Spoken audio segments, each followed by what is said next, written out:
Good evening, and welcome to the Quiet Nightmare. This is a space where silence speaks, and shadows tell stories. Every story you hear is completely uninterrupted, no ads, no distractions. If you enjoy this experience, you're always welcome to stay. Before we begin, tell me where you're listening from, and what time it is. Now, get comfortable. The quiet isn't as empty as it seems. In the early 1980s, my parents and I lived in a quiet street where everyone seemed to know one another. We had good neighbors on both sides, but the people who lived directly across the road from us were especially close friends of my parents. We visited each other often, sometimes daily, and their house felt like an extension of our own. I was still young then, and I spent a lot of time wandering between the two houses, playing, listening to the adults talk, or simply exploring out of curiosity. I loved being at their place. Their kitchen was warm and welcoming, their backyard felt safe, and their porch was a great place to sit and watch the day pass. But there was one room in their house that I could never stand being in, no matter how hard I tried to ignore the feeling it gave me. It was their lounge room. There was nothing wrong with it on the surface. In fact, it was a beautiful room. The floorboards were polished and clean, the walls were painted a soft cream color, and there was a proud mantelpiece that looked like it had been there for decades. The furniture had a tapestry-style fabric, carefully chosen, and there were ornate vases and decorations placed thoughtfully around the room. To anyone else, it probably looked cozy and well cared for. But to me, it felt heavy. The moment I stepped inside, my chest would tighten and I would feel a strong urge to leave as quickly as possible. The feeling wasn't just fear, but something deeper and harder to explain. It was as if the air itself was thick and pressing in on me. The room felt sad, morose, and deeply uncomfortable. Even standing near the entrance and looking in made my skin prickle. I could never relax there, and I never wanted to sit down. Along with this feeling came something else, something even stranger. Whenever I entered that lounge room, a green color would begin to fill the space. It wasn't like light reflecting off something, and it wasn't a shadow. It was more like a filter, the kind you might see on a television screen if someone adjusted the color settings too far. The green was bright, almost glowing, and it covered everything in the room. Sometimes it would appear slowly, growing stronger as my fear increased. Other times it would be there instantly, as if I had stepped straight into it. What always stood out to me was that the green only existed inside the lounge room. If I stood in the hallway or doorway and looked in, the room appeared completely normal. The moment I crossed the threshold, the green would appear. Stepping back out again made it vanish just as quickly. It felt like crossing an invisible boundary that only I could sense. Thankfully, we rarely had any reason to be in that room. Most gatherings took place in the kitchen, on the porch, or outside in the backyard. The lounge room was usually quiet and unused, which suited me just fine. Still, sometimes curiosity got the better of me, and I would wander too close, only to be reminded very quickly why I avoided it. One afternoon, we were visiting as usual, and my favorite show, The Munsters, was on television. A few adults were already sitting in the lounge room watching it. Seeing the room occupied made me feel braver. I told myself that with people inside, and the TV on, whatever usually happened to me in that room wouldn't happen this time. I stepped into the lounge room and headed toward an armchair, trying to act casual. I didn't make it very far. Almost immediately, the green appeared. It was stronger than usual, vivid and overwhelming. I glanced around the room to see if anyone else noticed anything strange, but no one reacted at all. They continued watching the television as if nothing had changed. What made this moment different was the sound. As the green intensified, the noise from the TV began to fade. It wasn't sudden, but it was noticeable, like someone slowly turning down the volume. The voices became muffled and distant, as though I were underwater. Panic rose in my chest. I backed out of the room as quickly as I could without drawing attention to myself. As soon as I crossed back into the doorway, the green disappeared. The sound returned to normal, loud and clear. I stood there watching the Munsters from the doorway instead, too afraid to go back in.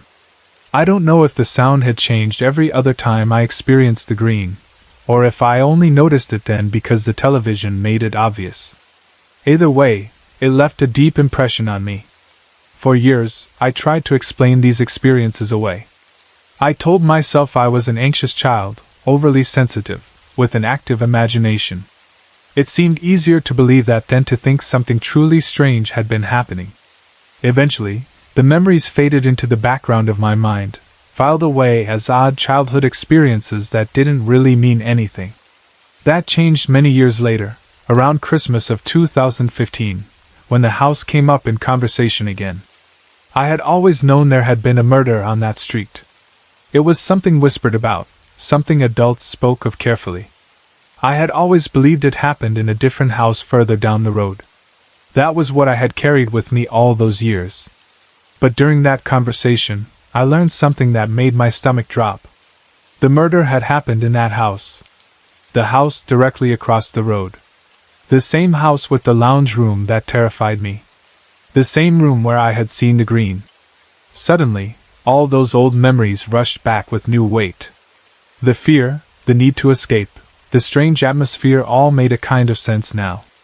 But the green still didn't fit neatly into any explanation. The story, as my parents later confirmed, went back to the early 1970s. A local real estate agent, whose name the street itself carried, had invested or entrusted a large sum of money with a local accountant. Somehow, the money was lost or stolen. Whether it was deliberate or reckless didn't matter to the realtor. He wanted revenge. What followed sounds unbelievable, even now. The realtor disguised himself as a woman and kidnapped the accountant's wife from her workplace car park. Some of her coworkers saw her leaving with the disguised figure and thought she was waving goodbye from the car window. In reality, she was calling for help. She was never seen again. The realtor eventually confessed to police, admitting what he had done, but he refused to tell them where her body was. Then, while in custody, he took his own life. The location of her body died with him, leaving her family without answers. Years later, in the mid to late 1970s, a friend of my father's lived in that same house. He knew the history. One night, after guests had stayed late and finally gone to bed, he tripped over a rug in the lounge room. The rug shifted, revealing floorboards that didn't match the rest of the floor.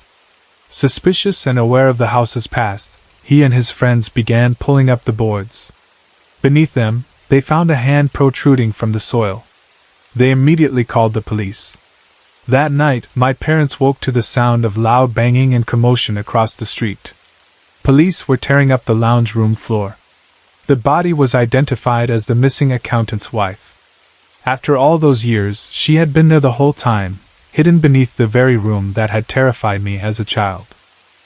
The media was never given full access to the case. The few stories that were published were inaccurate and sensational, focusing on the house itself rather than the truth. My mother remembered them as ridiculous and misleading. For most of my life, I believed this discovery had happened in another house. Learning that it was the same lounge room where I had experienced the green made everything feel new and unsettling all over again. The fear I felt back then suddenly had context, even if it still raised more questions than answers. What troubles me most is the color. Why green? This happened years after her body was found. I can understand fear, heaviness, and discomfort lingering in a place like that. But the green doesn't fit so easily. It was intense, almost loud in its brightness. Not calming or gentle, but overwhelming.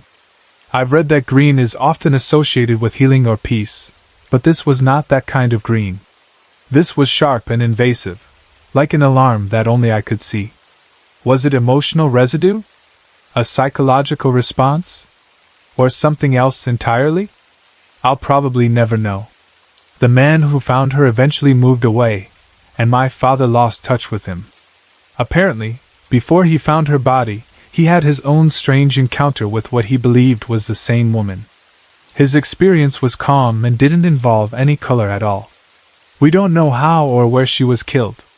My parents only knew the killer in passing and remembered him as an arrogant man that no one missed. All I know is that as a child, I felt something was wrong in that room long before I knew why. And now, knowing what I know, those memories feel heavier than ever. The green still lingers in my mind, vivid and unexplained, a reminder that some places remember things long after people think they've moved on. In 2014, my husband and I started taking riding lessons out in the suburb of Box Hill, about 42 kilometers northwest of Sydney, in the Hills District area. It became our little routine. About once a month we would pack our riding gear into the boot of our SUV and make the drive from home out to the rural edges of the city. It took around 2 hours for us, depending on traffic and what the roads were like that day. The closer we got, the more the scenery changed. Suburban streets gave way to wider stretches of road, more open land, and that quiet feeling you get when the city starts to fall behind you. The lessons were something we looked forward to. They weren't long, usually just an hour, but they felt like a proper break from everything else. We'd arrive with our boots and helmets and gloves, feeling slightly out of place at first, like two adults trying something we should have learned when we were teenagers. But it didn't take long before that awkwardness faded. There was something grounding about being around horses, about stepping into a paddock and having to focus completely on what you were doing. You couldn't half pay attention around animals that large. You either showed up fully or you didn't. Our instructor's name was Sandy. She was a trim, agile woman in her late 60s, and she moved with the confident ease of someone who had spent a lifetime around horses. Even at that age she still competed in local gymkhanas, and sometimes she was asked to judge competitions as well. One of my work colleagues, who was learning dressage from her, had recommended her to us, and I was glad they did. Sandy had a dry, quick sense of humor, a sharp eye for mistakes, and a calm patience that didn't feel soft. It felt solid. She didn't flatter you. If you did something well, she said so, but you could tell she didn't hand out praise cheaply. She had one motto she repeated often: be firm, but kind. She meant it in a very practical way. Horses needed boundaries, but they also needed steady hands. They responded to calm confidence far more than they responded to force or fear. That was one of the first lessons she drilled into us, even before we were properly riding on our own.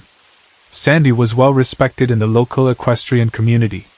She kept several horses on her property, including horses that belonged to other owners. People trusted her with their animals, and some owners allowed her to use their horses for the occasional lesson because it kept the horses exercised and used to being handled and ridden. For us, that meant we got exposure to different personalities and different body types. Not all horses felt the same under a saddle, and not all horses reacted the same way to a beginner's hands or shifting weight. Those sessions weren't just about sitting on a horse and moving in circles. Sandy taught us the small things that mattered, the details that stop accidents before they start. She taught us how to approach a horse that was several times our size without startling it, how to move slowly and confidently so the horse didn't feel threatened. She showed us how to adjust the stirrups to the right length, how to check the girth properly so the saddle didn't slide, how to put on a bridle without fumbling and making the horse impatient. She explained the way horses read your body language, how they sense hesitation, and how your nerves can travel straight down your arms into the reins. On windy days, when the horses were a bit jumpy at every rustle and fluttering leaf, she'd shift the lesson into practical handling. We practiced tying knots to secure a horse to the railing properly, knots that held firm but could be released quickly if needed. We learned how to ask a horse to lift its hoof so we could check for stones, and how to do it in a way that didn't make the horse uncomfortable or suspicious. We used a currycomb to groom them, working in small circles along the coat. The horses loved that part. You could see it in the way they relaxed, the way they leaned slightly into the pressure, like it was a massage. We loved those lessons, especially because Sandy made us focus on basics every time. Shoulders down. Back straight. Eyes forward. Heels down. Toes pointed straight ahead in the stirrups. Those words became a steady soundtrack. The more I tried, the more I realized riding wasn't just about sitting there. It was balance, posture, muscle memory, and learning not to tense up. Sandy would watch carefully, then call out a correction with the timing of someone who knew exactly when you were about to slip into a bad habit. One thing she found amusing was that I seemed to do better without stirrups. Most people feel safer with their feet locked in, but Sandy would make us ride at the start of each lesson with our feet out of the stirrups to force us to focus on balance. I actually found it easier. With stirrups I would stiffen and overthink. Without them, I had to relax into the saddle, and somehow that made my seat stronger. Sandy laughed about it in that dry way of hers, like she didn't quite approve of my weird little advantage, but she couldn't deny it either. Most of the time I rode a horse named Jessie. Jessie was a pretty red chestnut mare, about 15 hands high. She was not too hard to mount, especially with the help of a tree stump Sandy used like a natural mounting block. Jessie was patient, and she didn't try to intimidate me. But she had a trot that felt choppy to my body. It took a while for me to learn her rhythm. Trotting was my weak point. I always felt like I was bouncing at the wrong time, out of sync, trying too hard. Sandy kept telling me to soften my hips, to breathe, to move with the horse instead of fighting it. Easier said than done. But month by month I improved, little by little. My husband's regular horse was Ellie. Ellie was the complete opposite of Jessie in size. Ellie was a big, sweet-natured Australian draft horse, the kind that makes you think of old farm work and strong, steady power. She was calm and gentle, but enormous. I always thought she looked like she had a mix of something like Clydesdale or Shire in her, with maybe a bit of thoroughbred thrown in. She had a dark, glossy bay coat, and she stood around 19 hands high. My husband is 6'2", and even next to him Ellie looked tall and solid, like a living wall of muscle and calmness. One day, Jessie was away with her owner, and Sandy told us we need to share Ellie for the lesson. I remember standing there and looking up at Ellie and feeling a little stunned. Jessie was small enough that I could imagine myself handling her, even if I still felt like a beginner. Ellie was something else entirely. I'm only 5'1". Ellie towered above me. When I stood near her shoulder I felt like I was standing beside a large animal that could, without meaning to, knock me over with the shift of a hip.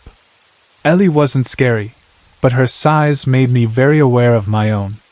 Instead of the tree stump, Sandy brought out a proper mounting block with 2 steps. I had to climb up onto it just to be level enough to swing my leg into the saddle. When I finally settled onto Ellie's back, the height felt unreal. It was like looking at the world from a higher floor of a building. I could see more of the paddock. I could see the top railings with a strange angle. Even the ground looked farther away than it should. Ellie's back was broad, too.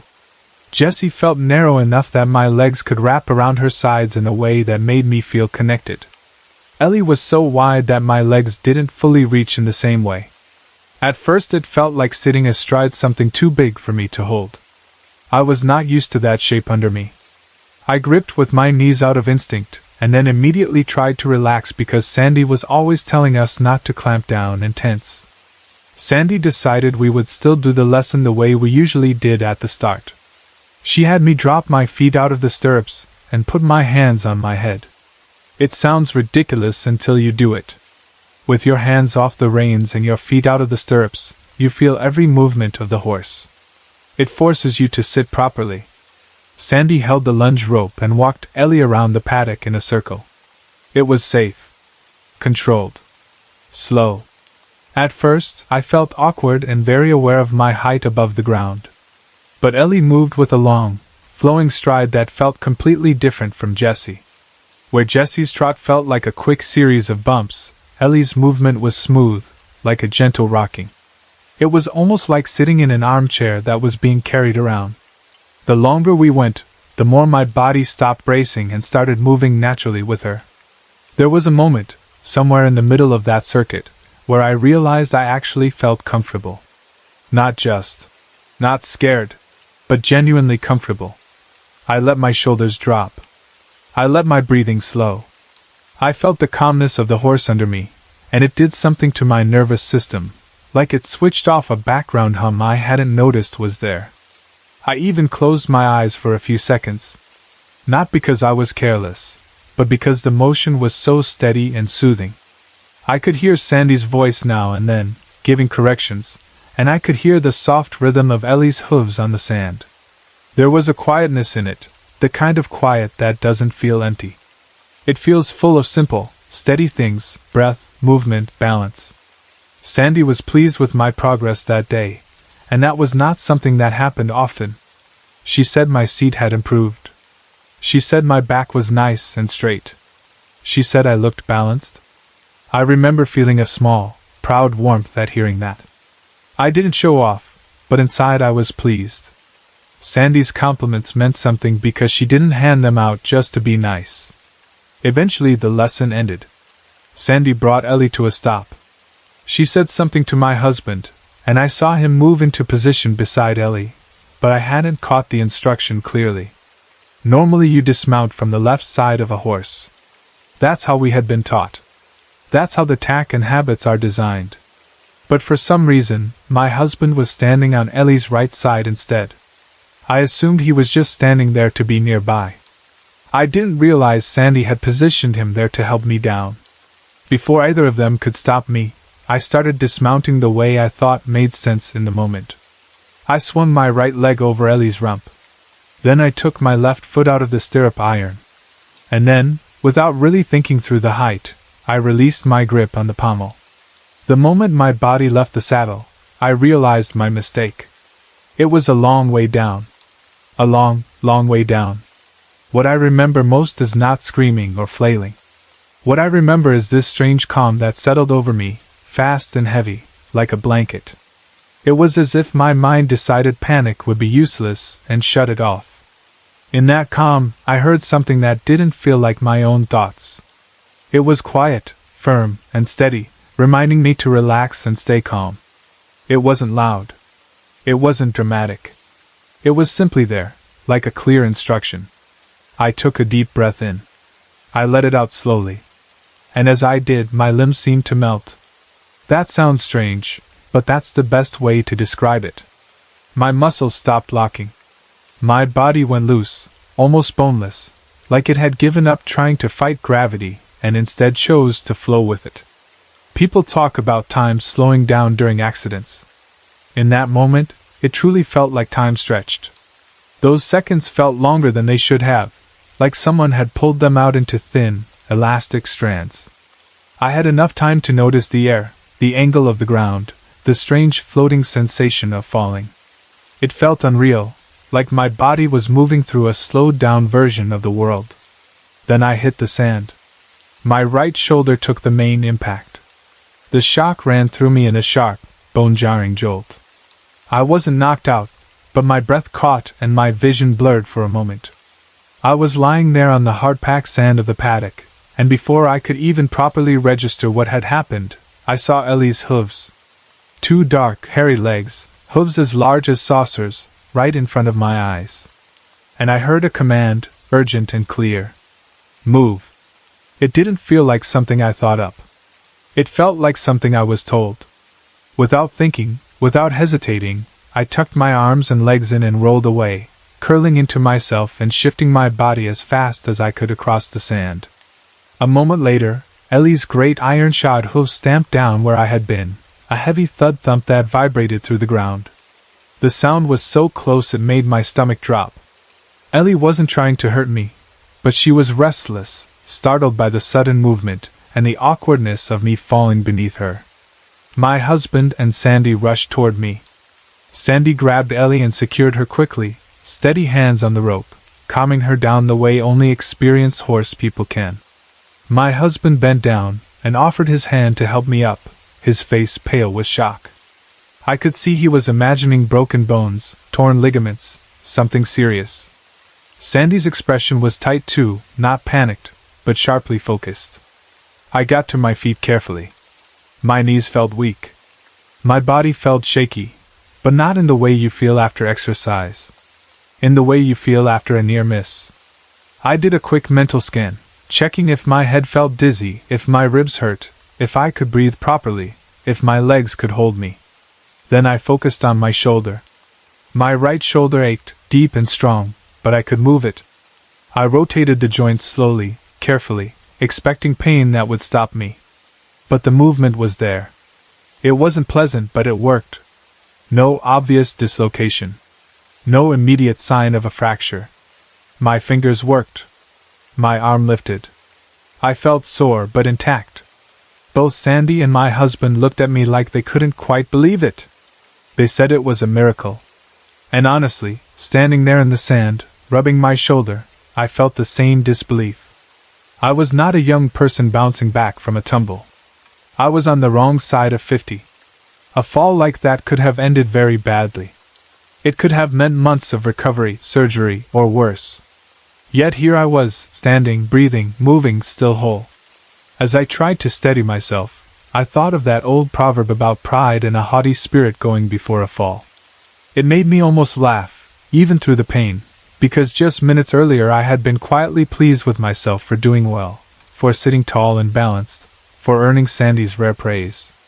And then, in one foolish moment, I had stepped off a horse the wrong way and learned how quickly the ground can rush up to meet you. But there was something else too, something that stayed with me longer than the bruise. That calm voice. That strange instruction to relax, to stay loose, to move. The timing of it.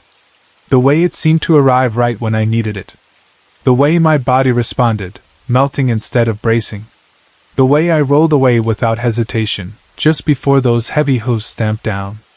I don't claim to understand what that was.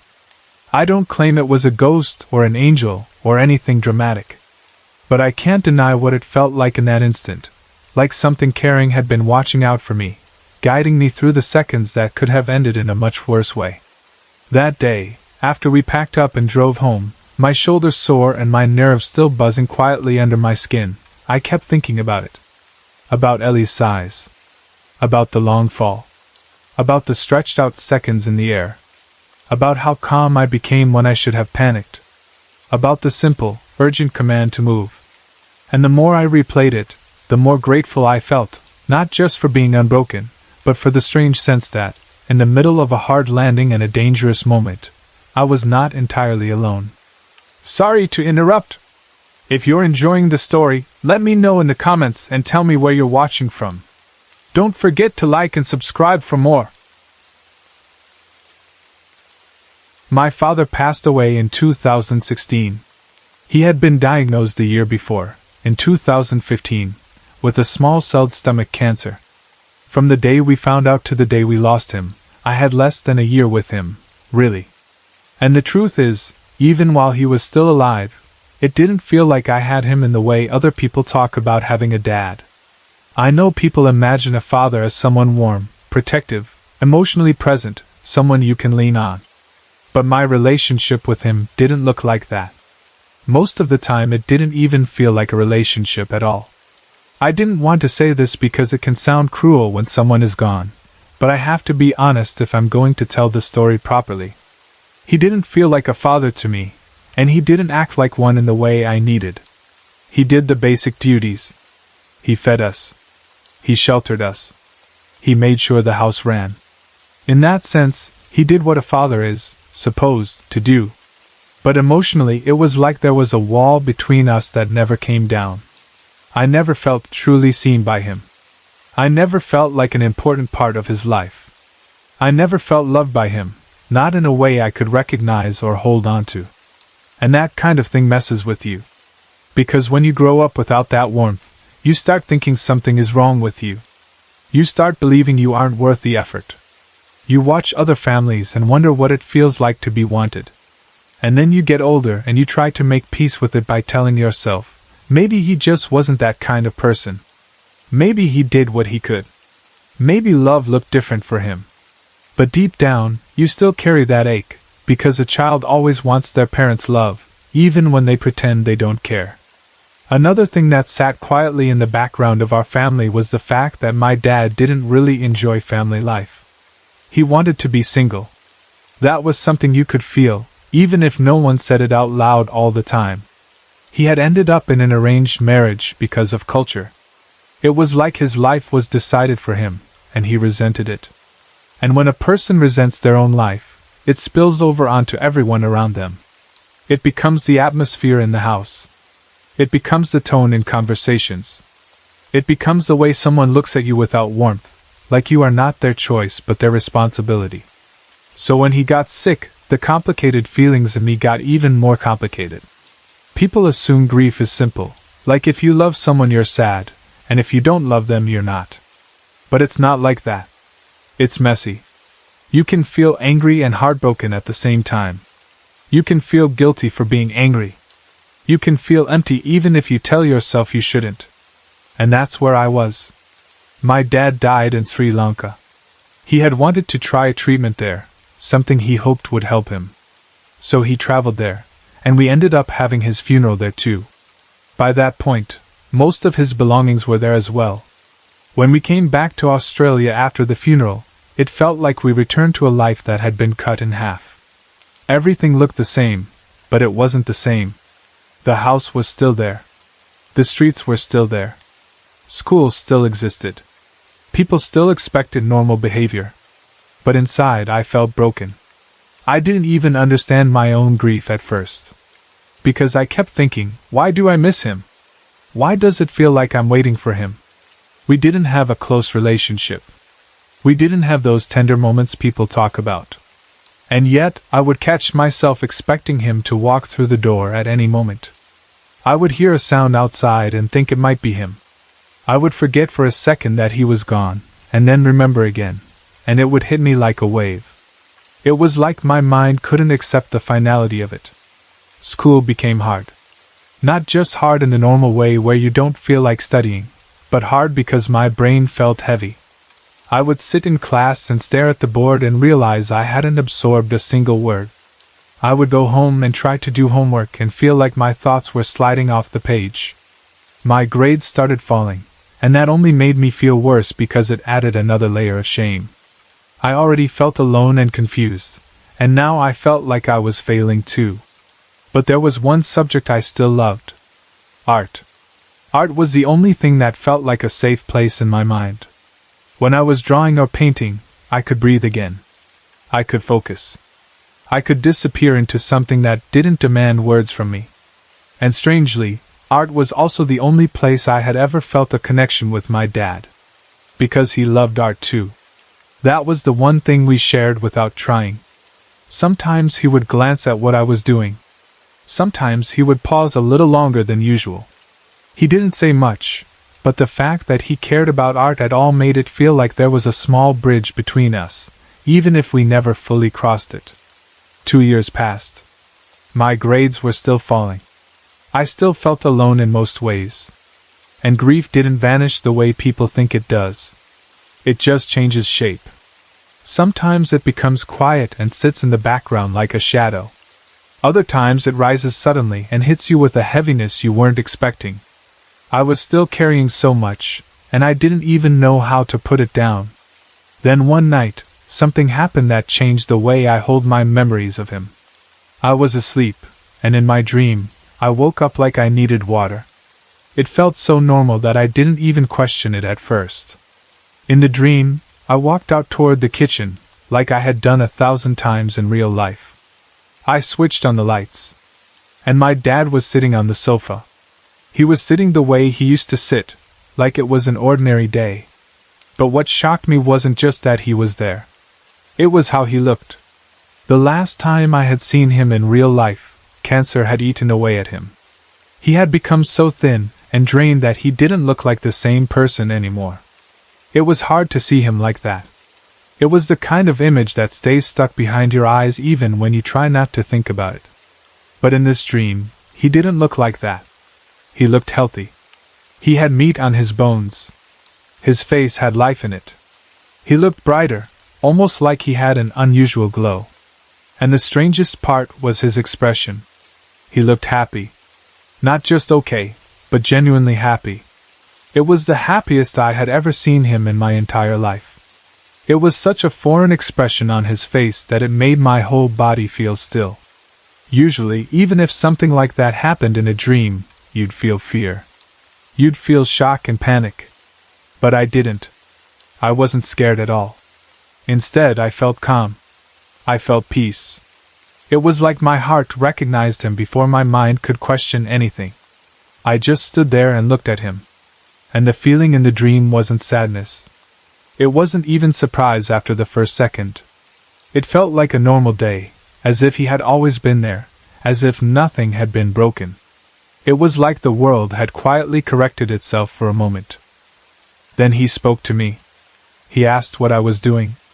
I told him I was getting water. The way the conversation happened felt natural, like a conversation we might have had if life had been normal. Then he asked me how I was doing with my studies.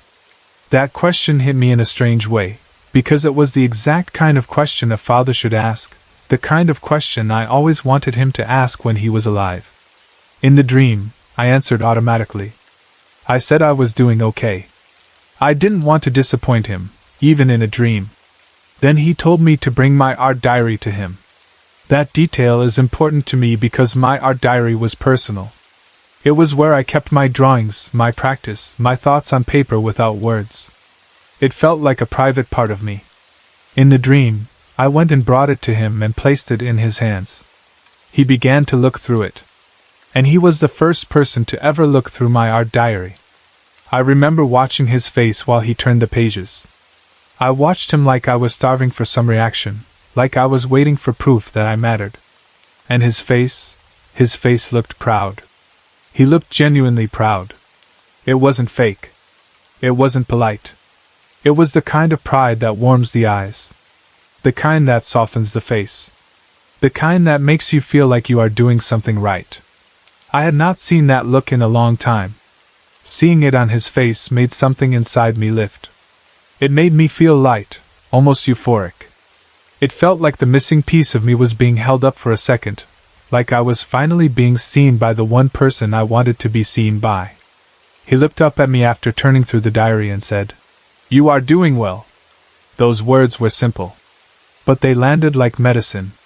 Like a deep breath after being underwater too long. Because I didn't just want praise. I wanted it from him.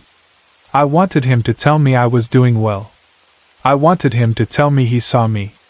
I didn't even realize how desperate I was for it until I heard it. Then, in the dream, my mother called out to me from her room.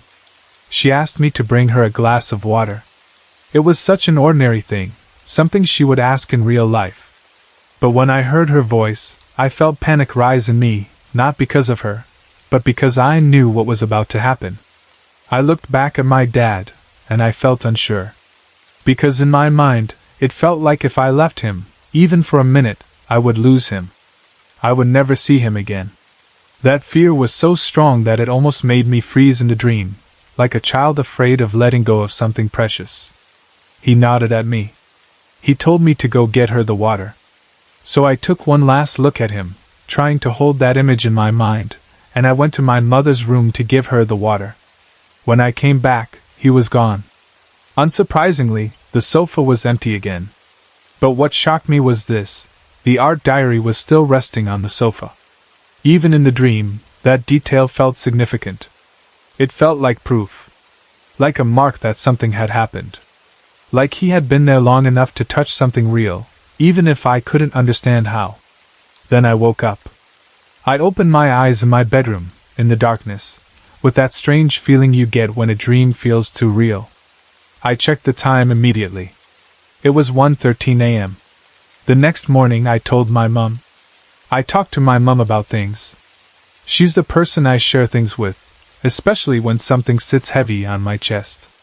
I told her the dream, all of it, including the part where I looked at the clock. When I said 1:13 a.m., her eyes widened. She told me she had woken up at exactly that time. She said she heard the gate at the front of our house open and close. Not softly either, but clearly enough that it woke her. And then when she was about to fall back asleep, she heard a car screech into a halt right in front of our house. That sound startled her too, because it wasn't normal for a car to stop like that at that hour. In our culture, she told me, these things are signs.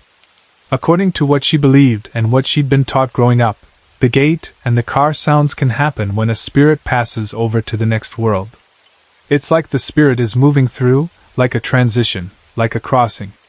I didn't know what to do with that information at first. Part of me wanted to believe it. Part of me wanted to hold on to it like a gift. But another part of me questioned it because that is what grief does. It makes you want meaning, but it also makes you afraid of being fooled by your own hope. Still, I thought about it again and again. It took me a full year after that experience to truly understand what it meant to me.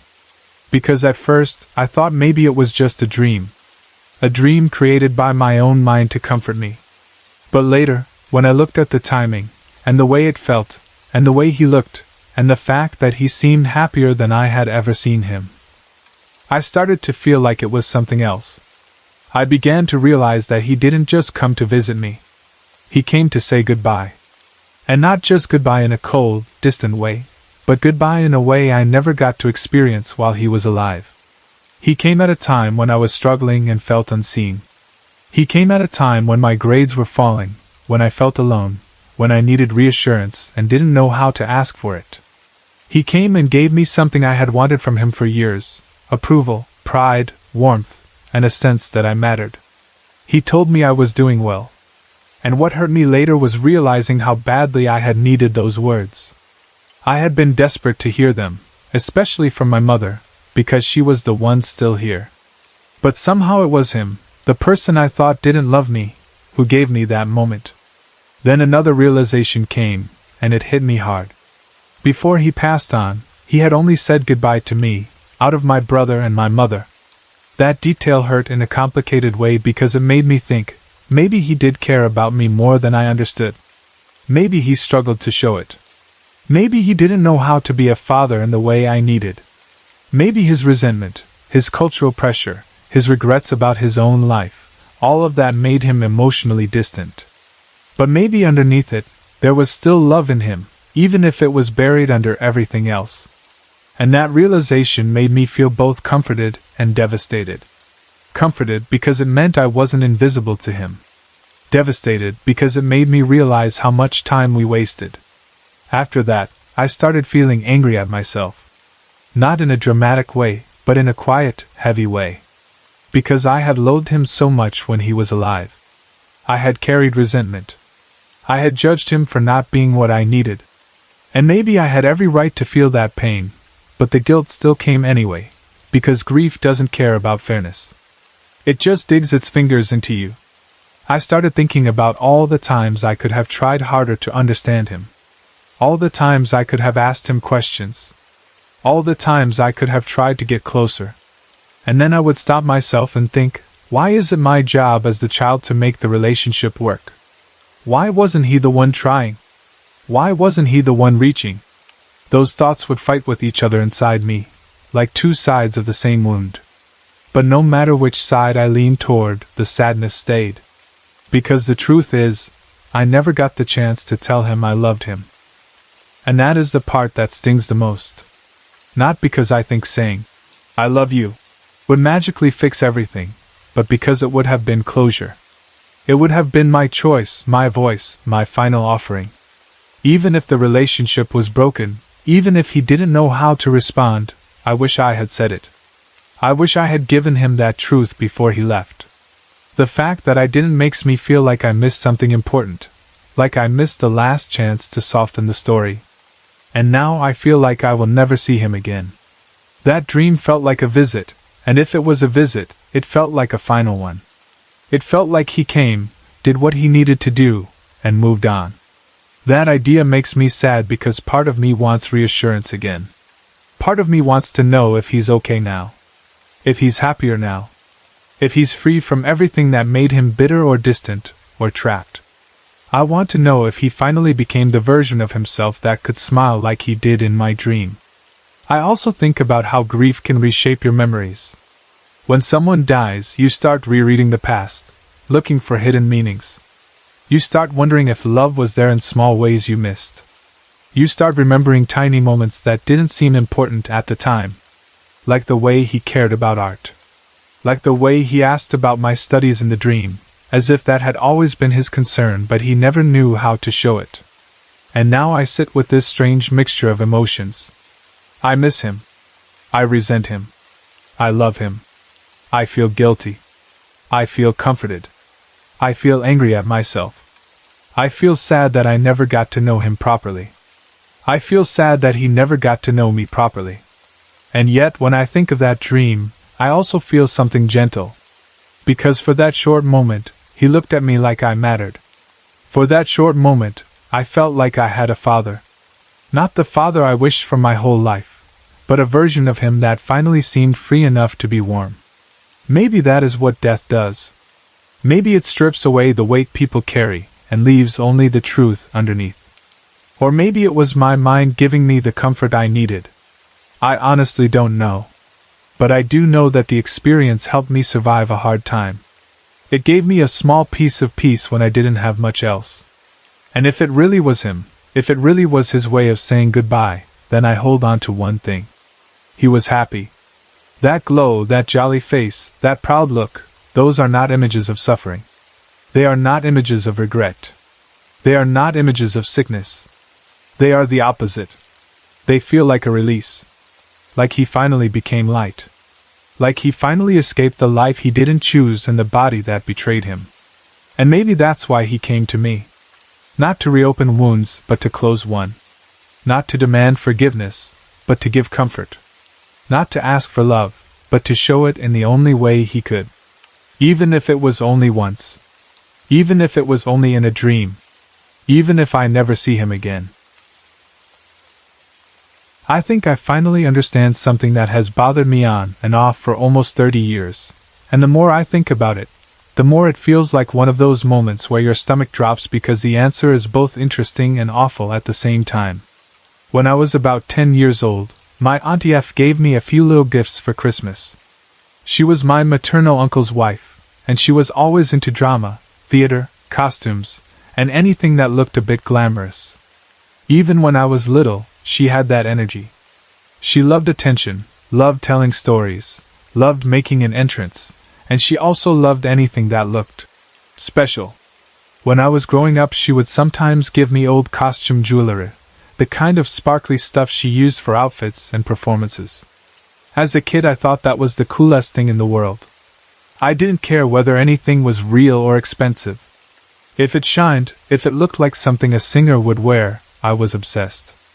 That Christmas she gave me a basket with a bottle of perfume and a couple of long pearl necklaces. They were fake pearls, the lightweight kind, but they looked amazing to me. One necklace was white and the other one was black. They were a pair, like they were meant to be worn together or swapped depending on what you were wearing. They were the same length, the same shape, the same plastic bead style, and the same kind of pearly paint finish. The only difference was the color underneath. Even holding them in my hands, you could tell they were the same type. Same feel, same weight, same thread inside, same little clasp. It felt like a matching set, like a costume set. I loved them instantly. I wore them that day like I'd been given something priceless. I remember looking in the mirror and feeling like I'd been promoted to a higher level of being. I was the kind of kid who would fully commit to dressing up, and those pearls were like an official accessory that made the outfit feel real. I used to dress up like Madonna when I was a kid. I don't even mean sort of like Madonna. I mean I worshipped her. Any excuse, any family event, any moment where I could turn a normal day into a dramatic performance in my own head, I would do it. Those pearls became part of that. I wore them around the house. I wore them to gatherings. I wore them to family events because I thought I looked cool and grown up. I would put them on and feel like I could walk into a room and own it, even if I was still a kid who had to ask permission to get a snack. So those pearls were not some random thing. They were part of my identity for a while. They were a symbol of that age for me. I know it sounds silly, but when you are that young, a necklace can feel like armor. It can feel like a costume that makes you brave and interesting. Years passed. I got older. I stopped dressing like Madonna because life moved on, and I wasn't a kid playing dress-up anymore. But I didn't throw those necklaces away. I kept them. They ended up hanging on my dressing table mirror with other necklaces, just as decoration. I liked the way jewelry looked draped over the mirror. It made the room feel more me. It made it feel like I had style, even if I was still just a teenager trying to work out who I was. Then one day, when I was about 16, I got a phone call that still feels weird when I think about it. It was my Auntie F calling the house landline. This was the mid-90s, so it was the usual thing where someone calls, your parents answer, and then you hear your name being yelled down the hall. It's for you. It already felt unusual because my auntie didn't ring me like that. Not for no reason. If she was calling the house, it usually meant she wanted something or she was about to cause some drama. And sure enough, it wasn't a normal friendly call where she asks how school is going or what I'd been doing. She got straight into it. She asked me about the black pearl necklace she gave me that Christmas. She asked if I remembered it. If I still had it. She said she didn't mean to give it to me. She said it was a mistake. She said she wanted it back. I remember being confused because in my mind those pearls were a set. They weren't one special necklace. They were the pair I wore together, or sometimes separately. They were both part of the same gift basket. So I said something like, I remember the pearls in the perfume, but the pearls are white. Not black. I wasn't trying to be difficult. I was genuinely trying to make sense of what she meant. She kept insisting that she gave me black pearls. She kept talking fast, like she was trying to push through the conversation quickly before I asked too many questions. She asked again if I still had them. She asked me to give them back. She didn't really explain why. She didn't answer properly when I asked why she suddenly cared. She just kept repeating the idea that it was a mistake, and she wanted them returned. I told her I'd give them back, because at that point, I didn't wear them anymore and I didn't care about keeping them. If she had a good reason, fine. I wasn't trying to steal a fake pearl necklace from a grown woman. But the more she talked, the more I got that feeling that something was off. She wasn't saying, "Oh, those were your grandmother's," or, "Those were special to me," or, "I made a mistake and I'm embarrassed." It was more like she was panicking and trying to get me to admit I had something valuable. I said again that I remembered the pearls as being fake and that one was black and one was white. Then she started acting like she only cared about the black one. That's what stuck with me. Not the set, not the gift, just the black pearls. And I remember asking, half joking but also half suspicious, "Do pearls even come in black?" Because I knew what real black pearls were. I wasn't an expert, but I'd learned bits and pieces from my grandmother. My grandmother had a side hustle in antiques through her florist shop. She wasn't someone who just sold flowers and that was it. She had this whole other world going on with old things, jewelry, curios, and she knew what was valuable and what wasn't. So I wasn't totally clueless. When I asked that, my auntie went quiet for a moment. Not a normal quiet. Not thinking. It felt like she'd been caught out. Then she just brushed past it and kept pushing her point. She wanted the black pearls. She wanted them back. She was acting like it was urgent. After that call, I remember feeling annoyed. Auntie F had a way of making everything about her. She could be generous and charming when it suited her, but she could also flip and act entitled, like she had the right to take back a gift because she suddenly decided she wanted it. Even as a teenager, I could feel that manipulation. The call made me feel like she was trying to play me, and I didn't like it. I didn't say anything dramatic to her on the phone. I just ended it with something polite like, "Okay, yeah, I'll find them." But after I hung up, I stewed. I got that teenage stubbornness where your pride kicks in and you feel insulted, like someone thinks you're stupid. A day or so later, I took the black plastic pearl necklace off my mirror and decided to put it away in a jeweler box.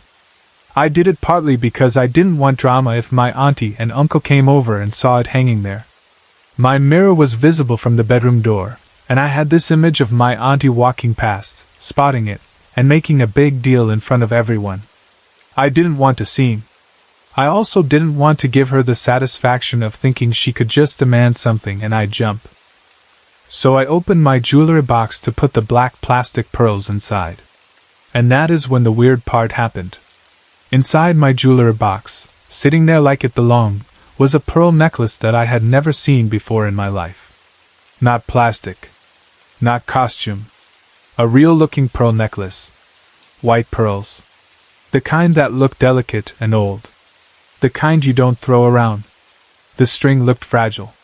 The pearls didn't look like the perfect identical plastic beads you get in cheap jewelry.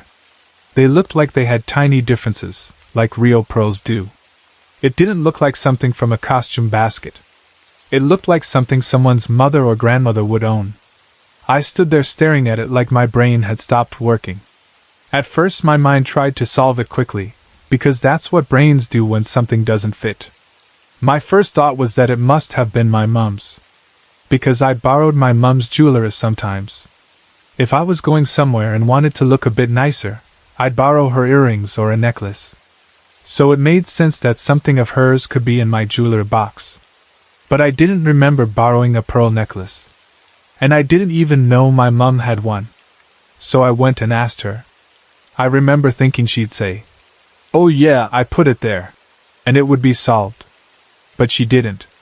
She looked confused. She told me she didn't own a pearl necklace. She said she'd never had one. She wasn't the type to forget something like that either. It wasn't like she had mountains of jewelry. If she owned pearls, she would know. So then I thought, maybe it was a friend's. Maybe someone came over, took off jewelry, left it behind, and I absent-mindedly put it in my box. But when I asked, no one claimed it.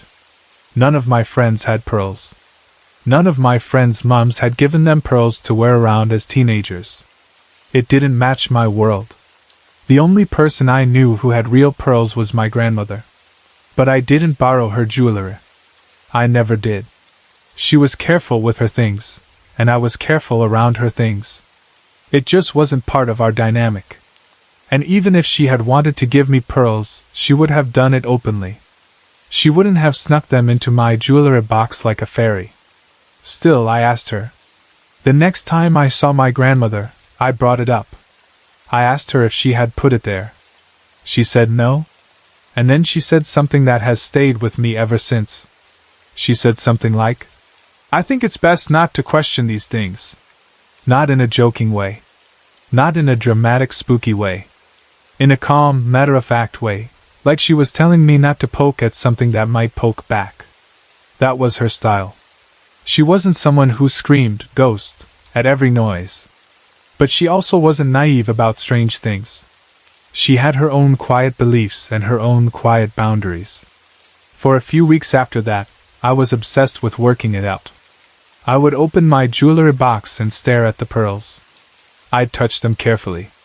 I'd think about who could have put them there. I'd go through the possible explanations again and again. Then I got distracted by life, like teenagers do, and the mystery got pushed to the back of my mind. I kept the necklace.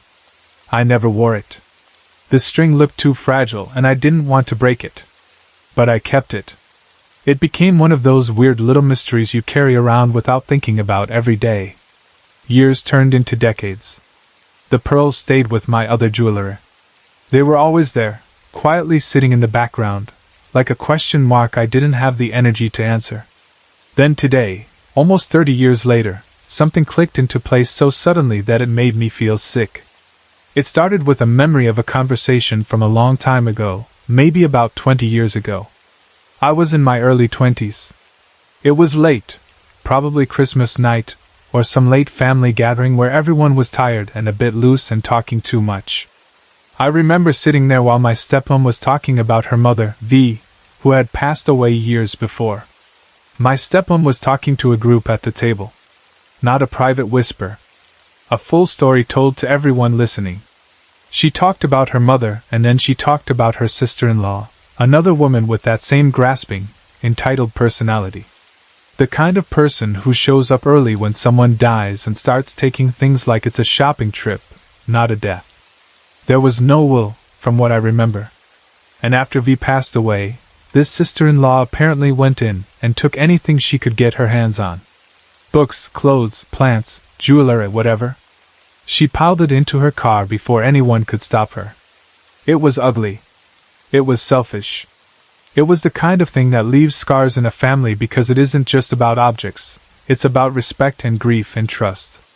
And the main thing my stepmom talked about, the thing that still hurt her, was a pearl necklace. She said her mum had a pearl necklace, and it was the one thing she wanted. Not because she was greedy, but because it was sentimental. Because everyone knew it mattered. Because everyone expected that she should have it. Because it felt like it belonged with her. But the sister-in-law took it, and she refused to give it back. Even years later, my stepmom still carried that hurt.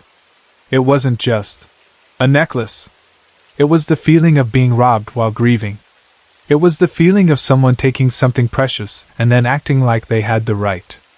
At the time, when I first heard that story, it didn't connect to my own weird pearls. It was just another family drama story. But today, for some reason, my brain dragged it back up and held it right next to my old memory of the real pearl necklace appearing in my jewelry box. And suddenly the dates and the people and the weird phone calls started to line up in a way that made me feel like I'd swallowed ice. Because here's what hit me. What if those mystery pearls in my jewelry box were these pearls? What if I have had my stepmom's mother's pearl necklace for all these years? The more I sat with it, the more the timing started to make a horrible kind of sense. V passed away not long before that mid-90s period when my Auntie F rang me about black pearls. My stepmom's story about her sister-in-law stealing the pearls would have happened around that same general time frame. If those pearls were stolen and floating around in the family through that woman's hands, it's not impossible that someone like Auntie F could have seen them, heard about them, or even owned them for a time. The way she rang me, insisting she gave me black pearls and wanting them back so urgently, started to feel less random. It felt like she had pearls on the brain. Like she'd heard something about pearls being valuable, or pearls being connected to someone's estate, or pearls being black and rare. It felt like she might have been digging around in her memory for where she'd sent what, or who might have ended up with what. It felt like she was chasing something, not just reminiscing about a Christmas gift. And then, the creepiest part of all is V herself. V, my stepmom's mom, was known for being strange in one specific way. She was psychic when it came to phone calls. That's how my stepmom described it, and it always sounded freaky but kind of cool. V would pick up the phone and say, "Hello, Steve," or "Hello, whoever," even if that person hadn't called in years. Like she knew. Like she felt it. So now my brain is spinning this awful, fascinating possibility. What if V somehow heard that phone call I had with Auntie F? What if she knew someone was chasing pearls? What if she knew there was a mess with jewelry and someone being selfish? What if she wanted the pearls to go where they were meant to go? And what if, in some weird way, the pearls ended up with me because I was the only person in the family who would keep them safe without even trying? Because I didn't sell them, I didn't wear them, I didn't show them off, I didn't throw them away. I just kept them. That thought sounds ridiculous when you say it out loud. But when you've lived long enough and had enough strange moments in your life, sometimes, ridiculous is not the same thing as impossible. Now I'm stuck in what feels like a moral trap. Because if these pearls are these pearls, then my stepmom should have them. Full stop. If she has carried that hurt for decades, and if these are the necklace she lost, then the right thing would be to return them. It feels cruel to keep them once you suspect what they might be. It feels like keeping someone's grief locked in a box. But at the same time, my stepmom is the biggest non-believer alive. She is not someone you can sit down with and say, "Hey, something weird happened and I think your mom did it." If I walk up to her and say, "I found a pearl necklace in my jewelry box one day and I don't know how it got there," she will look at me like I'm either lying or I'm losing it. Even if she believes me on a human level, the question becomes, where did it really come from? Who put it there? Why? And if I can't answer that, it's going to sound like nonsense. Also, if I bring it up and I'm wrong, I've just stirred up an old wound for nothing. I've reopened something painful and then I'm standing there going, "Sorry, maybe not," which is awful too. And then there's the other uncomfortable possibility. What if the pearls came from somewhere else entirely, and my brain is just trying to force a story to make it feel meaningful? What if it's coincidence? What if they're not these pearls? What if they're imitation? What if they're real but belong to someone else in the family line? What if my Auntie F's sudden obsession was about something totally different? What if I've connected dots that were never meant to connect? But the timing, the way they appeared, the way my grandmother reacted, the way my stepmom still feels hurt, the way V was known for phone weirdness. It all sits together in my head like puzzle pieces that finally fit, even though I don't want them to. I've been sitting with this for hours and I keep bouncing between two feelings. One feeling is that I should do nothing. That it's safer to leave it as a quiet mystery. That maybe the pearls were placed with me for a reason, and maybe the reason wasn't to hand them back. Maybe V wanted them out of the thief's hands, and I was simply the safe place. Maybe it was never meant to be dragged into the light with all the family mess and questioning. Maybe it was meant to stay as a strange little piece of protection and closure, even if I don't fully understand it. The other feeling is that if V really wanted her daughter to have those pearls, then I'm failing at the final step by keeping them. If I've had them all this time and the whole point was to return them, then I'm the one blocking the story from ending. Even if it happened in a weird way, the ending could still be simple. Give her the pearls. Let her decide what they mean. Let her have something she deserved all along. But how do you do that without turning it into a circus? How do you hand someone something like that and not sound like you're trying to create a spooky story, or make yourself sound special, or accuse someone else of stealing, or reopen old fights? And then there's the part of me that keeps thinking, why didn't V put the pearls in my stepmom's jewelry box instead of mine? Why would they show up in my room, in my box, among my teenage nonsense jewelry and plastic pearls? That part makes me feel guilty, like I'm making myself the center of something that isn't about me. Maybe there's a practical reason, like my stepmom would have dismissed it if something just appeared in her things. She might have thought she misplaced it, or she might not have noticed it properly. She might have assumed it was costume jewelry, or she might have thrown it in a drawer and forgotten. Maybe putting it with me was the only way it would survive intact and not be ignored. My stepmom also has a habit of leaving things in silly places, and she's not sentimental about objects in the way some people are.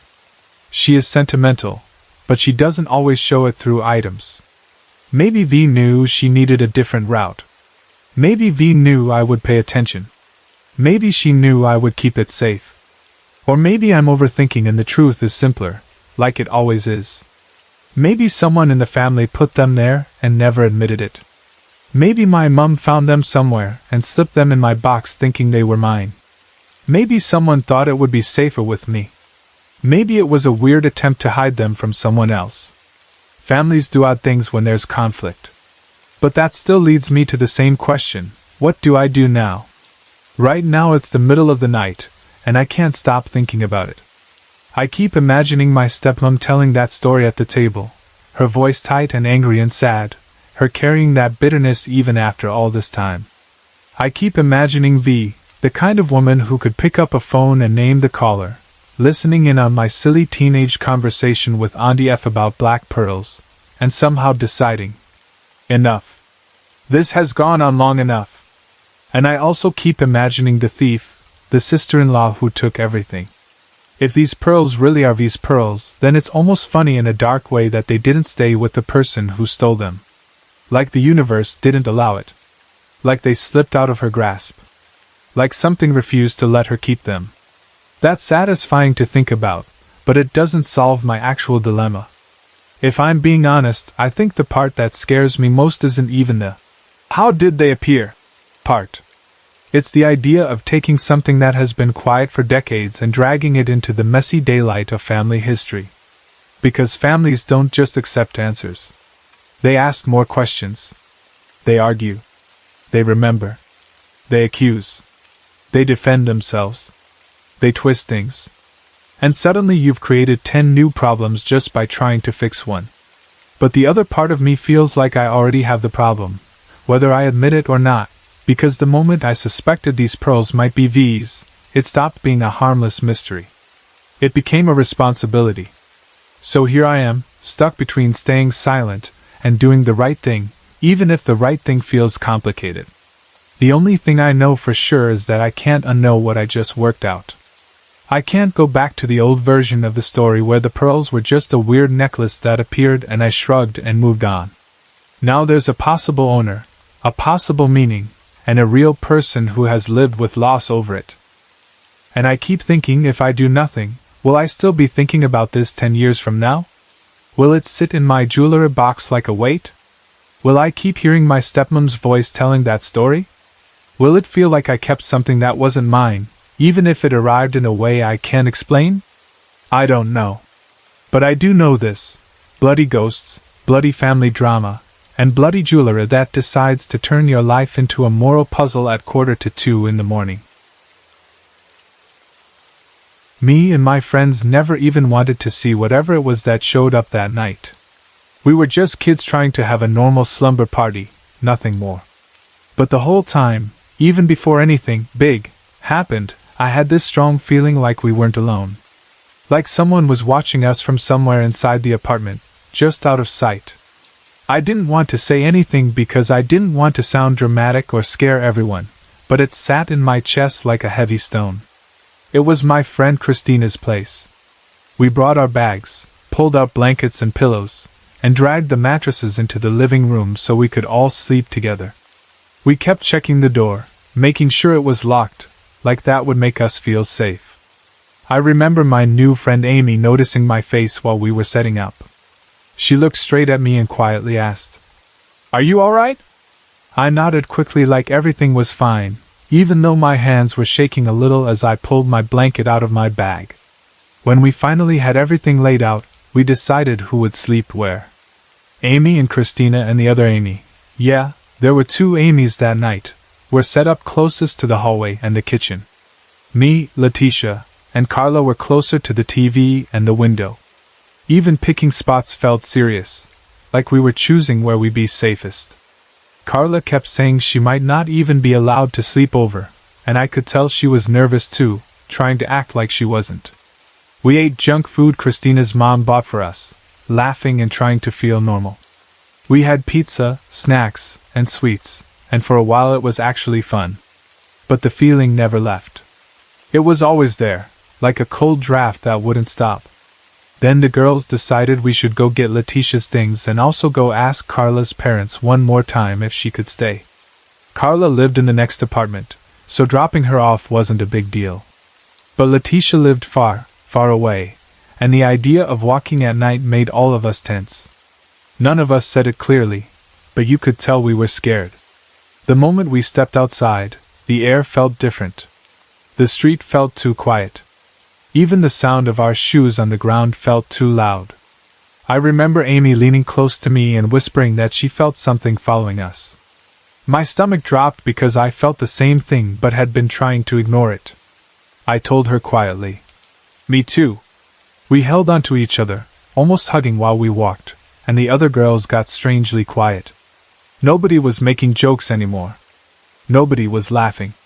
It was like we all knew something was off, and none of us wanted to be the first one to say it out loud. Amy started breathing faster. She kept looking behind us like she expected to see someone.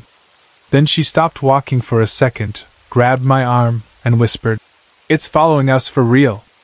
I tried to tell her she was just freaking herself out, but the truth was, I felt it too.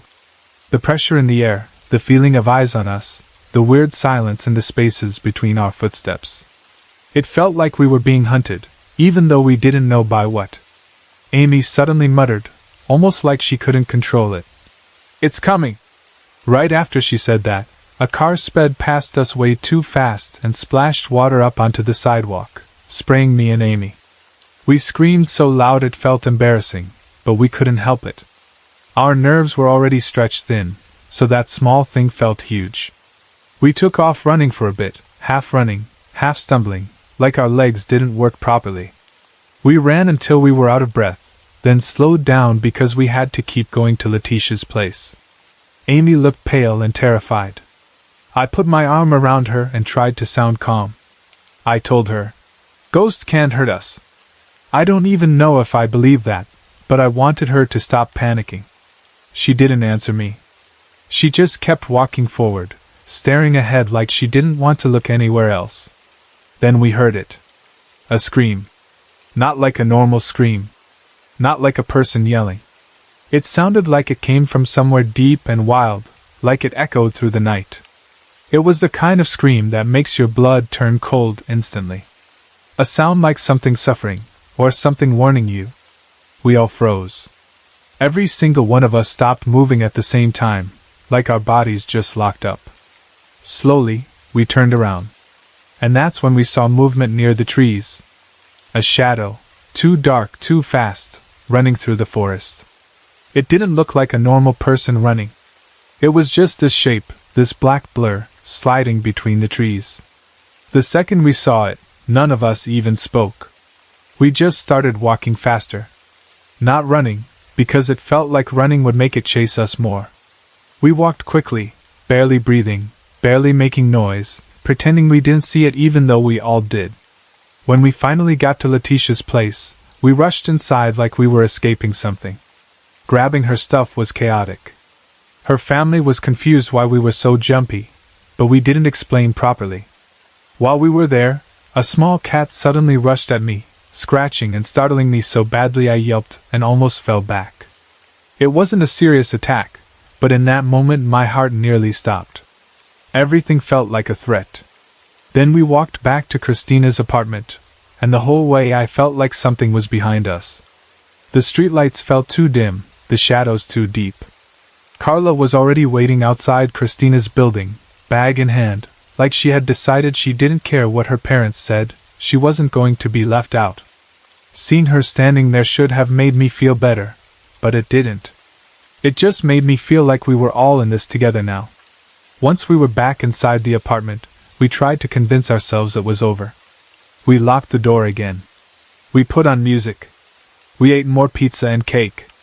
We turned on the music channel and tried to dance and laugh, forcing the mood back to normal. Christina had this flashy light thingy on, some little party light that spun and made bright colors dance around the room. For a moment, with the music and lights and all of us together, it actually felt fun again. Then, right in the middle of Amy dancing, the flashy light died. It just went out. Suddenly. Like something cut it off. And the timing was so perfect it didn't feel natural. We screamed. All of us. Instantly. We ran back to the mattresses, tripping over each other. Someone fell onto the bed. Someone grabbed my blanket. The room went from party to panic in 1 second. And then I saw it. A shadow entered the kitchen. It wasn't a full person you could clearly see. It was more like a shape, darker than the darkness around it, slipping in and filling that doorway space. The kitchen felt like a separate world from where we were huddled. None of us wanted to look too long, but we couldn't stop ourselves either. Christina tried to fix the flashy thingy because she was the do-something person. The problem was the light switch was in the hallway, and none of us wanted to go anywhere near the hallway. That hallway felt like the mouth of something waiting. Christina kept messing with the plug and the switch on the light, trying to get it going without leaving the living room. The flashy thingy came on for a second, then died again. It came back, then died. Over and over. Like something was playing with us. By then, one of the girls was almost crying. We were all packed under my blanket like it was a shield. I was hugging my pillow tight against my chest like a kid, like that could protect me. My heart was beating so hard it made my ears ring. Then Letitia suddenly jumped up, like she had enough, and ran straight into the hallway and turned on the light. It was so brave it shocked me. The hallway light flooding on made the apartment feel less haunted immediately, like it pushed the darkness back.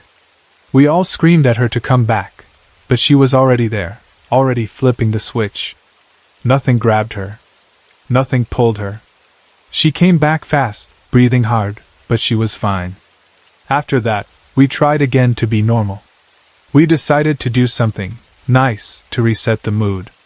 A few minutes before midnight, we grabbed a slice of cake and stuck a candle into it like it was a mini celebration. I said we should blow it out exactly at 12 o'clock, like we were making a wish to be safe. We all watched the clock like it mattered. When it hit midnight, we blew out the candle together. And right after that, I saw the shadow again. It was quick, like it knew I was looking. It was there near the kitchen, like it belonged there, like it was just wandering through that space as if it lived there, and we were the visitors. I didn't tell anyone. I didn't want the panic to explode again. I just kept my face straight and pretended everything was fine. At 1 o'clock, nothing major happened. We brushed our teeth, changed into pajamas, settled down. Everyone was exhausted from fear and adrenaline. They fell asleep one by one, whispering and then going quiet. I was the last one awake. I couldn't sleep. Every time the apartment creaked, I held my breath. Lying there, I kept looking toward the kitchen. And I swear, in the low light, I watched that shadow move around in there like it was doing its own thing. Like it wasn't rushing or attacking or trying to scare us anymore. Just there. Drifting. Wandering. Watching. The strangest part is that after all that fear, after all the screaming and shaking, I didn't feel the same panic anymore. I don't know why. Maybe I was too tired. Maybe my brain just gave up. But while I watched the shadow moving in the kitchen, a calm feeling started to settle over me, like a heavy blanket, like my body finally decided it couldn't stay terrified forever.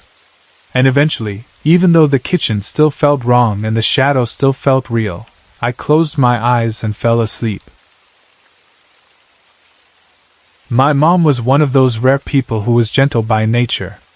She was generous, kind-hearted, and she'd help anyone in any way she could. Looking back, I hate admitting this, but when I was a teenager I was pretty rude to her. You know how it is, around 15, you feel like you've figured the whole world out and everyone else is just getting in your way. I had that attitude at times, and my mom took more from me than she should have had to. But she wasn't a pushover either. She had patience, but she also had boundaries.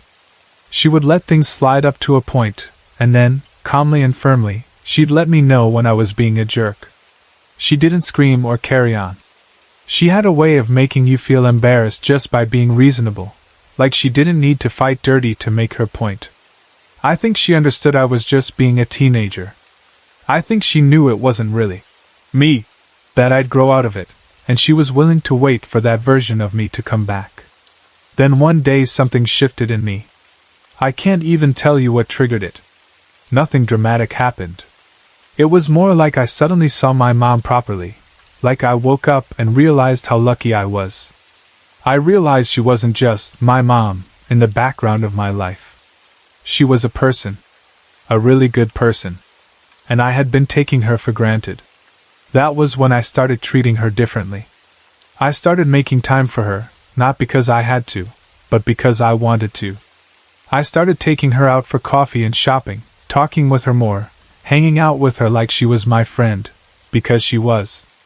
I don't know why the change happened so strongly, but it felt like something in me just knew it was time to appreciate her while I still could. And that's what makes the timing feel so eerie to me now. Not long after I started opening up to her and letting her know I loved her, she was diagnosed with cancer. The first time, she beat it. We were lucky. We got more years than it first seemed like we might get.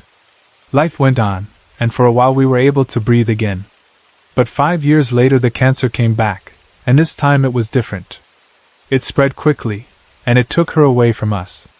Me and my dad were heartbroken. There's no softer way to say it. Losing her left a hole that didn't close up neatly, because she wasn't just a mother in the role. She was the steady center of our home. She was here for my wedding, which made her so happy. I remember how proud she looked, the way she lit up like she was soaking in every detail, every moment. But when I got pregnant for the first time, that joy was mixed with a deep sadness I couldn't shake.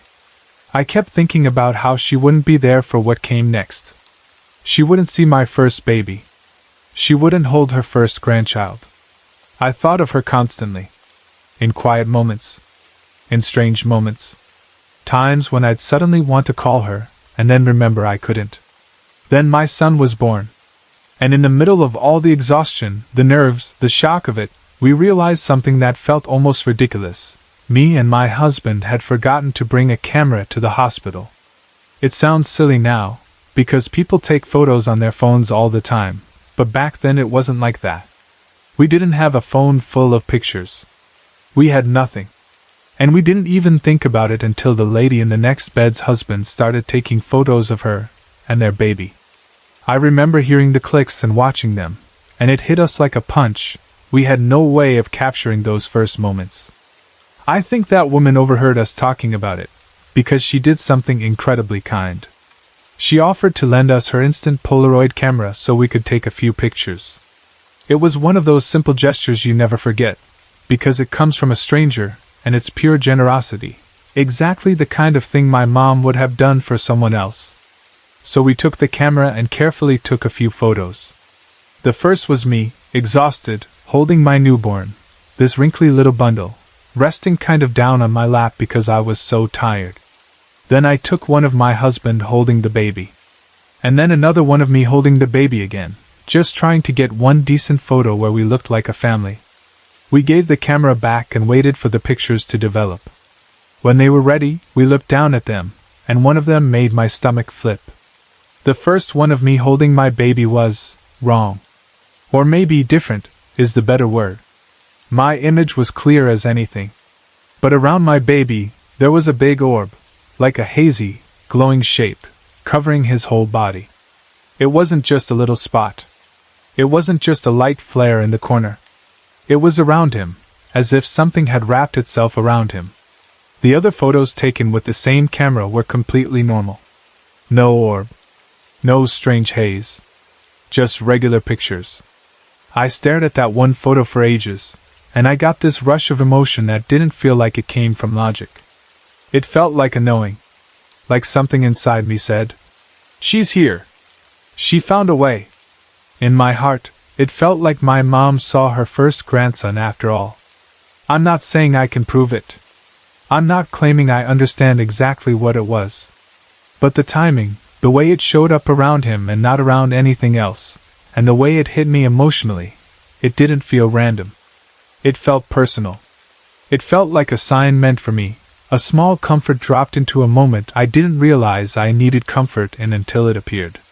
Years later, when my dad was near the end, I was back in that world again, the hospital smell, the thin hospital blankets, the strange light at night, the way time moves differently in those rooms.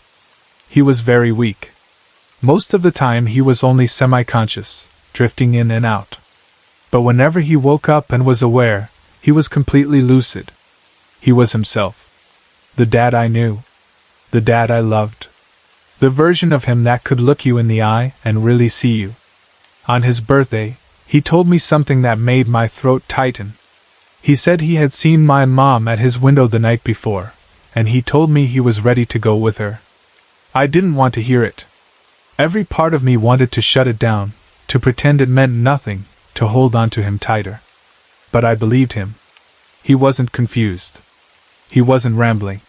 He said it like he was stating a fact, and there was a calmness in him that scared me more than panic would have.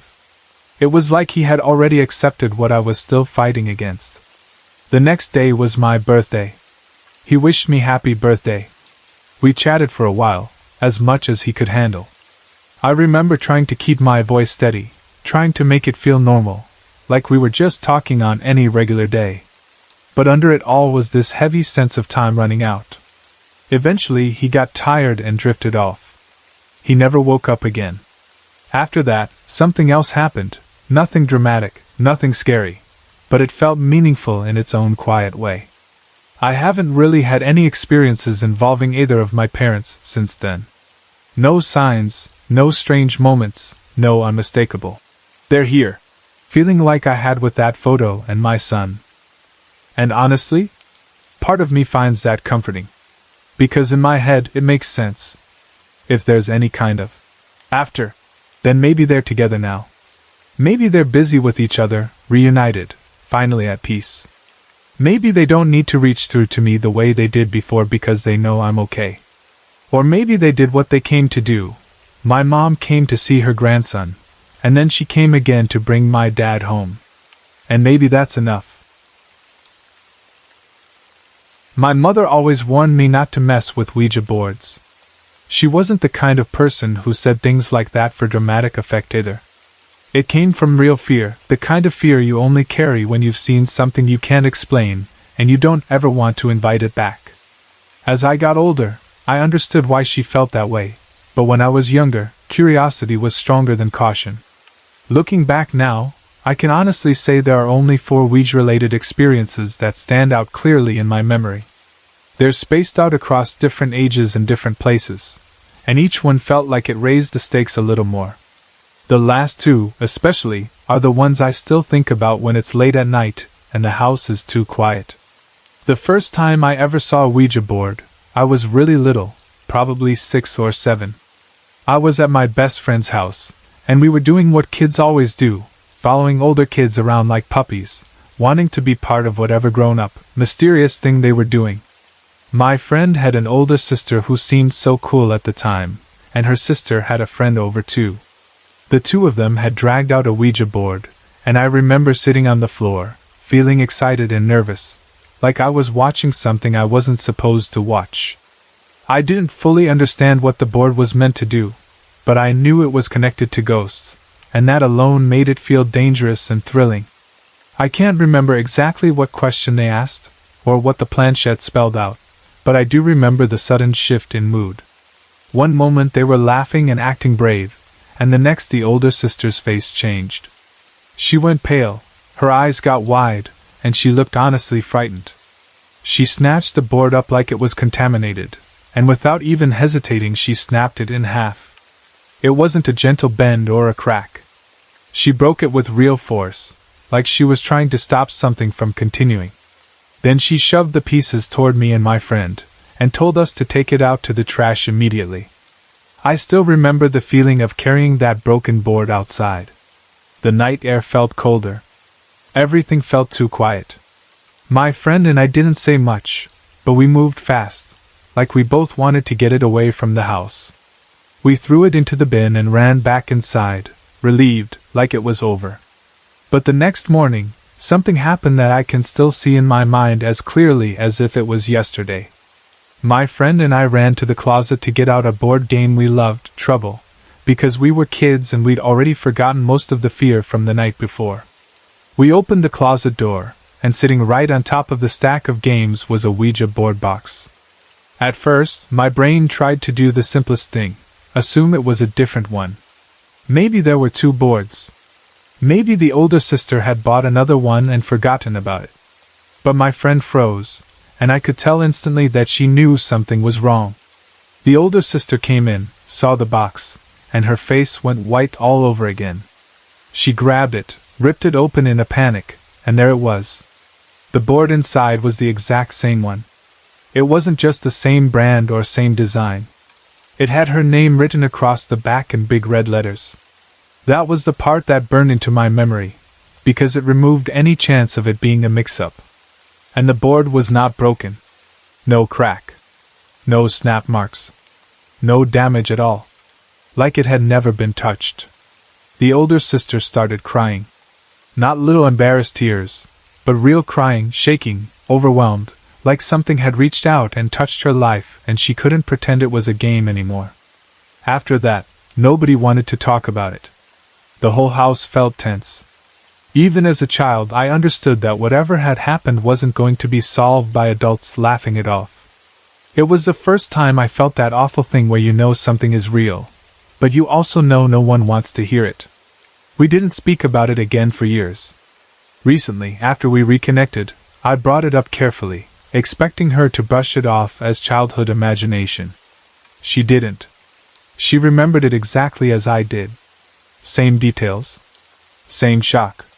Same name on the back. That alone still gives me chills. After that, I stayed away from Ouija boards for a long time. When you're a kid and you see something like that, you either forget it, or it becomes a quiet little fear that follows you around. Mine followed me around. But as I got into my early teens, curiosity came back. I was around 13 or 14 when I had my second experience, and by then I was old enough to think I could handle it, especially because I told myself the first incident was a weird one-off. I was at a girlfriend's house, and I found her Ouija board while digging through her closet for something she'd asked me to grab. It felt like fate, like the universe placing it in front of me again. I got excited and asked if she wanted to use it. She acted bored, like it was nothing.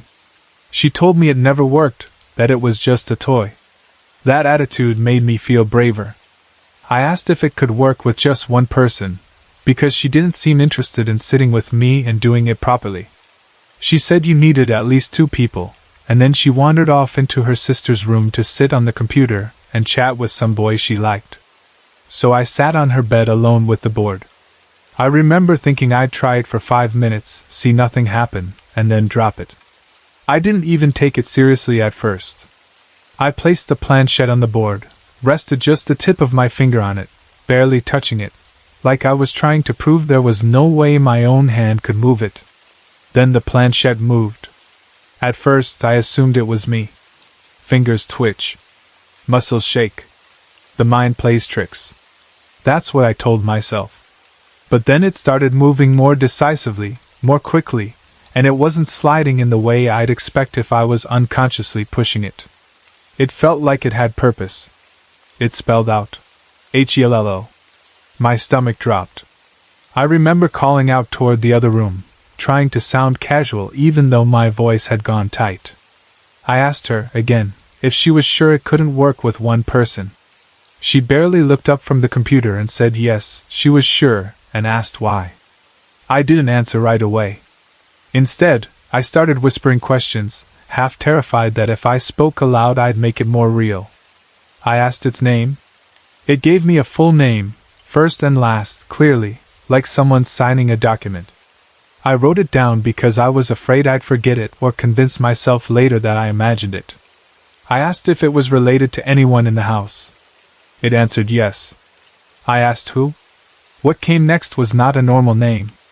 It spelled out a string of letters, ADPLJP. I stared at it, confused. It looked like initials, not a name. I got up, still feeling shaky, and walked into the other room to ask her if anyone in her family had those initials. She laughed and said no, like it was ridiculous, and I started to turn away. But then she paused. I saw the moment her expression changed, the moment her mind made the connection. She said her sister's full name and then her own, slowly, like she was testing it as she spoke.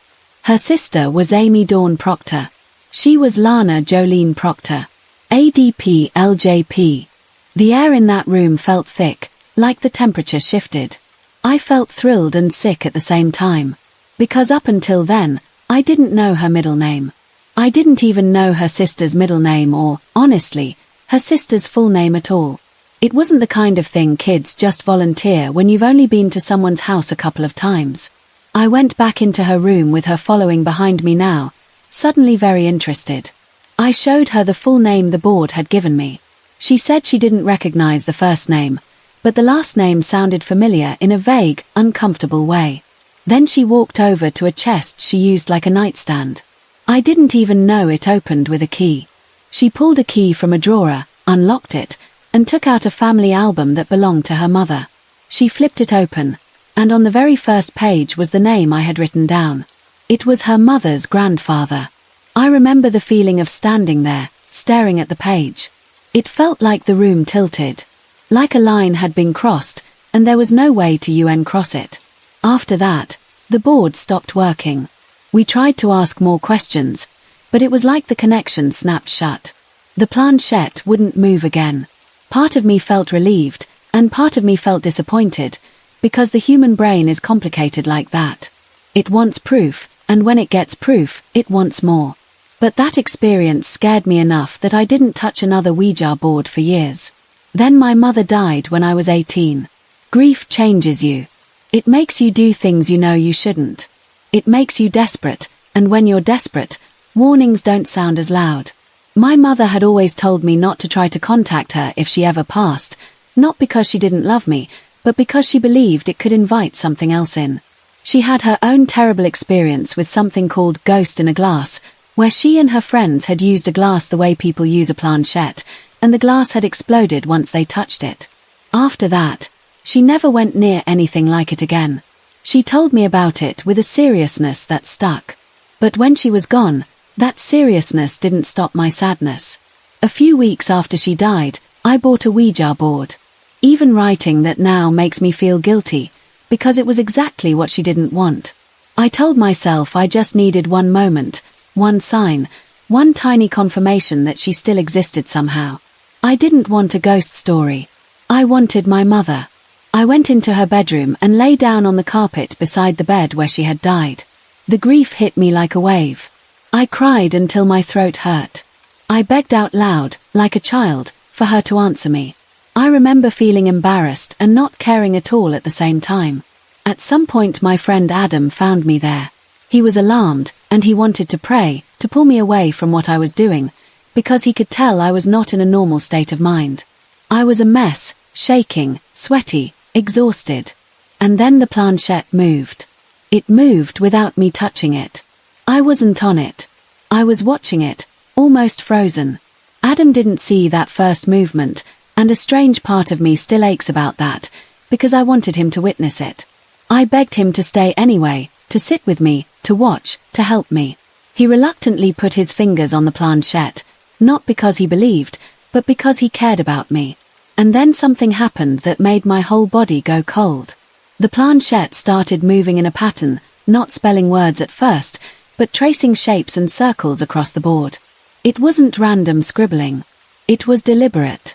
It was the exact same pattern my mother used to draw on my back when she wanted to comfort me, or when she wanted to wake me gently. She'd do it for years, the same movements, so familiar that my body recognized it instantly, before my brain could even make sense of it. When that pattern happened, I broke down. It wasn't fear this time. It was relief so intense it hurt. I thanked her out loud, sobbing. The movement stopped abruptly, like the moment was complete and that was all I was allowed to have.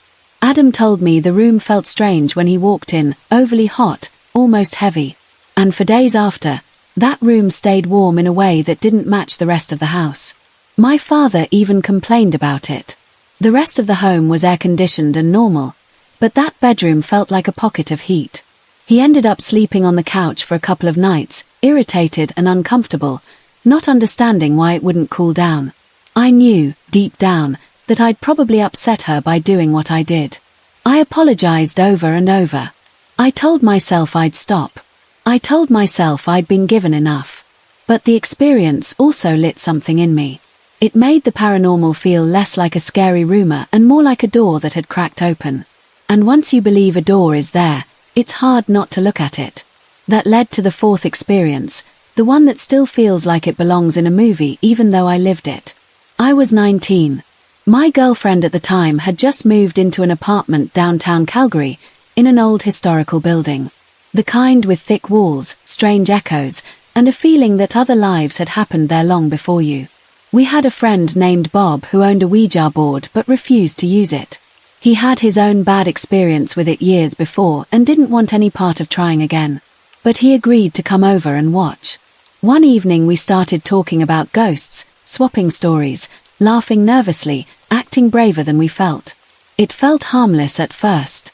Like we were just entertaining ourselves. Eventually the board came out, and my girlfriend and I put our hands on the planchette. At the beginning it was messy. The planchette moved, but it didn't make sense. It spelled fragments, strange strings of letters, nonsense. It felt like a bad phone connection, like something trying to speak through static. We kept asking questions, getting annoyed, losing patience. Then the planchette started spelling EMA whenever it seemed frustrated with us. It happened repeatedly, like a stuck record, and at the time we didn't fully understand what it meant. We just knew it had an emotional weight to it. Like it wasn't a random word. Then it felt like the tone shifted. Like someone else stepped in. Suddenly we started getting clearer responses. This presence didn't like us at first. It felt irritated, suspicious, like it didn't trust our motives. But as time passed, it kept returning. It became a repeated contact over days, and then nearly 2 weeks. That's when things got harder, because it wasn't staying inside the board anymore. My girlfriend began getting scared. She started sleeping with a knife under her pillow, not because she thought it could protect her from a spirit, but because fear makes you reach for anything. She lost sleep. She started noticing little dim flashes of light above one specific tile in the kitchen, like tiny sparks that appeared and vanished. It became a pattern, and it convinced her something was there even when the board wasn't out. At first Bob and I tried to calm her down. We thought maybe she was working herself up. We went over to comfort her, and I brought a few of my mother's items, small things that felt loving and safe to me, because I wanted to create an atmosphere of protection. Not in a ritualistic way, more like surrounding us with memory and warmth. The spirit seemed to respond to that, at least emotionally. It started expressing that it was lonely, that it liked my girlfriend, that it wanted her attention. It didn't say it in neat sentences, but the meaning came through. My girlfriend was terrified of that, because it's one thing to believe in spirits in theory, and another thing entirely to feel like something is emotionally attached to you. We tried to get a name, but we couldn't. Eventually we started giving it a nickname, just to have something to call it, and strangely, it didn't mind. At one point it even indicated it couldn't remember its name, which made the whole thing feel sad in a way I didn't expect. Over time, the fear eased and turned into something else. It became almost familiar. My girlfriend started getting excited to talk to it. She wanted the board out constantly. I stayed cautious, but when you're young, and you feel like you're experiencing something rare and special, it's easy to slip into that energy. The spirit felt playful. It wanted to entertain. It would zip the planchette around so fast that even with just the tips of our fingers touching, we couldn't keep up. Sometimes it moved when we couldn't even properly keep contact with it, like it kept going for a second or two on its own.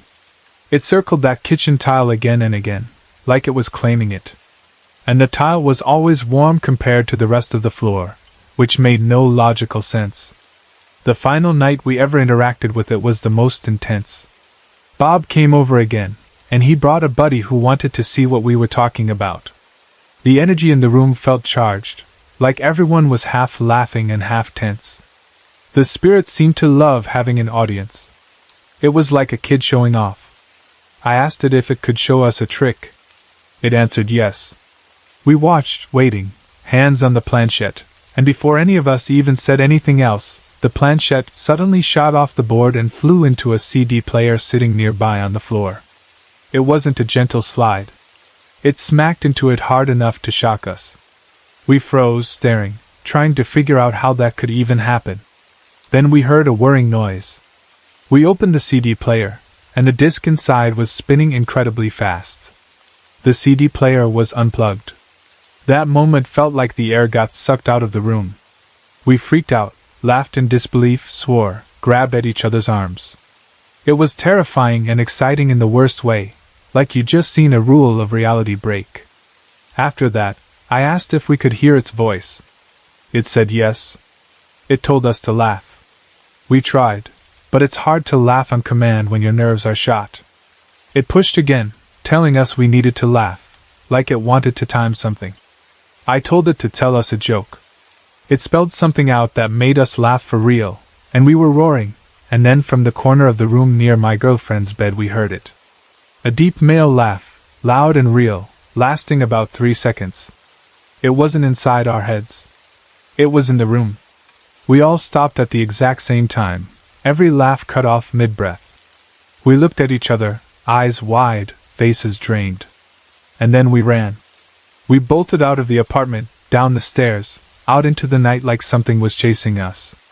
We ended up at a coffee place, shaking and giddy and trying to convince ourselves it was funny. Bob and his friend refused to go back.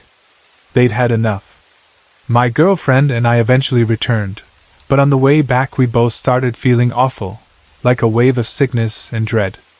We panicked and actually ran again, like our bodies were reacting before our minds could reason.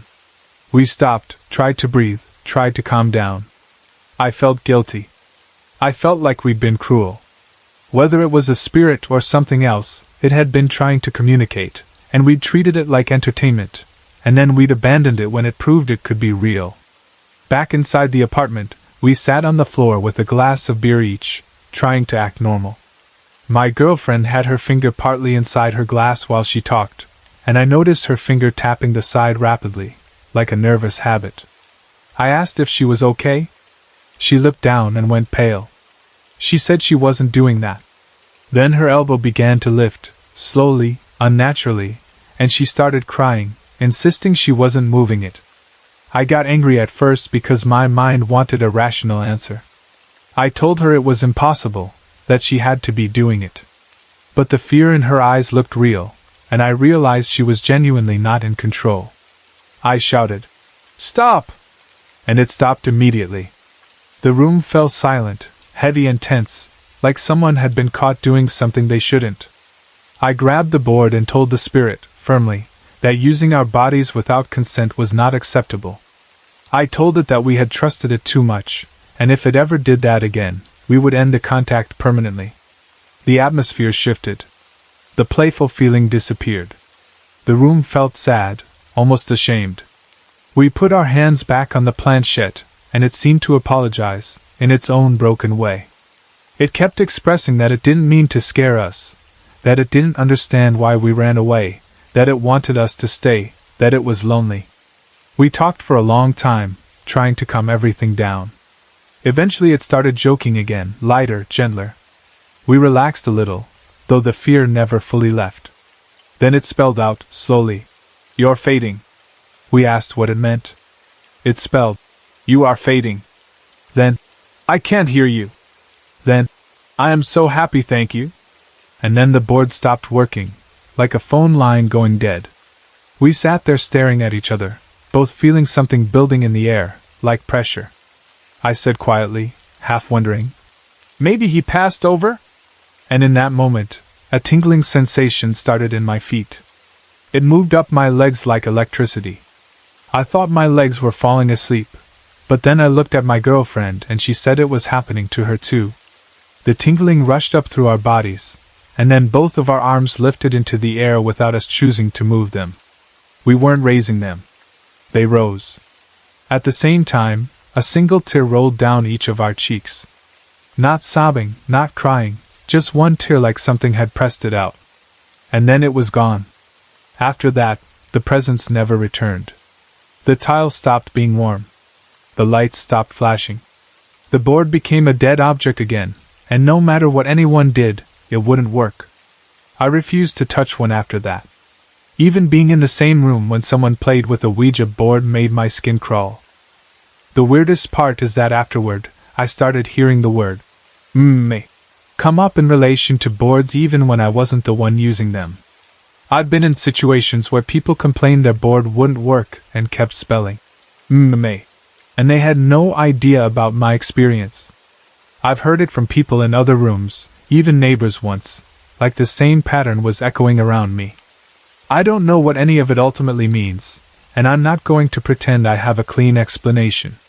I just know what I lived through, what other people witnessed alongside me, and what it felt like in my chest when the atmosphere in a room changed and something unseen made itself known. I also know that my mother's warning wasn't superstition. It was a boundary. And every time I crossed it, something answered. About a month ago, I was babysitting my little cousin overnight because my aunt and uncle had to go out for something important. I can't even remember where they were going now, but it doesn't really matter.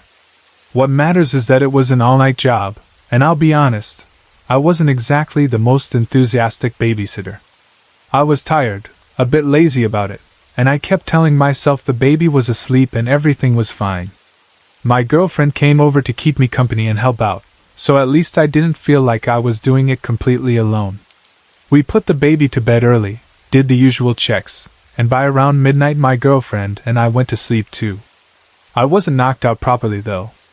I was in that half-sleep state where you're drifting, but you can still hear little sounds around you, and your mind keeps flickering in and out. That's when I started hearing it. At first it was just a voice, like someone whispering right inside my head. It kept repeating the same thing over and over. The baby is in trouble. Help it. The baby needs you. It wasn't like a normal thought. It felt separate from me, like something intruding, nagging, persistent. I remember feeling irritated more than scared at the beginning, because my first assumption was that it was my girlfriend. She sometimes talks in her sleep, and I thought maybe she was mumbling, and it was blending into my half-asleep brain. So I did what a tired, annoyed person would do. I told her to stop. I muttered at her, half asleep, telling her she was being annoying and to let me sleep. But she didn't respond. She didn't shift. She didn't even make a sound. She was sleeping heavily, dead to the world, and the voice kept going anyway. That's when it got weird in a different way, because even though I still wanted to explain it logically, part of me knew it wasn't coming from her. The voice had a steady tone, almost mechanical in how it repeated itself, and it wasn't coming from across the bed. It was coming from inside my head, like a thought that wasn't mine. I still ignored it. I remember thinking, I'm not getting up for this, it's probably just a dream thing. Eventually the voice stopped, like someone finally got bored of trying to wake me. And I fell into a deeper sleep. In the morning, my aunt and uncle came back and picked up the baby.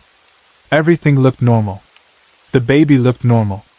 No crying, no panic, no obvious sign that anything had happened. Once they left, I brought it up to my girlfriend with that half-joking, half-annoyed tone people use when they think they've solved the mystery. I told her she'd been nagging me all night in her sleep. She just stared at me like I was stupid. She said she didn't say anything. She said she slept through the whole night, and didn't remember dreaming about the baby at all.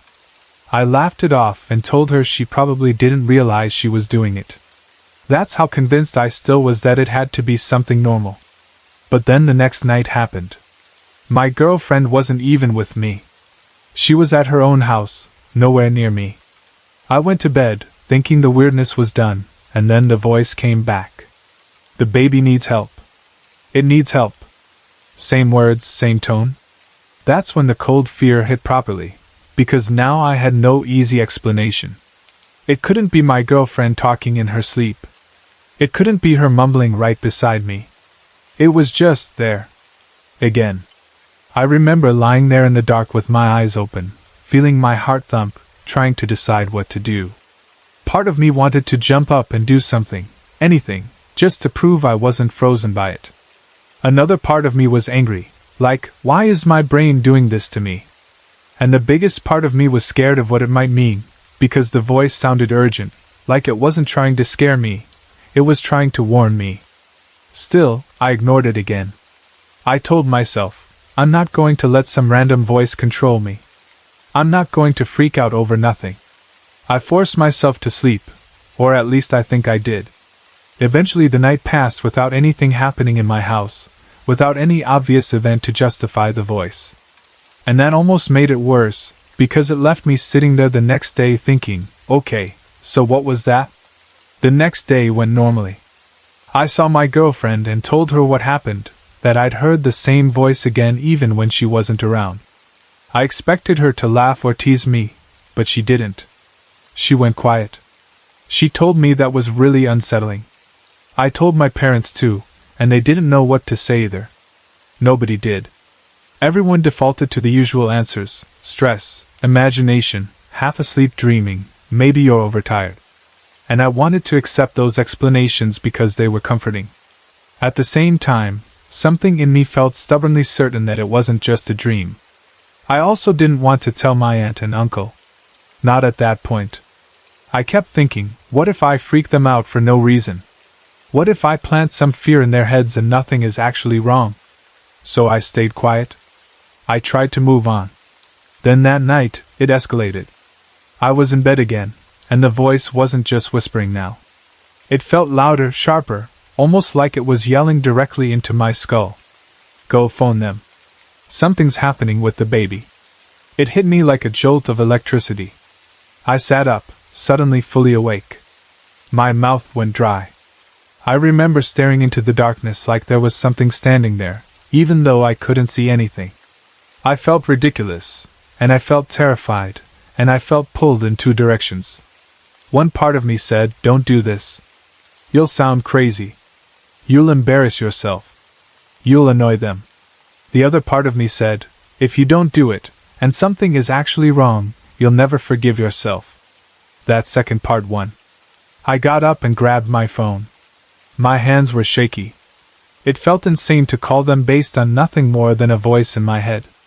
Even as I dialed, I was already planning how to apologize and laugh it off. I kept thinking, what am I even doing? But they picked up, and thank God they were still awake. Apparently, because of their work, They were the type of people who stayed up late anyway, so I didn't wake them from a deep sleep. I told them, awkwardly and quickly, that I had this really bad feeling and I thought they should check on the baby. I tried not to over-explain. I tried not to sound dramatic. My uncle, Tony, didn't believe me. I could hear it in his voice, that tired irritation, like he thought I'd been watching too many scary videos or letting my imagination run wild. I was about to backtrack, about to say sorry, never mind, forget it, when my aunt, Christine, cut in. Something about her changed. Maybe she heard something in my voice, or maybe she had her own gut feeling, but she took it seriously. I could hear them moving around. I could hear the shift in the background noise, like they were getting up. And then something happened that made my stomach drop. I heard voices in the distance through the phone, panicked voices, not calm conversation. Like someone had suddenly discovered something wrong. I couldn't make out the words clearly, but I could hear the urgency. My uncle came back on the line, and his voice was completely different now. Tight. Fast. We have to go. And then the call ended. I just sat there holding my phone, staring at it like it had turned into something else. My brain was running in circles. Was it real? Did I just cause a panic over nothing? Did something actually happen? I felt sick, like my body was trying to prepare for the worst. The next day, I went to see them because I couldn't sit at home wondering. When I arrived, the mood was heavy. My uncle told me what had happened. Apparently, when they checked on the baby, there was blood. A long strip of blood hanging from his mouth. Even hearing it now makes my throat tighten. They rushed him to the hospital, and the doctor told them that if they'd waited longer, if they'd brought him in later, he could have died. I didn't know what to say. I remember feeling dizzy, like I needed to sit down. The relief was huge, but it was tangled with fear and confusion. I kept thinking, that could have gone the other way. That could have been tragedy. Afterwards, once the shock faded a bit, my brain did what brains do. It tried to make it logical. I told myself it must have been a coincidence. Or maybe I subconsciously saw something when I was babysitting that night. Maybe the baby had some small issue, a sign I didn't consciously register, and my mind held on to it. Maybe stress turned it into a voice. Maybe the guilt of not being a great babysitter turned into anxiety. There were plenty of explanations I could build if I tried hard enough. And I wanted to believe them, because the alternative was too strange.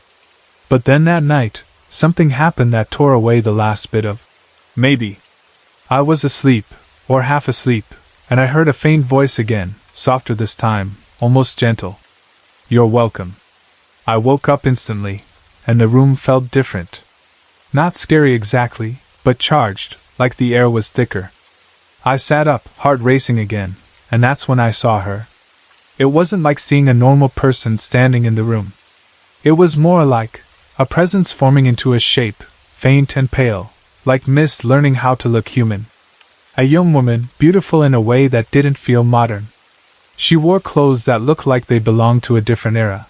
Something old-fashioned, something that didn't match the time we're living in. I can't name the exact period, but it had that past feeling, like you'd see her in an old photograph. She didn't speak out loud. She just looked at me calm.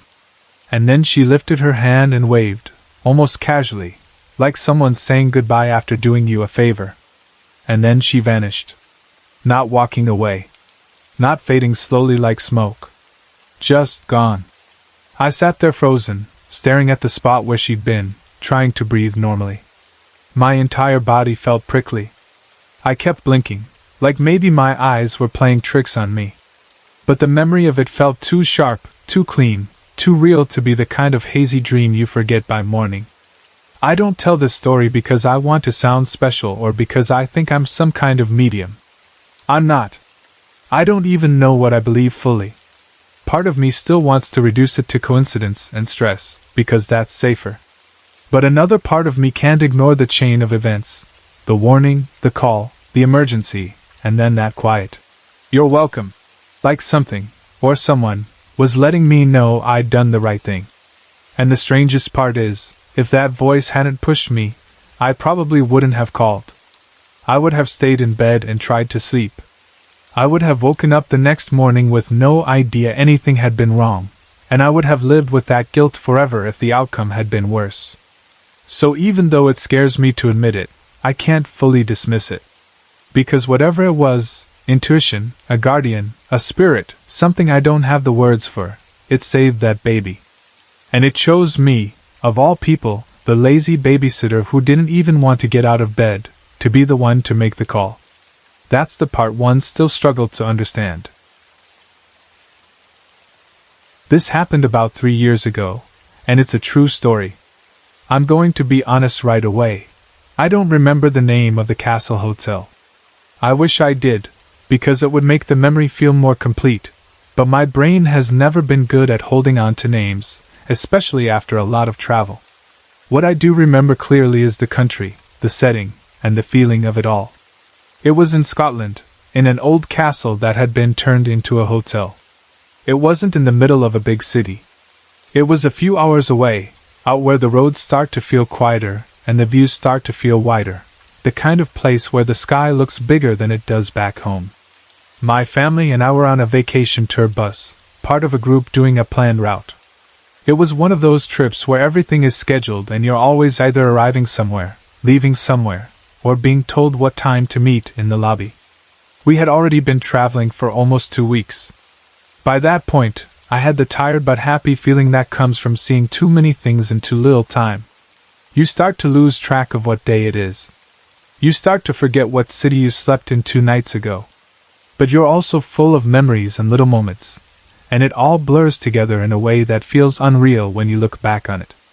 This Castle Hotel was one of the last places we stayed before the tour ended. I remember that clearly because it felt like a big stop, like something the trip had been building toward.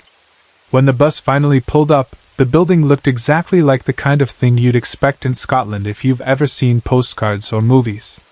Heavy stone walls, tall windows, a shape that made you think of old stories and old history. Even the air felt different, like it had more weight to it, cooler and damp in a way that made you pull your jacket closer without even thinking. Inside, it had that mix of old and modern that you often get in places like that. The floors and walls still looked ancient, but the lighting and furniture were clearly hotel standard. There were signs, reception desks, little details to help tourists not get lost. But even with all of that, it didn't feel like a normal hotel. It felt like you were sleeping inside a place that had been something else first, something older and more serious, before it became a spot where people arrived with suitcases and took pictures.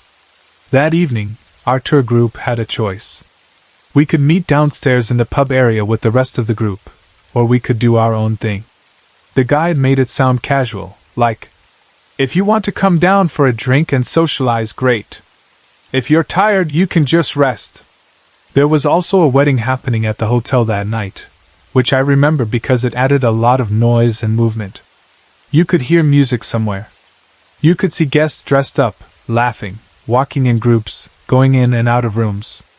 The lobby had that busy feeling, like there was always someone passing by. My parents wanted to go down and join everyone else, which made sense. They liked talking to people, and on tours like that, you end up chatting with strangers and turning them into temporary friends. Me, I was tired. Socially tired, not just physically. Plus, with the wedding happening, I knew the pub would be loud. I also liked quiet. I liked being alone sometimes, especially after days of being around a big group and always having to keep pace with everyone. So I told my parents I was going to stay in the room for the evening. At the time, it felt like a small decision. I'll just stay upstairs, shower, write, relax. But looking back, I wonder if that choice is part of what made the experience feel stronger, because I spent a lot more time alone in that room than I normally would have on a trip like that. Our room was big. Not the kind of hotel room where you can reach everything in 2 steps. It felt like what it probably used to be, a large chamber that had been converted. There were 2 beds. My mom and dad were sharing one, and I had the other. The ceilings were high. The walls looked thick, like they were built to last forever. Even with modern furniture, you could tell the structure itself was old. It had that quiet echo, where even small sounds seemed to carry a little. When my parents left, they grabbed their jackets and told me they'd be back later. I locked the main door after they left, partly out of habit, partly because it was a strange place and I wanted to feel secure. I remember double-checking it too. Then I decided to take a shower. The bathroom was connected to the room, and the shower itself was normal enough.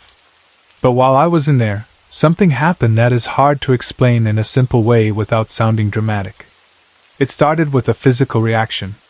The hair on the back of my neck lifted, like when you suddenly feel someone standing too close behind you. It wasn't just a thought. It was that sharp, instinctive feeling your body gives you before your mind catches up. It made my shoulders tense. It made my stomach tighten. I remember pausing mid-shower, water still running, soap on my hands, just listening. Everything was quiet. No footsteps. No voices. No door creaking. Just the soft roar of water and that hollow bathroom sound. But the feeling stayed, like there was someone right outside the bathroom door, standing still and waiting. It didn't feel like the presence of my parents because they were downstairs. It didn't feel like a random guest in the hallway because the door to our room was locked. The logical part of my brain tried to take control immediately. It told me, "You're just in a new place, you're tired, your nerves are playing tricks on you." But my body didn't accept that explanation. The back of my neck stayed prickly, alert. I finished the shower faster than I normally would, not because I was panicking, but because I wanted to be out of there with the door open, able to see the room. I dried off, took a breath, and opened the bathroom door. The room was empty. Nothing had moved. No one was there. The beds were untouched. My suitcase was where I left it. The curtains were still. The light looked normal. I stood there for a second, half expecting to catch someone slipping behind a chair or into a corner, even though that made no sense. There was nowhere for someone to hide anyway. It was an open, simple room. And yet, the feeling didn't go away just because I couldn't see anyone. I got dressed and tried to settle myself. I told myself again that it was just nerves. I've always been someone who believes in spirits and ghosts. I don't make fun of it. I don't roll my eyes at it. And because of that, I think I notice certain feelings more than other people do. It's like if you already believe something is possible, your mind doesn't block it out as quickly. Still, I wasn't trying to turn it into a ghost story. I wasn't hunting for anything. I just wanted to rest. I sat on the bed with my journal, the one I'd been writing in throughout the trip. I wrote about the scenery. I wrote about the hotel being a castle. I wrote about the wedding downstairs, the music, the laughter. I wrote about how Scotland felt, how the landscape had a kind of mood to it, like it was beautiful but also serious. I tried to make the writing calm and normal, like everything was fine.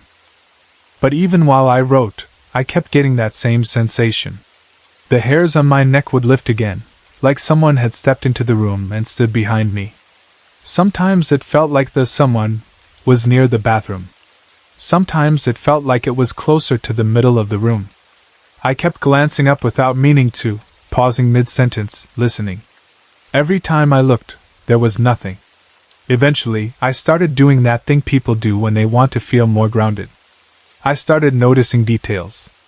The sound of the building settling. The distant thump of music from downstairs.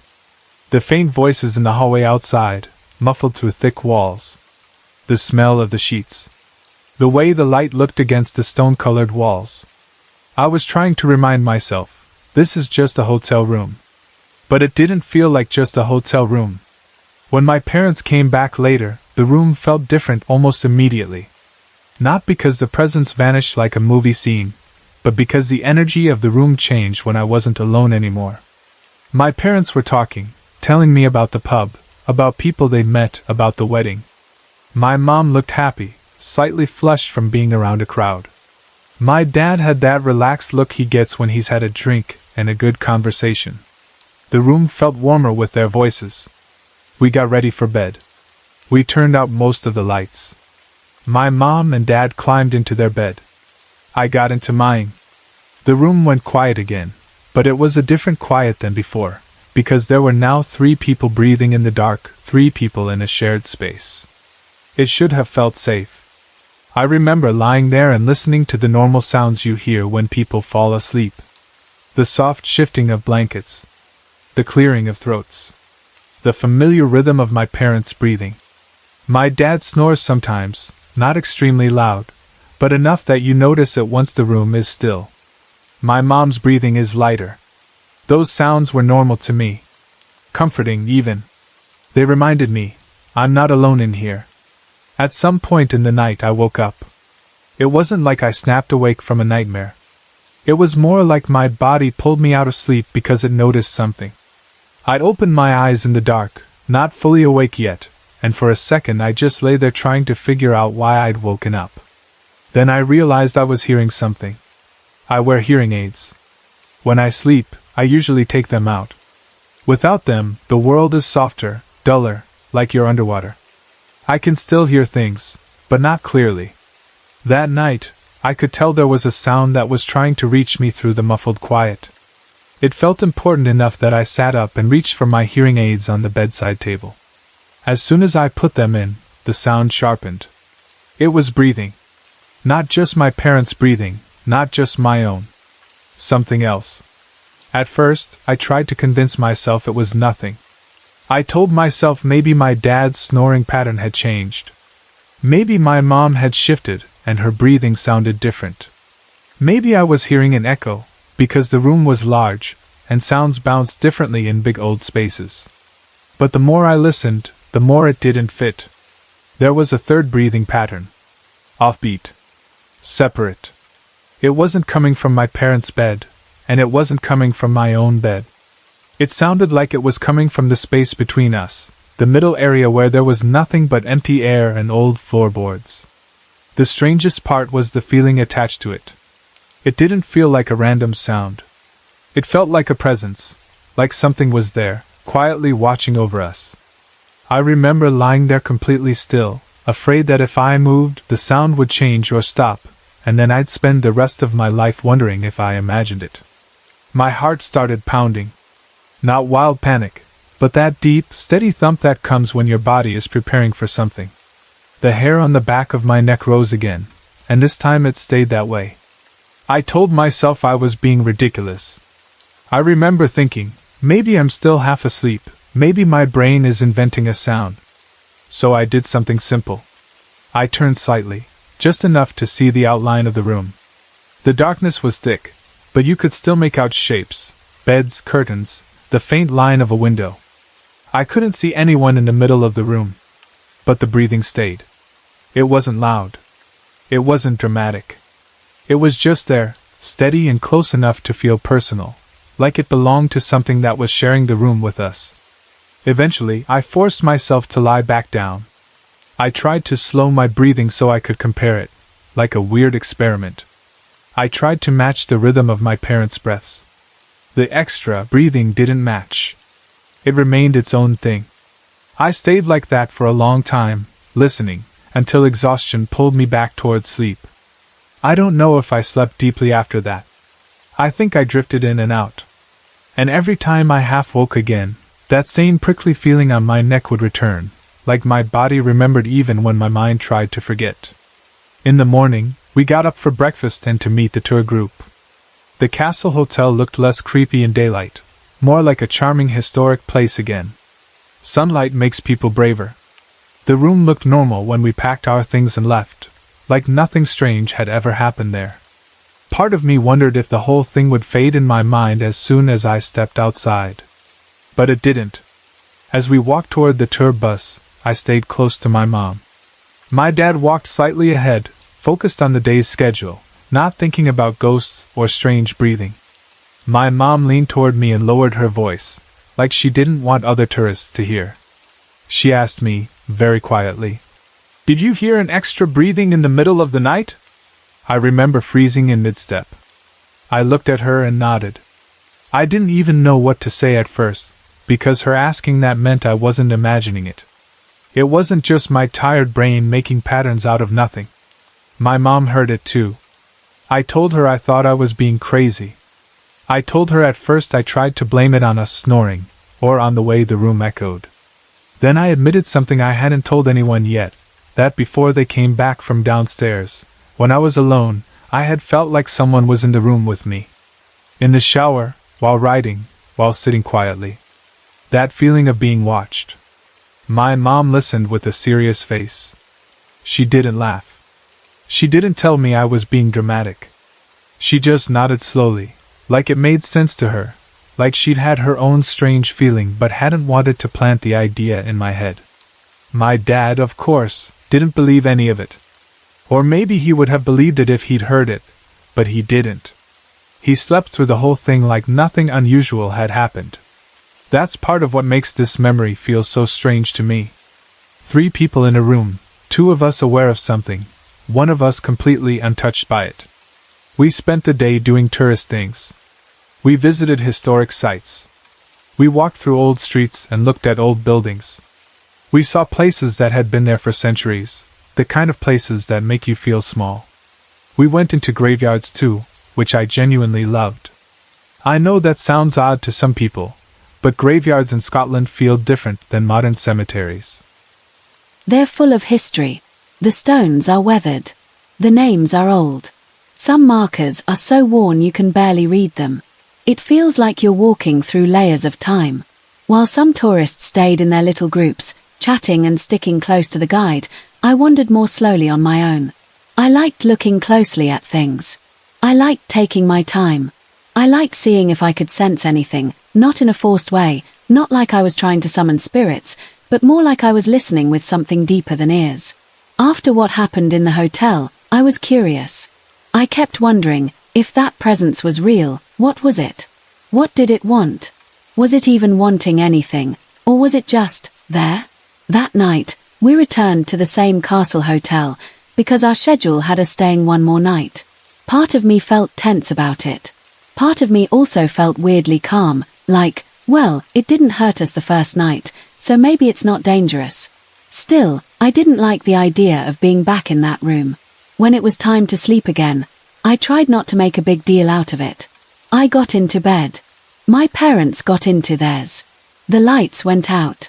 And again, in the night, I heard it. That offbeat breathing in the middle of the room. It was still creepy, yes.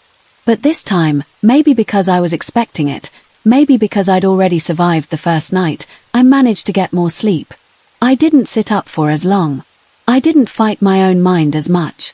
I remember thinking, if it wanted to harm us, it could have done something else by now.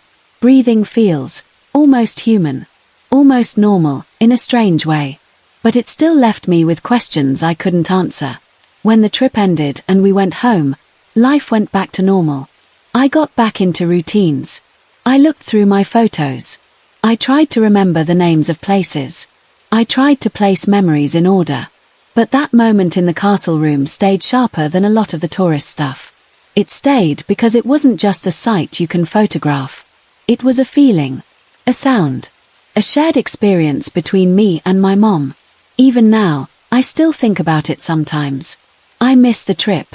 I miss the atmosphere of Scotland, the old buildings, the history everywhere, the way even the wind feels like it carries stories. I also feel a little sad that I can't remember the exact names of some places, because I like to label memories, to keep them organized. I look back at pictures and I can remember what I felt in those moments, but I can't always attach a name to a location. It's like having a beautiful book with a few missing chapter titles. And whenever I remember that castle hotel room, I remember that strange extra body feeling in the space between us. The way a simple thing like breathing can suddenly become frightening when it doesn't belong to anyone you can see. The way my body reacted before my mind could explain. The way my mom confirmed it without me even bringing it up first. I don't have a neat answer for what it was. I don't have proof I can show anyone. All I have is the memory and the fact that 2 people experienced the same thing independently. I know some people would still say it was the building settling, the air moving, the echo of our own breathing, or some weird acoustic trick in a stone room. Maybe. I can't argue with anyone who wants a logical explanation, because I also understand the need for that. But I also know what it felt like in the moment. And I know how real it sounded when the room was dark, the castle was quiet, and there was something in the middle of us that breathed like it belonged there. That's why I still think about it. That's why it stayed with me long after the trip ended. Because it didn't feel like a story I heard from someone else. It felt like something I lived through, something that reached across the normal rules of a hotel room and made it feel like an old place again, full of unseen company. My family dogs were miniature, short-haired dachshunds. Their names were Charlie and Cindy, and we'd had them since I was in grade 5, back when we were living in Toronto. They passed away around 1999 and 2000. Cindy went first, and then not long after that, Charlie followed.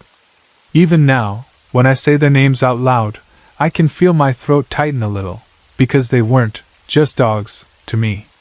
They were part of the background of my childhood, part of the routine, part of what made our home feel like home. Dachshunds have big personalities and small bodies. They're stubborn, loyal, funny, and somehow always seem like they understand more than they should. Charlie especially was my best bud. I talked to him like he was a person.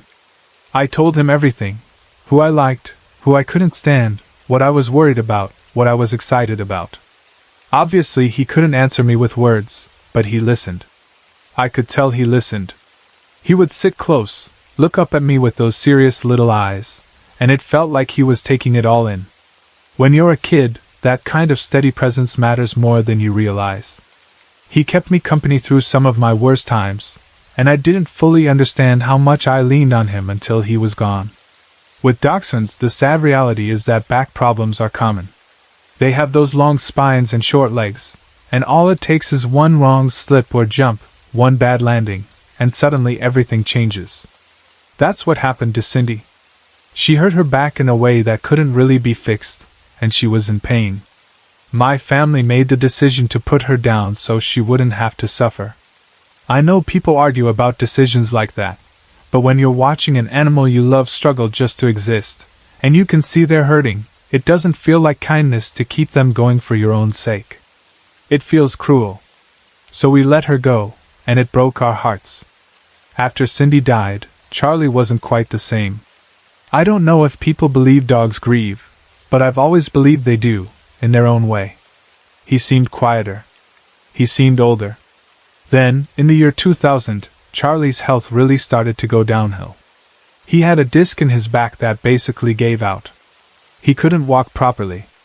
He couldn't move like he used to. He looked like he was trapped inside his own little body, wanting to do normal dog things but unable to.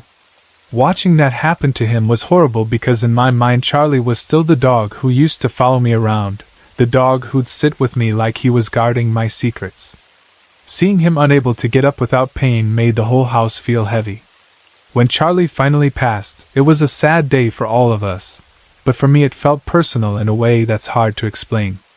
Losing Cindy hurt, but losing Charlie felt like losing a friend who had been in my corner when I didn't even know I needed someone there. For the first few weeks after his passing, I didn't spend much time with our new dog, Heidi. At that point, Heidi was newer in the family, and my dad and brother were the ones who focused on her more, socializing her, bonding with her, doing the practical stuff. I wasn't avoiding her because I didn't like her. I was avoiding her because it felt wrong to move on. It felt like if I poured love into the new dog too quickly, it would somehow mean Charlie mattered less. I know now that love doesn't work like that, but grief doesn't always care about logic. We had gotten Heidi from the Humane Society after we started feeling emotionally ready to have another dog around the house. We weren't replacing Charlie or Cindy. That's never what it was. It was more like, the house felt too quiet without a dog. The routines felt empty. And after you've had animals in your life for years, you realize how much their presence fills the space in a gentle way. Heidi became part of the family, but she also came into a home that still had grief in the walls, whether she knew it or not. Heidi slept in my parents' room, and they kept the door closed at night so she wouldn't go down the stairs and hurt herself. That was always a big worry with dachshunds, especially after what happened with Cindy and Charlie. We were careful about stairs, careful about jumping, careful about anything that could mess with their backs. So there was this routine. Heidi in my parents' room, door closed, house quiet. One night not long after Charlie had passed, I woke up in the middle of the night to get a drink of water. I remember being half asleep, not fully in the real world yet, just moving on autopilot. The hallway was dim, that kind of soft darkness where shapes don't have sharp edges. As I stepped out, I thought I saw a dog in the hallway walking from my brother's door toward mine. At first, my mind tried to file it under Heidi. But even as that thought formed, it didn't fit. I looked at my parents' door. It was still closed. Heidi couldn't be out. The door hadn't opened. No one was awake. Yet I had that clear impression of a small dog shape moving in a way that felt familiar. I went back into my room, and that's when it hit harder. I thought I saw Charlie on my bed, lying there and staring at me. Not in a scary way. Not like something out of a horror movie. More like the way he used to look at me when I came into my room, like he was checking in, like he was waiting for me. I froze for a moment because I honestly didn't know what was happening. I was half asleep, and when you're in that state, you question your own eyes. You question your own brain. I remember standing there thinking, am I dreaming? Am I still asleep on my feet? Or is he really there? It wasn't like he jumped up or did anything dramatic. It was more like an image, a presence, a moment that felt real enough to shake me awake. Then, just like that, it was gone. But the feeling stayed. The memory stayed. I've always had this little book, a journal of sorts, where I write down anything unusual that happens around my house, or at a friend's place, or anywhere in the community. I don't do it to prove anything to anyone. I do it because if I don't write it down, I start doubting myself later. I start questioning details. I start wondering if I made it up. So I wrote that night down. I wrote exactly what I thought I saw, what time it was, where I was standing, and how it made me feel. The next day, something else happened. I was sitting alone with Heidi on my lap. She didn't have her collar on. The house was calm, no one rushing around, no one coming in and out. And then I thought I heard the sound of a collar, the little tag and metal sound you hear when a dog walks downstairs. If you've lived with dogs, you know that sound. It's not even loud, but it's distinct. It's a sound that becomes part of your daily life until one day it's gone. When I heard it, my stomach dropped, because for a split second my brain reacted like Charlie was still alive. Like he was about to come around the corner. Then reality hit again, and I felt that weird mix of comfort and sadness at the same time. Comfort, because it felt like he was near. Sadness, because it reminded me he wasn't supposed to be. Years went by. Heidi stayed with us. And then, at some point, we got another dachshund from the Humane Society. It happened in a way that still feels like fate when I think about it. We saw his picture in the newspaper, and we had a friend who worked with the Humane Society who called us and asked if we were interested. Another dachshund. Another little long-bodied, short-legged dog looking for a home. We tried to act normal about it, tried to be sensible, but honestly we couldn't resist. When we went to pick him up, I remember staring at him, and something in me went quiet. His name was Norman, and right away his face reminded me of Charlie. Not exactly the same. Norman was a bit skinnier, his build slightly different, but it was the expression. The look in the eyes. The little way he held his head. The familiar dachshund attitude that somehow made him feel like more than just a random dog we happened to adopt. I caught myself thinking something that almost made me feel guilty, like I was betraying Charlie by even considering it. But the thought was there anyway. Could Norman be another form of Charlie? Could Charlie be letting us know he's okay? Could he have come back to us in a different way, or at least guided Norman to us? I know how that sounds to some people. I know there are people who would roll their eyes and say, "It's just a dog that resembles another dog." And maybe that's all it is. But when you've lived through enough strange moments, when you've felt a presence, when you've heard things you can't explain, you start to keep your mind a little more open. You start to admit that not everything fits neatly into a box. It's been 4 years now since we got Norman, and I still ask myself that question sometimes, especially when I'm down. Sometimes he'll give me a look that is so Charlie-like that it almost hurts. Like for a second, I'm back in my childhood bedroom, telling Charlie something I didn't want to tell anyone else. Like for a second, the years collapse into nothing. What makes it even stranger is that even now, even with 2 dogs in the house, I still sometimes hear things in the hallway. And it's not always explainable as the dogs are walking around. Because there have been times when both dogs are asleep, collars off, lying still, and I'll still hear the faint jingle sound. Or I'll hear that soft padding sound, like nails on a floor in the distance, when there's nothing moving. Whenever it happens, I feel this pull in my chest. It makes me want to reach back into time and hold Charlie again. It makes me want to do one simple thing differently. Because I never hugged him goodbye properly. When we took him to the vet, I went with him to see him one last time, but I was uncomfortable with hugging back then. I don't know why, it was just how I was. Maybe I didn't know how to express emotion in that moment. Maybe I didn't want to accept what was happening. But now, looking back, I wish I had wrapped my arms around him, held him close, and told him clearly that he was loved. That regret sits in a quiet corner of me. It doesn't destroy me, but it visits sometimes, especially when I hear those hallway sounds or when Norman makes a face that reminds me too much of Charlie.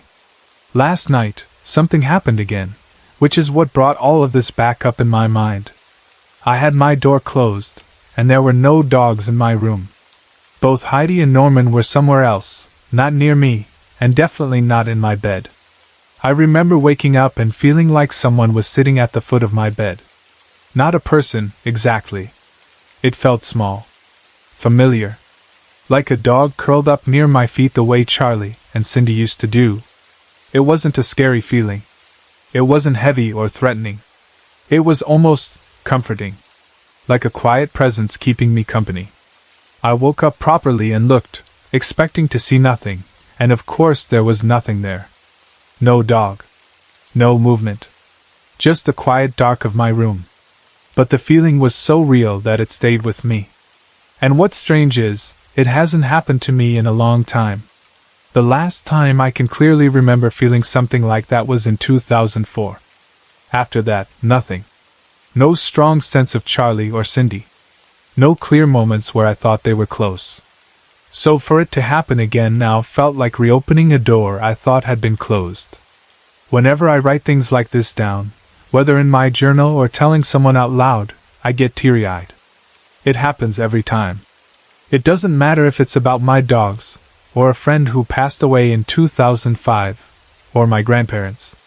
The memories themselves are beautiful, and I'm grateful I still have them. But the tears come anyway, like my body reacts before I can stop it. It's like part of me loves remembering, and another part of me hates the reminder that time keeps moving forward without asking permission. The hardest part is that when you talk about experiences like this, people don't always know what to say. They look at you like you're about to say something crazy. They want a neat explanation. They want you to laugh it off. And if you don't, if you're serious, then suddenly you feel like you have to defend yourself. Like you have to prove you're not imagining things. Like you have to justify your own feelings. And I don't want to live like that, always defending what I felt. Lately, there have been so many weird things happening around me that I've started reading other people's real-life stories and comments online, trying to connect dots, trying to see if any patterns match what I've been dealing with.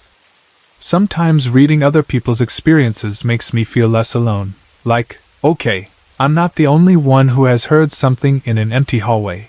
I'm not the only one who has felt a presence at the foot of the bed. Other times, it makes me feel more sensitive to everything, like I'm tuning myself in too much. But the main thing I keep coming back to is this: I think, nowadays, I might be the only one in the house who knows the dogs are still around, in whatever way that means. My mom used to sense things too. She used to mention things sometimes, little comments here and there, like she felt something or heard something. But she hasn't said anything lately. Maybe she doesn't notice it anymore. Maybe she's stopped talking about it.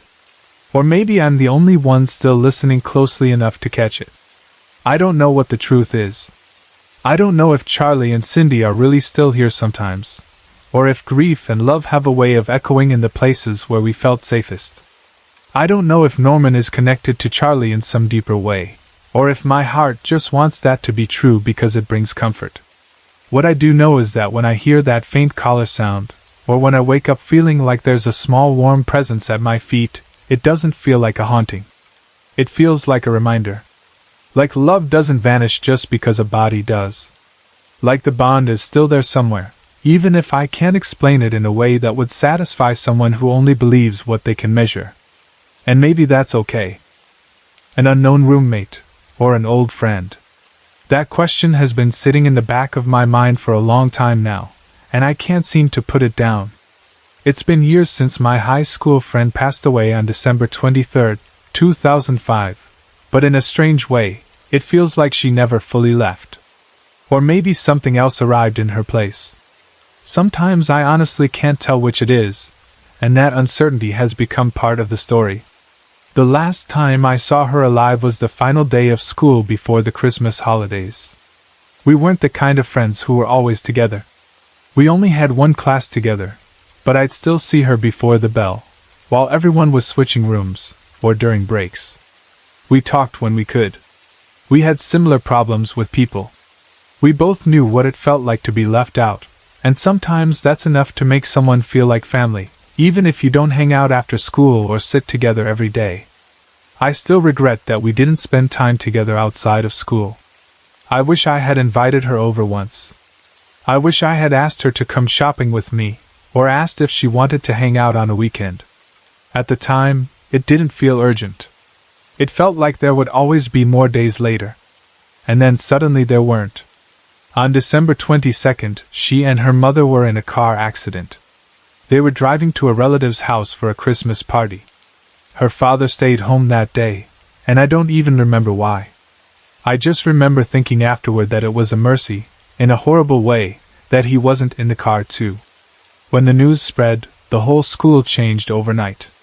It didn't matter if people had been kind to her or not, everyone suddenly had something to say. What messed with my head the most was how some of the kids who had made fun of her were acting like they'd been close friends all along. At least 2 out of a group of 5 used to talk about her behind her back. 3 of us knew it was mean and unfair, even if we didn't always speak up the way we should have.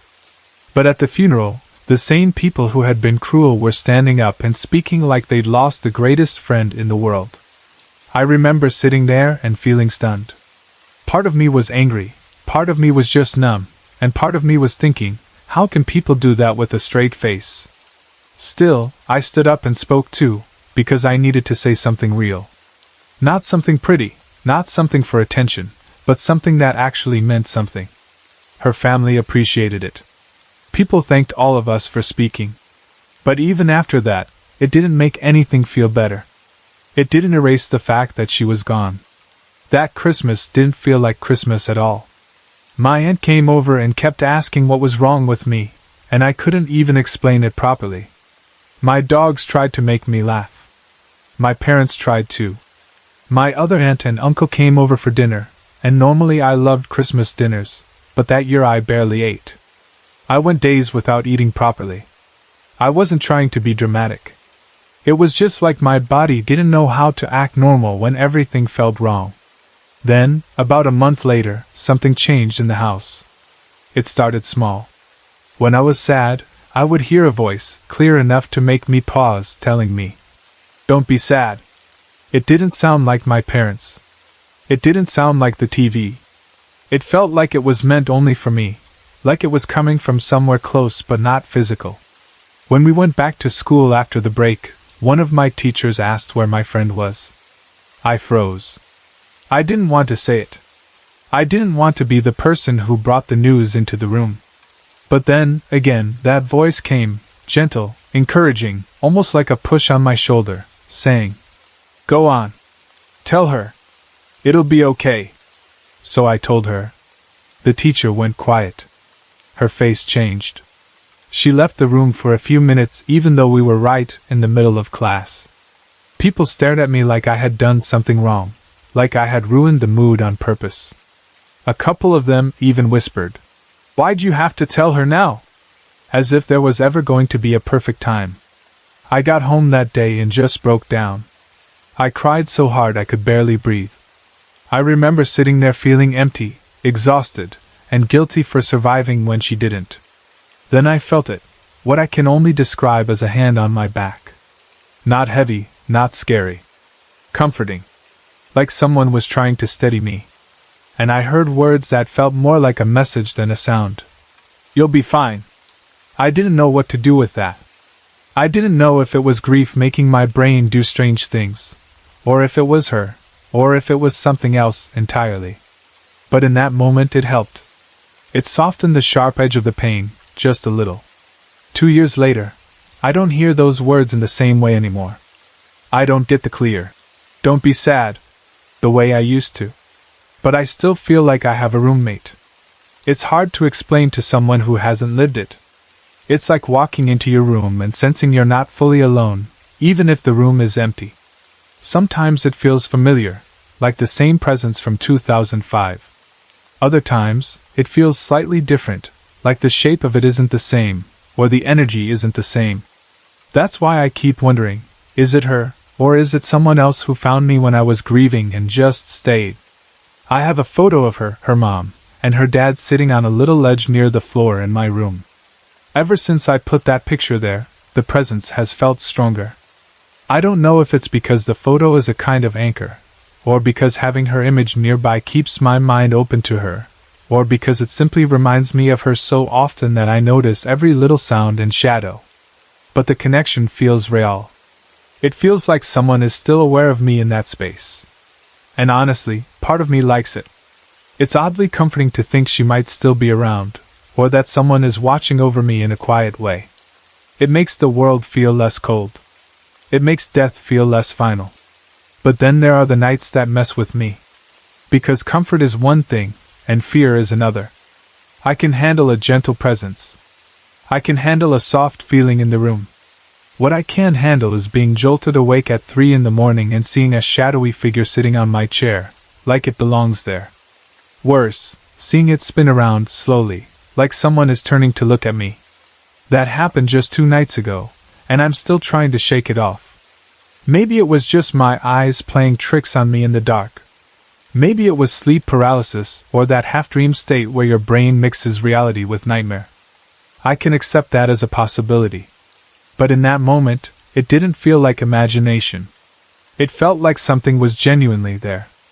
And whether it's her or not, whether it's friendly or not, I don't want to live with the kind of roommate that scares me like that. I don't want to be on edge in my own room. It took me a full year to start feeling like myself again after the accident. Even now, it's not gone completely. It's just buried deeper. I still have the newspaper clippings about the crash. I still have photos from the paper. Sometimes I take them out and stare at them like I'm trying to solve something that can't be solved. Like if I look long enough I'll understand why it happened or what I was supposed to learn from it. Sometimes I wonder if my other friends feel her too. I wonder if she visits them, or if she only stayed close to me because I was the one who needed it most. My best friend once drew a picture of her as a guardian angel, and that idea has stuck with me. Maybe that's what she is now, a guardian, in whatever form that takes. Maybe she's here because she cares. Maybe she's here because she can't move on yet. Or maybe she's already moved on, and what I feel is just an echo, like emotional fingerprints left behind in a room that held my grief. And then there's the last possibility that creeps in when the house is quiet, that it isn't her at all. That maybe my sadness, my attention, my longing for signs created a doorway of sorts, and something else stepped through. Something that likes the comfort of being noticed. Something that learned my habits. Something that uses the same emotional shape as her because it knows I'll respond to that.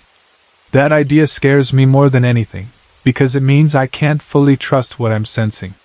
Still, when I think back to those early days, the voice encouraging me, the steadying hand on my back, that simple message of, "You'll be fine," it doesn't feel cruel. It doesn't feel dark. It feels kind. It feels like someone was trying to keep me from sinking under the weight of grief.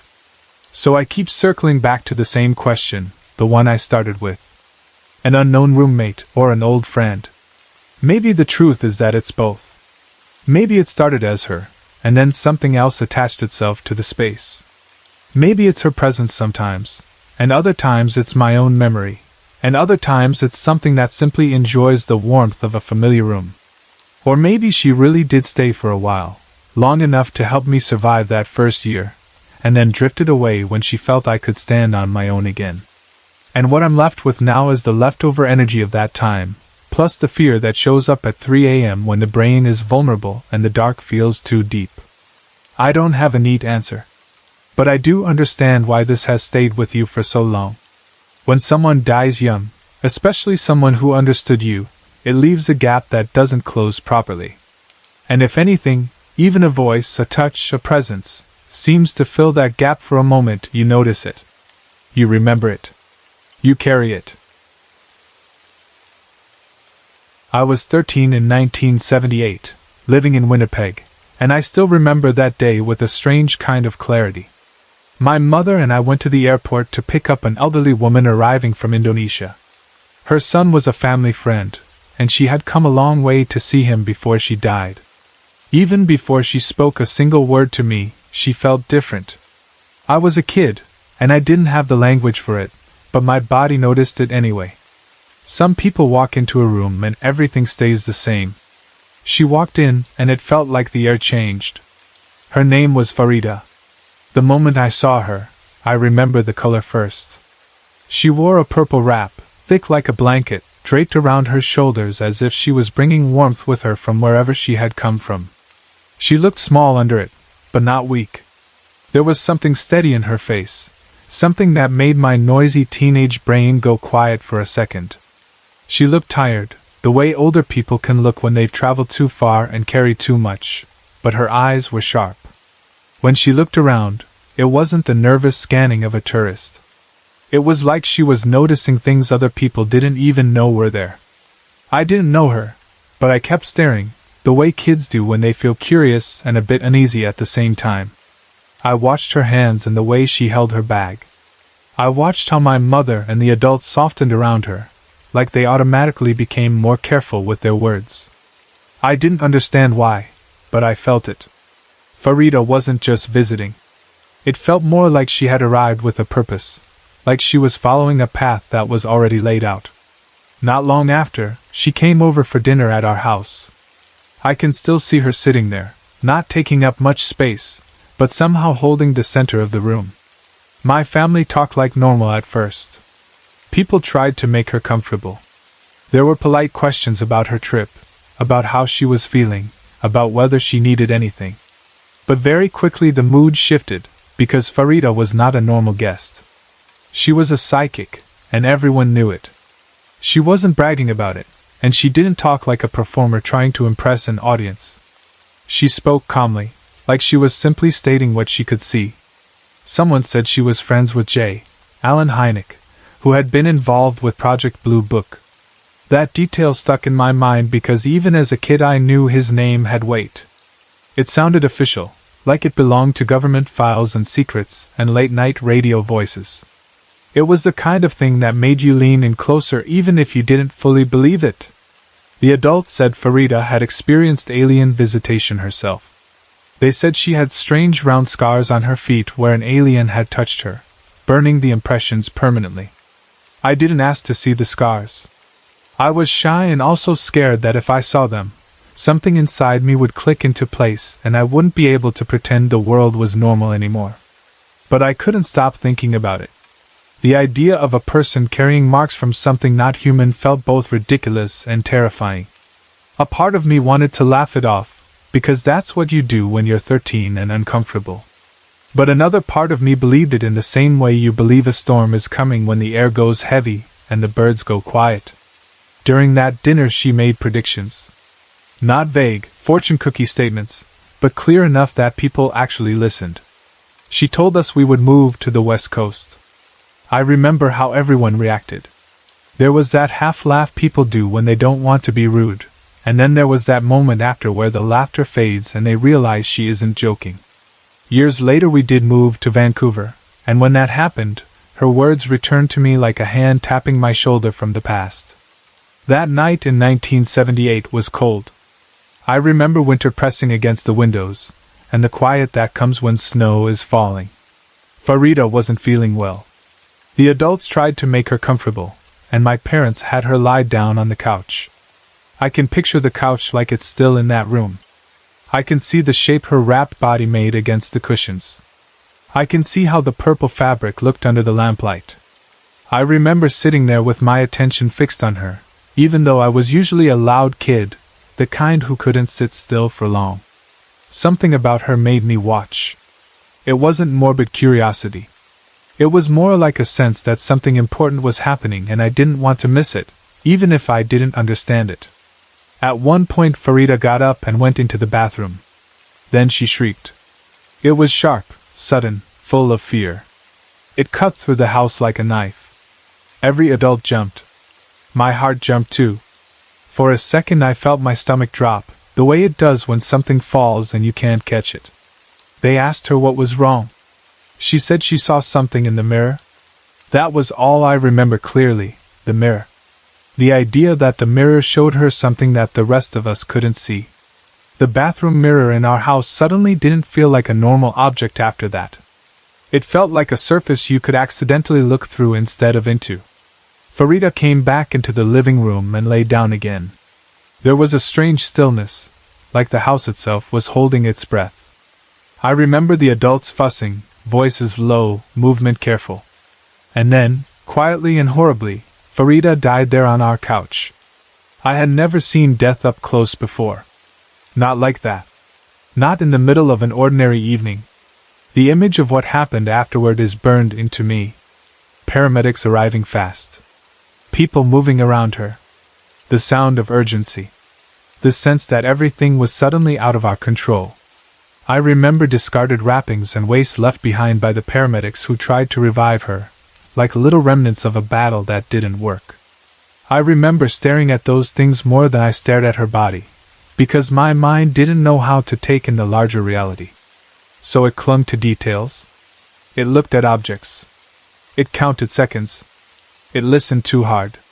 My father called Dr. Hynek to break the news. That, too, made the whole thing feel unreal, like our living room had somehow become connected to a larger, stranger world. A normal family living in Winnipeg doesn't usually call a famous paranormal investigator to tell him a friend has died on their couch. But it happened, and even as a kid I felt how odd it was. It felt like our house had briefly become a crossing point for something bigger than our family. They buried Farida in the blowing snow in a cemetery west of the perimeter of the city. I remember the cold. I remember the white sky. I remember the wind that makes your eyes water. I remember standing there thinking how unfair it was that she had traveled so far, wrapped in that purple cloth, only to end here in frozen ground. It didn't feel peaceful. It felt unfinished, like a story that stopped mid-sentence. That burial turned out to matter more than I understood. Because 4 years later, after our move, I came back from Vancouver to Winnipeg to stay with my sister for a while.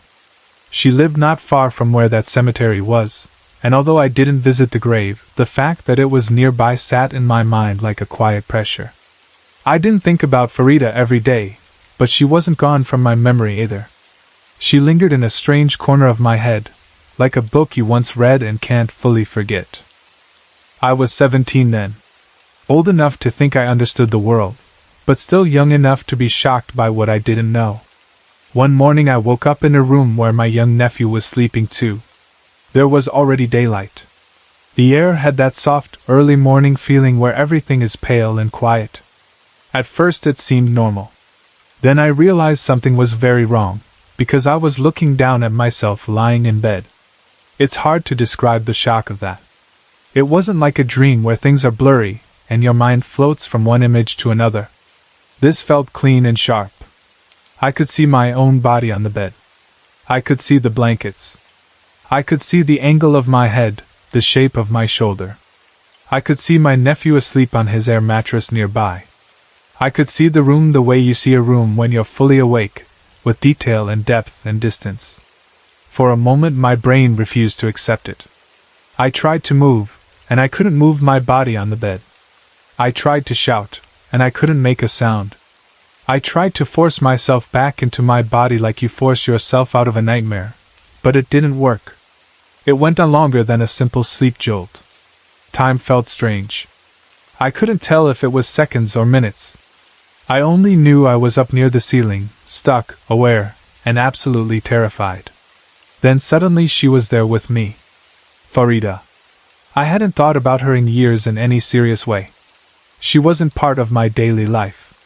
She was a story from childhood, a strange visitor who died in our home.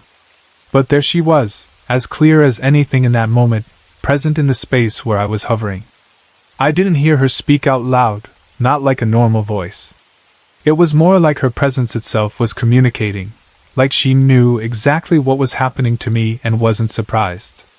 And then, this is the part one can't explain even now, there was a strong electric jolt, and I slammed back down into my body. My eyes opened from inside myself. My muscles worked again. I could breathe properly. I could move. It felt like dropping into heavy clothing after floating weightless. I was wide awake, heart pounding, sweat on my skin, staring at the room that now looked normal again. I lay there, stunned, trying to make sense of what had happened. I kept looking at my nephew, still asleep, unaware. I kept replaying it, searching for a logical explanation. Was it a dream? Was it sleep paralysis? Was it my mind playing tricks? Those explanations didn't fit the way it felt. The experience had a solidity to it that ordinary dreams don't have. It felt like stepping into a different layer of reality. And Farida being there, that was what really shook me. If it was only an out-of-body moment, I might have eventually shoved it into a mental drawer labeled weird sleep stuff. But the fact that she appeared, someone connected to my childhood, someone dead for years, made it feel like a message. Like she was either watching me, or guiding me, or simply reminding me that what she represented was real. From that point on, my mind was no longer shut. I didn't suddenly become a paranormal expert. I didn't start hunting ghosts. I didn't become obsessed with proving anything to anyone. But a door had opened. And once a door like that opens, you can't pretend you never saw what was on the other side. Years later, when I was in my mid-20s, life had moved on the way life does. I was living in a house near the Fraser River, in Surrey. My best friend, Michael Gulka, a guitarist, was living with me. The house had the kind of ordinary mess that comes with young adults sharing space. Music, gear, dishes, people coming and going, laughter, small arguments, the normal chaos of being alive. One afternoon, after a picnic, I was in the kitchen with his girlfriend Kathy, helping her do dishes. It was a simple scene, sunlight in the windows, water running, the comfortable feeling of an ordinary day. Then I saw it. On Kathy's back, just below her left shoulder, was the biggest, whitest moth I had ever seen. It wasn't just a moth. It looked almost unreal, like a piece of white paper shaped into wings. The whiteness stood out against her clothes and against the warm light of the kitchen. The moment I saw it, my whole body reacted. My skin prickled. My stomach tightened. I'm half Indonesian, and in Indonesia, people grow up around the idea that the world has more layers than we admit out loud. Spirits and signs aren't treated like jokes. And one thing that stuck with me from that cultural background was the idea of white spirit moths, death moths, messengers, symbols that someone is about to cross over. I didn't want to believe it. I didn't want to say it out loud. Kathy was into Wicca, and she might have taken it seriously, and I didn't want to plant fear in her head. Part of me also felt that speaking it might make it more real. So I stayed quiet. I watched that moth for a moment too long, hoping it would fly off and prove me wrong. But it just sat there, still, like it had chosen its place. The next day, Michael was with some people I didn't trust. I saw him in our driveway, and something in me tightened again. I gave him a look and asked him to be careful. It wasn't dramatic. It was almost casual, like, "Watch out," the way you might say if there was ice on the steps. But inside I felt a quiet dread. I couldn't explain it. I only knew I didn't like the energy around him that day. That next night I got a call at my sister's place. Kathy was crying. The sound of her crying is something I still remember. It wasn't neat sobbing. It was the kind of crying where the words fall apart. She told me they found Michael dead at the Flamingo Hotel in Surrey. Flamingo Hotel. The words didn't feel real. They felt like someone had said them in the wrong order. My girlfriend and I spent that night with Kathy. We drank wine and held her while she cried. At some point U2 was playing, and the song One came on, Michael's favorite. The music filled the room with a kind of ache. I remember the way we clung to Kathy, how helpless we felt, how the world suddenly seemed too big and too empty. I never told her about the moth. I didn't want to add another strange layer to her grief. I didn't want her to start replaying the days before his death, searching for signs, torturing herself with what-ifs. I carried that part alone, and I still do. Sometimes it feels like a burden. Sometimes it feels like a secret that isn't even mine, like I was forced to witness a warning I didn't know how to use. After that, my life took on a strange shape. Not constantly paranormal, not like a movie where every night something flies across the room, but like a slow spiral where the normal world and the other world kept brushing against each other. Once you've had experiences that crack reality open, you start noticing how thin some moments feel. You start noticing the way certain places hum with presence. You start paying attention to dreams, to gut feelings, to the quiet changes in a room that other people ignore. Over the years, there were moments that still sit in my mind like stones. I saw smoke form into a being in a room once. Not a shadow that could be explained away by headlights or imagination, but smoke that gathered itself as if it had intention, shaping into something that felt aware. I have no perfect words for it. I only know what my eyes saw and what my body felt. I also saw a UFO once, incredible in the way it moved, fast and quiet, crossing over me and then over the North Shore Mountains. That kind of thing rearranges your beliefs whether you want it to or not. It doesn't matter how rational you are. There are some sights that hit you deeper than logic, because they place you in a universe that is clearly larger than you were taught. And now, whenever I'm at the ocean's edge and the moon is out, I feel it again, that pull. The tides, the invisible force moving whole bodies of water like they're nothing. The moon hanging there like a quiet command. I'll stand and watch the water shift and breathe, and something inside me opens the way it opened when I was 17 looking down at myself in bed. I get a strong feeling of many other spirits calling from far away. But at the same time, I sense that they're also close. Not in a horror movie way. More like a crowded room you can't quite see into. Like the world is full of company, and we only notice it when the light is right, or when grief loosens something, or when the moon pulls hard enough on the sea that it also pulls on whatever is hidden inside us. Sometimes I think back to Farida and wonder if her whole life was like that, if she walked around feeling the edges between worlds all the time. I wonder what she saw in our bathroom mirror right before she died. I wonder if she knew she was about to go. I wonder if she understood, even then, that she would appear to me years later in that strange out-of-body state, like a visitor stepping through a doorway she already knew how to use. And I wonder why me. I was just a kid, a loud 13-year-old boy with a dog, a normal family, normal worries. I wasn't looking for the supernatural. I wasn't trying to summon anything. Yet these moments landed in my life like they were placed there on purpose. As if I was meant to see them, not to become special, not to become a prophet, but simply to learn something, that reality isn't as simple as we pretend. That death might not be the end of connection. That warnings can come in quiet symbols like a white moth. That a person can die in your living room and still show up years later when you're floating near the ceiling, scared and wordless. It has made me grateful in a strange way, even when it frightens me. Because if the world is bigger than we can measure, then maybe love is bigger too. Maybe friendship doesn't fully break. Maybe the people we lose don't become nothing. Maybe they simply step sideways into a space we don't normally see. Still, I won't lie. There are nights when I wish I could shut it all down and just be ordinary. There are times when I miss the innocence of not wondering what a sign means. When I miss the simplicity of thinking a moth is just a moth, and a mirror is just a mirror, and sleep is just sleep. But once you've seen what I've seen, once you've felt that electric jolt back into your body after being out of it, with a dead woman beside you, your mind doesn't close the same way again. It stays slightly open, like a door that won't quite latch. And through that crack, life keeps sending you reminders that we are not only flesh and breath and routine. We are also mystery.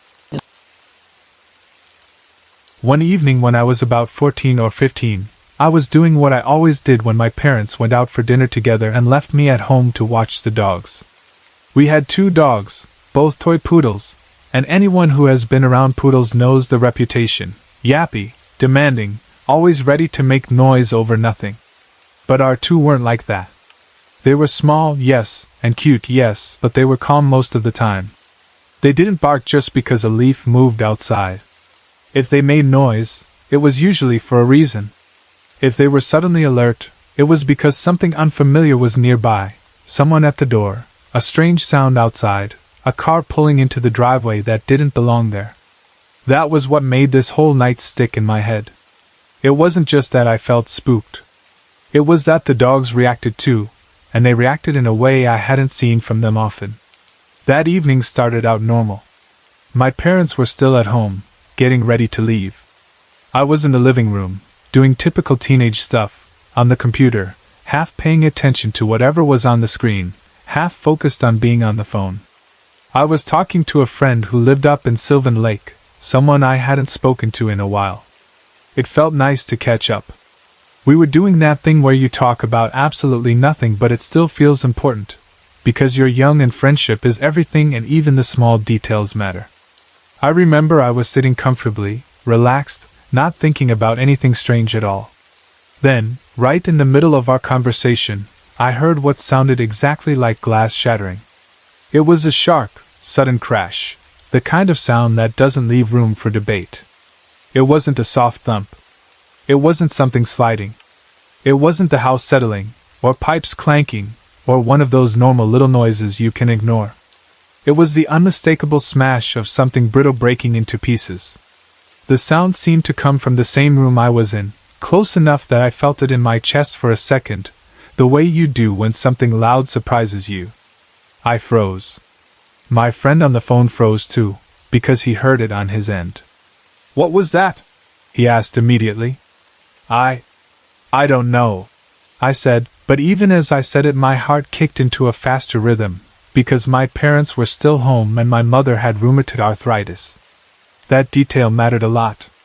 My mom was tough, but her body didn't always cooperate with her. She could trip easily. If she fell, she couldn't always catch herself the way other people could, and trying to stop a fall could actually injure her worse. In our house, a sudden crash could mean something harmless, like a glass tipping over on the counter. But it could also mean my mom fell and knocked something down, or slipped and hit something, or dropped a dish because her hands were sore. The sound triggered that immediate fear in me that something had happened to her. I didn't even think. I put the phone down without properly saying goodbye, and I bolted upstairs. I remember how fast I moved, how my feet hit the stairs, how the adrenaline made everything feel sharp. I ran straight toward the kitchen, expecting to see my mom on the floor or holding her arm or looking shaken. Instead, she was standing there, alive and upright, looking confused and a little annoyed, more like someone who had been interrupted than someone who had been hurt. "What did you break?" she asked me, and what startled me most was that she had heard the shattering too. That made the whole thing stranger. If she heard it, it wasn't just in my head. It wasn't me being tired or distracted. It was real enough that she noticed it from the kitchen. I stood there, breathing too hard, trying to explain that I didn't break anything. I told her I had heard it from the living room and thought she might have fallen. She waved that off and asked again what it was. We checked. We looked around the kitchen first, because that's where glass usually breaks. Cups, plates, jars. Nothing. No shattered glass. No broken mug. No mess on the floor. We checked the counter. We checked the sink. Nothing looked disturbed. Then I went back down to the living room. I checked by the computer desk. I checked the coffee table. I checked near the windows. I checked the corners like a person who expects to find evidence if they look hard enough. Still nothing. No broken glass, no cracked picture frame, no smashed ornament, Nothing. The weirdest part was that the sound had been so clear. Even my friend heard it through the phone. The only way he could have heard it was if it was loud in the room with me. And if it was loud in the room with me, there should have been something to show for it. A broken item. A mess to clean up. Something. But there was nothing. I went back to the phone and told my friend I couldn't find anything. He was confused too, and after that the conversation felt different, like the mood had shifted. We tried to laugh it off, and I remember making some joke about the house being haunted, but it was half a joke and half me trying to calm myself down. Eventually, I got back to what I was doing. My parents finished getting ready, and a little while later they left for their dinner. Once they left, the house felt bigger. That's something I didn't like about being home alone back then. In the daytime the house felt normal and warm and full of regular noise. At night, when lights were off and the rooms were quiet, it felt too open and too empty. The corners looked darker. The hallway seemed longer. The silence was heavier, like it had weight. I was old enough to be fine on my own, but I still had that small, embarrassing fear that flares up in teenagers when they're alone in a big house and the imagination starts filling in gaps. I had my routine for dealing with it. I stayed in one room. I kept lights on in that room. I kept myself busy. I told myself that as long as I didn't wander around, as long as I stayed put and didn't stare too long into the darkness of an empty hallway, I'd be okay. That night I closed the French doors to the living room. Those doors were supposed to make the space feel elegant, but when you're alone they feel like a barrier, a thin line between you and the rest of the house. I liked having them closed because it made the living room feel like its own little safe zone. I settled on the couch with the dogs. They curled up against me like they always did, warm and familiar, and I remember thinking, okay, I'm fine, I've got them here, it's just me and the dogs and I'll wait until my parents come home. For a while everything was okay. The computer hummed quietly. The house did its normal settling noises. The dogs slept. I lay back and tried to relax. Then I heard movement outside the French doors. It wasn't a loud, obvious stomp. It was more like the soft sound of feet shifting, or steps that weren't heavy, but were still clearly steps. It sounded like something moving along the floor just on the other side, in the darkness of the next room. At first I tried to do the usual thing people do when they want to be brave. I told myself it was my imagination. I told myself it was the house. I told myself it was air, or pipes, or something harmless. But then both dogs lifted their heads at the exact same time. That was the moment my stomach sank. When you're alone and you think you've heard something, you can still talk yourself out of it. You can say, I'm just jumpy. I'm just tired. I've been watching too much TV. But when animals react, when two calm little dogs suddenly sit up like that, ears focused, bodies still, their attention locked on the same place, it's different. It's like your fear suddenly has backup. It's not just in your head anymore. Something else noticed it too. I stayed frozen on the couch, listening. The sound continued, like it was moving closer to the doors. The dogs didn't bark right away, but they were alert in a way that made my skin prickle. They slid off the couch and went straight to the bottom of the French doors, sniffing under the crack like they could smell something on the other side. That bothered me more than the sound itself. Then I heard a small whimper. It was faint and soft, and it didn't sound like one of my dogs. It sounded like a child. Not a full cry, just that little shaky whine you hear right before a baby or toddler starts to cry, or a child who is hurt and trying not to make noise. It was quiet, but it was close enough that my brain immediately began spinning. A child? Outside the door? Inside the house? That didn't make sense. There shouldn't be any child in our house. The doors were locked. My parents were gone. No one else lived with us. The whimper sounded too real to be a TV, and there was no TV on in the other room anyway. I tried to think of something logical, something that would make it normal, but my body was already reacting like it knew logic was losing. I got up quickly. My first instinct was almost automatic. Protect the dogs, check the door, see what's there. I moved toward the French doors, ready to open them, and then I saw something. It was low to the ground, like someone sitting. It wasn't clearly a face. It wasn't clearly a full body. It was more like a pale shape, and what stood out most was that it looked like a white shirt or white fabric.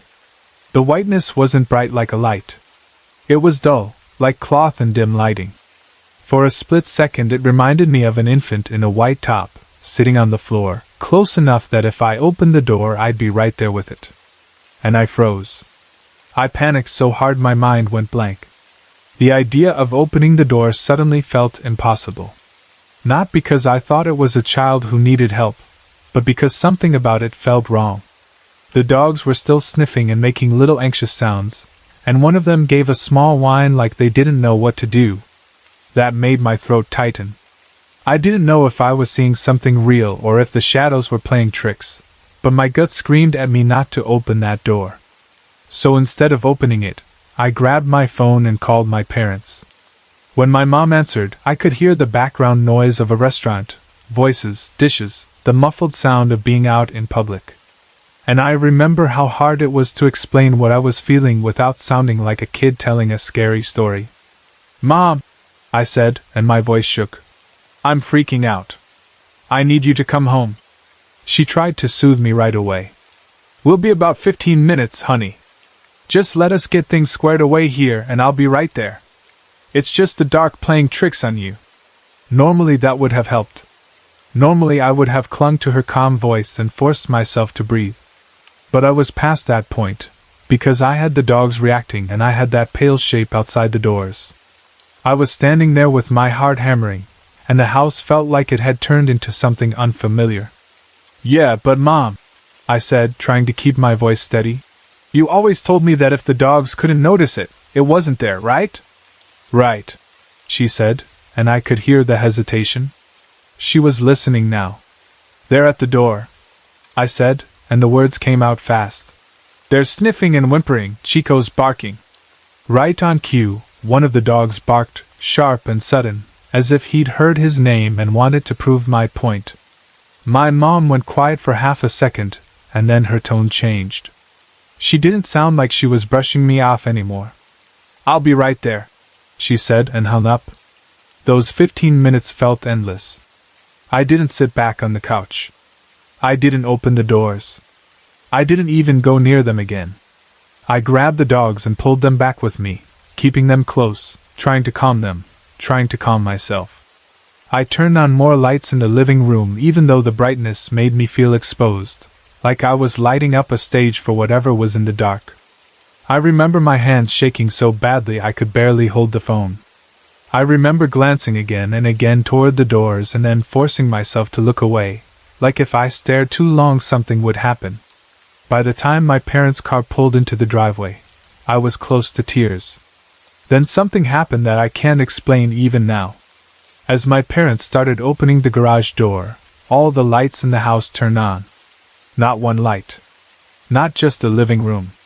The whole house. It was like someone flipped the main switch and every room lit up at once. And the timing was what made it terrifying, because they weren't even inside yet. They were still in the garage, still coming in, and yet the house responded like it knew they were home. The way it happened felt deliberate. Like something saying, "Here, look, I can do this." Or like something reacting to my parents' return. Or like the house itself was suddenly alive in a way it hadn't been a minute earlier. I broke down right away. I started crying hard, not quiet tears, but the kind that come when fear has been trapped in your body for too long and finally has somewhere to go. I ran to my mom the second she came in, buried my face against her, and I remember how safe her arms felt. I remember her smell, her coat, the familiar comfort of her being real and solid. My dad came in behind her, looking confused and alert, trying to figure out what had happened. They asked questions, both of them, but I couldn't explain it in a neat way. I could only say there was something outside the doors and the dogs heard it, and then the lights turned on. We checked the house. My dad checked the doors and locks. He checked the rooms. He checked outside. He checked the garage. My mom stayed near me, rubbing my back, trying to calm me down. The dogs followed my dad around, sniffing, still restless, still not fully relaxed. We found nothing. No intruder. No child. No neighbor. No obvious reason for the lights to flip on like that. Eventually my parents chalked it up to nerves and darkness, and maybe an electrical glitch, but I knew what I felt. And I never forgot that feeling of seeing something sitting outside the French doors, low to the ground, pale, too quiet, like it didn't belong. After that night, I didn't experience anything quite like it again for a long time. Life went on the way life does. School, friends, family stuff, the normal chaos of being a teenager. The memory stayed, but it wasn't constant. It became one of those things you remember sometimes at night when you're lying in bed, staring at the ceiling, thinking about weird moments that don't fit neatly into your understanding of the world. Then, when I was older, right before my mother passed away, when I was 18, she finally told me something that made me look back on that night in a different way. She admitted that strange things had been happening in the laundry room for a long time. The dryer door would be open when it shouldn't have been. This wasn't some old, broken machine with a loose latch. It was a brand new dryer, and it locked tight when it ran. If you tried to open it mid-cycle, you really had to yank. It didn't just drift open on its own. And yet, according to my mom, she would come downstairs and find the dryer door open, sometimes in a way that looked like someone had deliberately pulled it open. The part that made me feel sick with recognition was that I suddenly remembered how often she used to stomp down the stairs and yell at me for opening the dryer door. She'd come into the living room, angry, saying, "Why did you open the dryer?" And I'd be sitting there confused, because I hadn't touched it. At the time I brushed it off. I just thought she was being dramatic or distracted. My mom could be a little kooky sometimes, in the way parents can be when they're stressed or tired, and teenagers don't always take them seriously. I assumed she was misremembering or blaming me because I was the kid at home. I never realized she was scared. She didn't tell me back then, because she didn't want to frighten me. She carried it quietly, like she carried so many things quietly. And only near the end, when she didn't have the energy to keep guarding everyone else from the truth of how strange the world can be, she finally admitted that she'd been experiencing things too. When she confessed it, we actually laughed, not because it was funny, but because it was almost a relief. Like, oh, so it wasn't just me being dramatic all these years. After that conversation, nothing major happened again in the house. Not for a while. And then my mom got sick. And then she died. And when that happened, the house changed in a different way, a way that wasn't frightening at all. For about 6 months after she passed, there were mornings when you could still hear her. It sounds ridiculous if you say it too bluntly, but I know what I heard, and other people heard it too. Around 6:30 a.m., the time she used to wake up, you could hear the soft shuffle of slippers moving from her bedroom toward the kitchen. You could hear cupboard doors opening and closing the way she always did when she made her morning tea. Not loud bangs, not violent noises, just the ordinary domestic sounds of a person starting the day. At first I told myself it was my grief. I thought, my mind is replaying memory so vividly that it's turning into sound. I thought maybe the house was settling, maybe the cupboards were shifting with temperature changes. I tried to be logical about it because that's what people do when they're trying not to fall apart.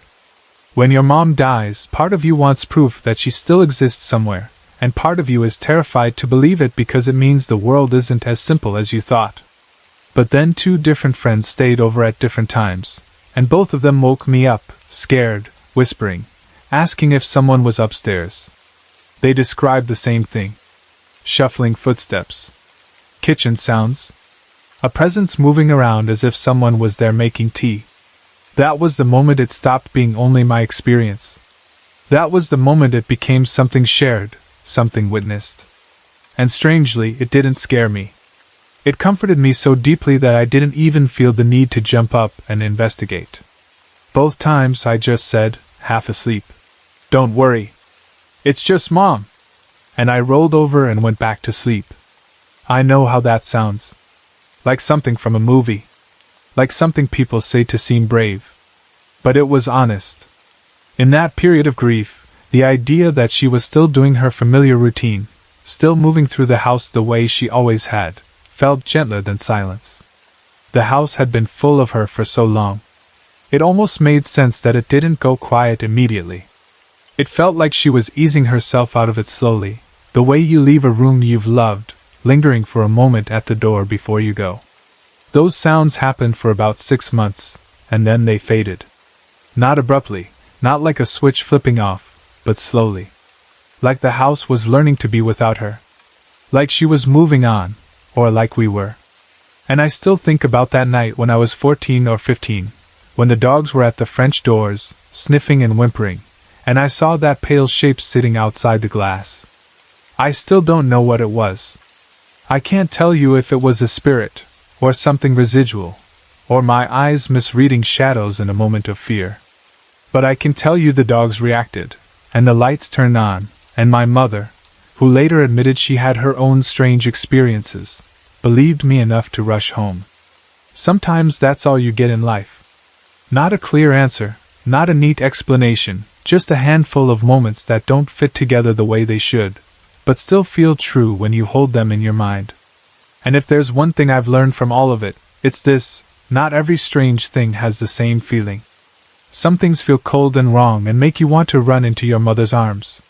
Some things feel warm and familiar and make you roll over and fall back asleep. Because the sound in the kitchen isn't a threat, it's love, still moving through the house the only way it knows how. My neighborhood is a good one. It's the kind of street where most of the houses look almost the same, depending on which end you're coming from.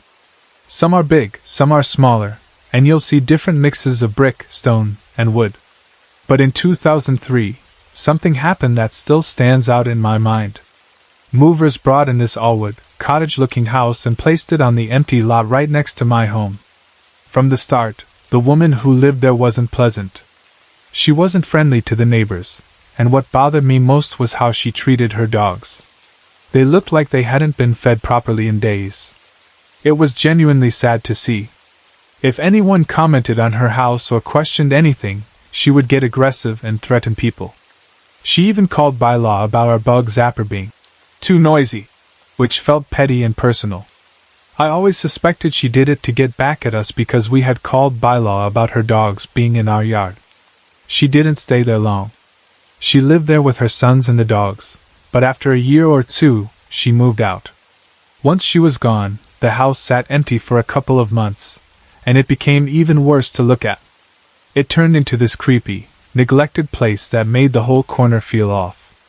The yard wasn't taken care of at all. The balcony looked like it could collapse at any moment, like the wood was weak and rotting. The front door looked so bad it felt like it might fall inward if someone knocked too hard. The white wood on the outside didn't look fresh or clean. It looked weathered, rotten, and tired, like the house was slowly falling apart. During that time, before the relative came along to buy it and fix it up, I hated walking past it. It didn't matter if it was day or evening, I never liked the feeling around that house.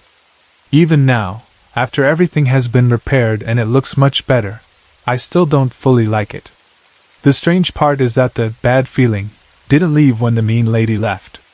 If anything, the emptiness made it feel stronger. Sometimes, when I walked by, I felt like I was being watched. That doesn't happen every single time, but it's happened enough times that I can't ignore it. What made it even weirder was the way the atmosphere seemed to change whenever I passed it. From the moment she moved out to the time someone finally came to fix the place, the house always looked dead. No lights on, no movement, nothing. And yet, almost every time I walked by, I would feel this sudden heavy breeze, even on days when the weather was hot and humid and there was no wind at all. It would be calm everywhere else, and then right near that house, the air would shift. I know how that sounds, but it happened often enough that it became a pattern in my mind. Unfortunately, my laundry room window faces the balcony of that house. I don't love that setup, and I try not to stare out that window too much, especially at night. Back when the house first arrived, I could swear I saw someone standing on the balcony once, just watching. It was one of those moments where you tell yourself it's probably nothing, but you still feel your stomach tighten. You can't always prove what you saw, but you know what it felt like. One night not long ago, the new neighbor wasn't home and all his lights were off. I was doing laundry late, just trying to get through the boring routine, when the feeling hit me again. It felt like someone was leaning on the balcony ledge next door, staring directly at me through the window. I didn't see a clear face or anything like that, but the sensation was so strong it was like being watched by a real person. And honestly, I don't mind the idea of spirits being around in general. If something is simply passing through, or watching from a distance, I can live with that. But when you're standing there doing laundry at night, minding your own business, it's hard not to feel irritated. So I actually spoke out loud, half serious and half annoyed, and said something like, "Could you please go watch another neighbor? Give me a little privacy." I said it politely, not angry, more like I was talking to someone who was being rude without realizing it. I don't know if it worked, because how would I really know? But the feeling did fade after a while, and I finished what I was doing. At the time I felt uneasy, but now when I think back on it, part of me laughs. Not because it was funny in the moment, but because it's such a strange situation. Most people worry about neighbors watching through windows. Meanwhile I'm standing there thinking, even ghosts should have manners. The house has changed a lot since then. A relative bought it, and unlike the previous owner, this person is actually nice. They fixed up the yard, repaired the balcony, and brought life back into the place. It looks better now, even if it still doesn't blend perfectly with the rest of the neighborhood. I'm genuinely glad someone decent took it over, because the whole street feels less tense without that woman there. But even with the repairs and the nicer owner, I still feel like there's something attached to that house. Maybe it's just leftover energy from the mean lady and all the stress she brought with her. Maybe it's the memory of how the place looked when it was empty and rotting, because that kind of image sticks in your mind. Or maybe it really is something else, something that was there before her or something that showed up after she left. Whatever it is, I just wish it would mind its own business a bit more. I can accept a lot, but I'd like to do my laundry without feeling like I'm part of someone's late-night balcony audience. A few months ago, I was in a dark room and I saw something that didn't make sense. I'm still not sure how to explain it properly, but I'll try to describe it the way it looked and felt to me. The room was dim, the kind of dark where you can still make out shapes, but everything is soft around the edges. At first I thought my eyes were just adjusting, or that I was seeing normal shadows. But then I noticed movement, and it wasn't the kind of movement you get from car lights outside or from someone walking past the doorway. It was more like there were figures in the room, multiple figures, and they were all moving in the same strange pattern. They would all move at the same time, then stop at the same time, then move again, then stop again. It reminded me of a repeated sequence, like something that was playing on a loop. It wasn't smooth like a normal person walking. It was more like short bursts of motion. Move, pause. Move, pause. The way they moved made the whole thing feel unnatural. They weren't rushing at me, and they weren't standing completely still either. It was like they were caught between both. I stood there for a moment trying to understand what I was looking at, but I felt uncomfortable almost immediately. My stomach tightened the way it does when your body knows you should leave. I didn't wait to see if anything would get clearer. I just got out of that room fast. At the time, I tried to tell myself it was nothing. I said maybe it was the lighting, maybe it was my brain making shapes out of darkness, maybe it was just a weird moment that would never happen again. I wanted to be logical about it. I didn't want to turn it into a big thing. I've always liked explanations. I like clear reasons for why something happens. I don't like not knowing. But after that first time, it stayed in the back of my mind. Not as a panic, but as a question that I couldn't close. The weird part was not only what I saw, but how organized it looked, like a group doing the same movement together, like they were following some kind of rhythm that I couldn't hear. Then it happened again, and this second time was worse because it happened in my bedroom. I was lying in bed when I started to notice darkness in the room that didn't feel like normal darkness. It's hard to explain the difference, but it felt like the shadows had weight. I opened my eyes and saw figures again. They were not clear like normal people. They didn't have faces I could recognize right away. They looked like shapes made from a thicker kind of shadow, like a black mist that had gathered itself into a human form. It wasn't like seeing a person in a dark room. It was like seeing the darkness itself standing up and behaving like a person. At first I was terrified. My first instinct was to shut my eyes and pretend it wasn't happening, because sometimes if you don't look at something, it goes away. I closed my eyes and stayed very still, like if I didn't move, nothing would notice me. I waited. I counted time in my head the way people do when they're hoping something will end. Then I opened my eyes again, thinking maybe it was just a moment, maybe it was my imagination, maybe I'd already drifted into sleep and it was a dream. But the figures were still there. That's when the fear hit harder, because I couldn't tell myself it was a quick illusion anymore. My heart started beating fast. I could feel it in my chest and throat. I felt that cold alert feeling you get when you think something is in your room. The room looked the same, but at the same time it didn't. The air felt different. The figures were still moving in that same odd pattern. Not always all together, but still repetitive. They moved like they were doing little actions again and again. A small lean forward. A pull back. A shift. A pause. It was like they were repeating the same short set of motions, as if they were stuck in a routine. I stayed there for a while staring because I didn't know what else to do. The more I stared, the more my brain started trying to reason with it. I kept telling myself, stop being silly, you're imagining things, it's dark, you're tired, your eyes are playing tricks on you. I'm a logical person, and I hate how easy it is for fear to make anything feel supernatural.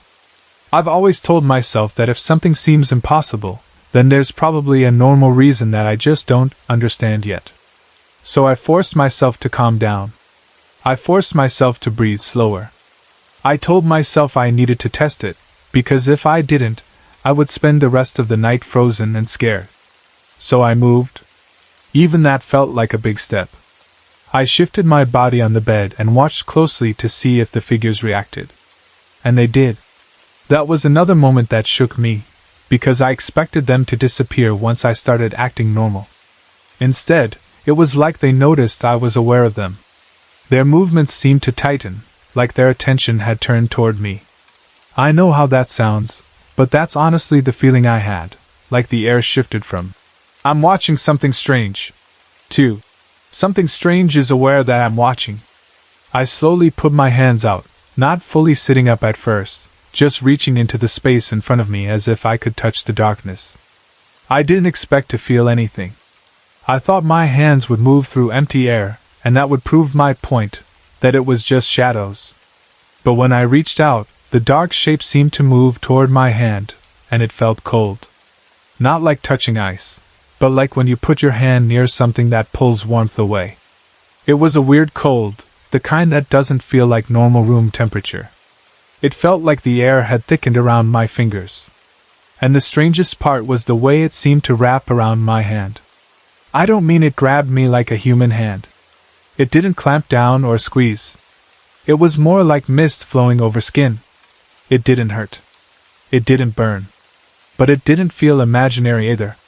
It felt like something was there, like a substance with no real solid shape. When I held my hand still, the darkness seemed to gather around it, like it was curious or like it was copying my movement. It was like my hand became part of the shadow for a moment.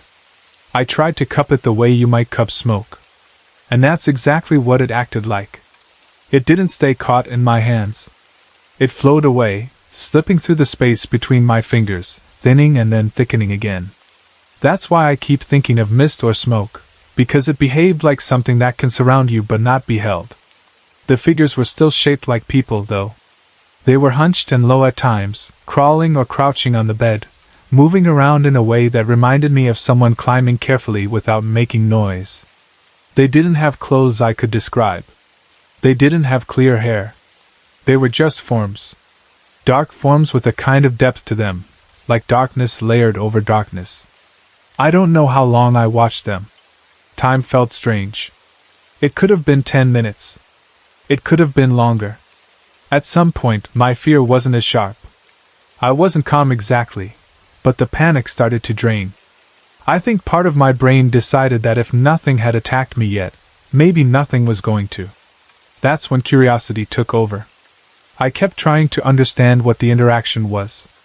I kept trying to see if there was a pattern in what they did, and the more I watched, the more I noticed that they liked repeating movements. They would reach out and pull back, fast, like a twitchy habit. When I put my hand out, it was like they mirrored it. If I moved slightly, they moved slightly. It didn't feel like a conversation, but it did feel like a response. One of the things I noticed was that the way they moved was not smooth like a normal person. It was like a sequence, like their bodies didn't move in one continuous flow, but in steps. That made it even more unsettling, because it made them feel less human, like something trying to imitate a human shape without fully knowing how. Eventually, I fell asleep. I didn't even mean to. It's like my body finally gave up from stress and tiredness. I remember thinking, I can't stay awake forever, I need to sleep, and then the next thing I knew it was morning. When I woke, the room was normal again. No figures. No thick shadow feeling. Just my bedroom. After that, I didn't know what to think. I went back and forth between telling myself it was a weird sleep thing, or a half-dream, or anxiety, or just my eyes. But then it happened again later, and this time it happened at my boyfriend's place, which made it harder to dismiss as just something about my own room. The last time it happened was last week. I was staying over at my boyfriend's. We had gone to bed like normal. He fell asleep quickly, the way he usually does, deeply and heavy. I was still awake, lying there, and the room was dark. Not pitch black, but dark enough that everything looked soft and shadowed. I started seeing the figures again. At first I thought I was imagining it because I didn't want to deal with it in someone else's house. I didn't want to be the person who wakes up and says something crazy in the middle of the night. I blinked and stared and tried to focus on normal things, like the shape of the door, the edge of furniture, the outline of the window. But the figures were still there. I could see them in different spots around the room, and it felt like they were closer than before. One of them was on my boyfriend's chest. That part bothered me the most. It wasn't like it was crushing him or hurting him, but it was positioned there, crouched like a person sitting low. My boyfriend was still asleep. His breathing didn't change. He didn't wake. He didn't react. That made me feel helpless, because it was like I was the only one seeing this. There were two more figures closer to me, on the bed above my head, kind of crouched and leaning toward each other. And then something happened that felt so strange that even now I don't know how to describe it without sounding ridiculous. Those two figures were acting like they were making out. Like kissing. Like they were wrapped up in each other's space, moving their heads together and apart in a way that looked like intimacy, even though they were made of shadow and mist. It was surreal in the worst way, because it took something human and put it into something that didn't feel human at all. It didn't feel romantic. It felt wrong, like watching something private that you were never meant to see. At some point, it felt like they noticed that I could see them. The energy in the room shifted again, the way it had before, like awareness snapping into place. One of them, the one that felt more feminine to me, leaned toward my face. She moved close enough that I could make out more detail. She was still dark, still misty, but I could see hints of features. A nose shape. The suggestion of eyes. Not bright eyes, not clear eye color, just the outline of where eyes should be. For a moment it was like she was right there, face to face with me, studying me, checking if I really could see her. It wasn't exactly threatening, but it was extremely uncomfortable. There is something deeply disturbing about being watched from close range when you're lying in bed. I felt exposed. I felt trapped, even though I could still move. I didn't know what any of it meant. I didn't know why they were there, why they were doing that, why they were interacting with me, or why they seemed to repeat the same kinds of movements. The girl figure moved back again and returned to the other figure like nothing happened, like she had simply come over to confirm something and then went back to what she was doing. I lay there for a while watching, trying to decide what to do. My boyfriend was asleep. He looked normal. He didn't seem in distress, So part of me thought maybe I should wake him up. But another part of me thought, what would I even say? Hey, there are shadow figures on your chest and above my head and they're making out. That sounded insane, even in my head. So I stayed quiet.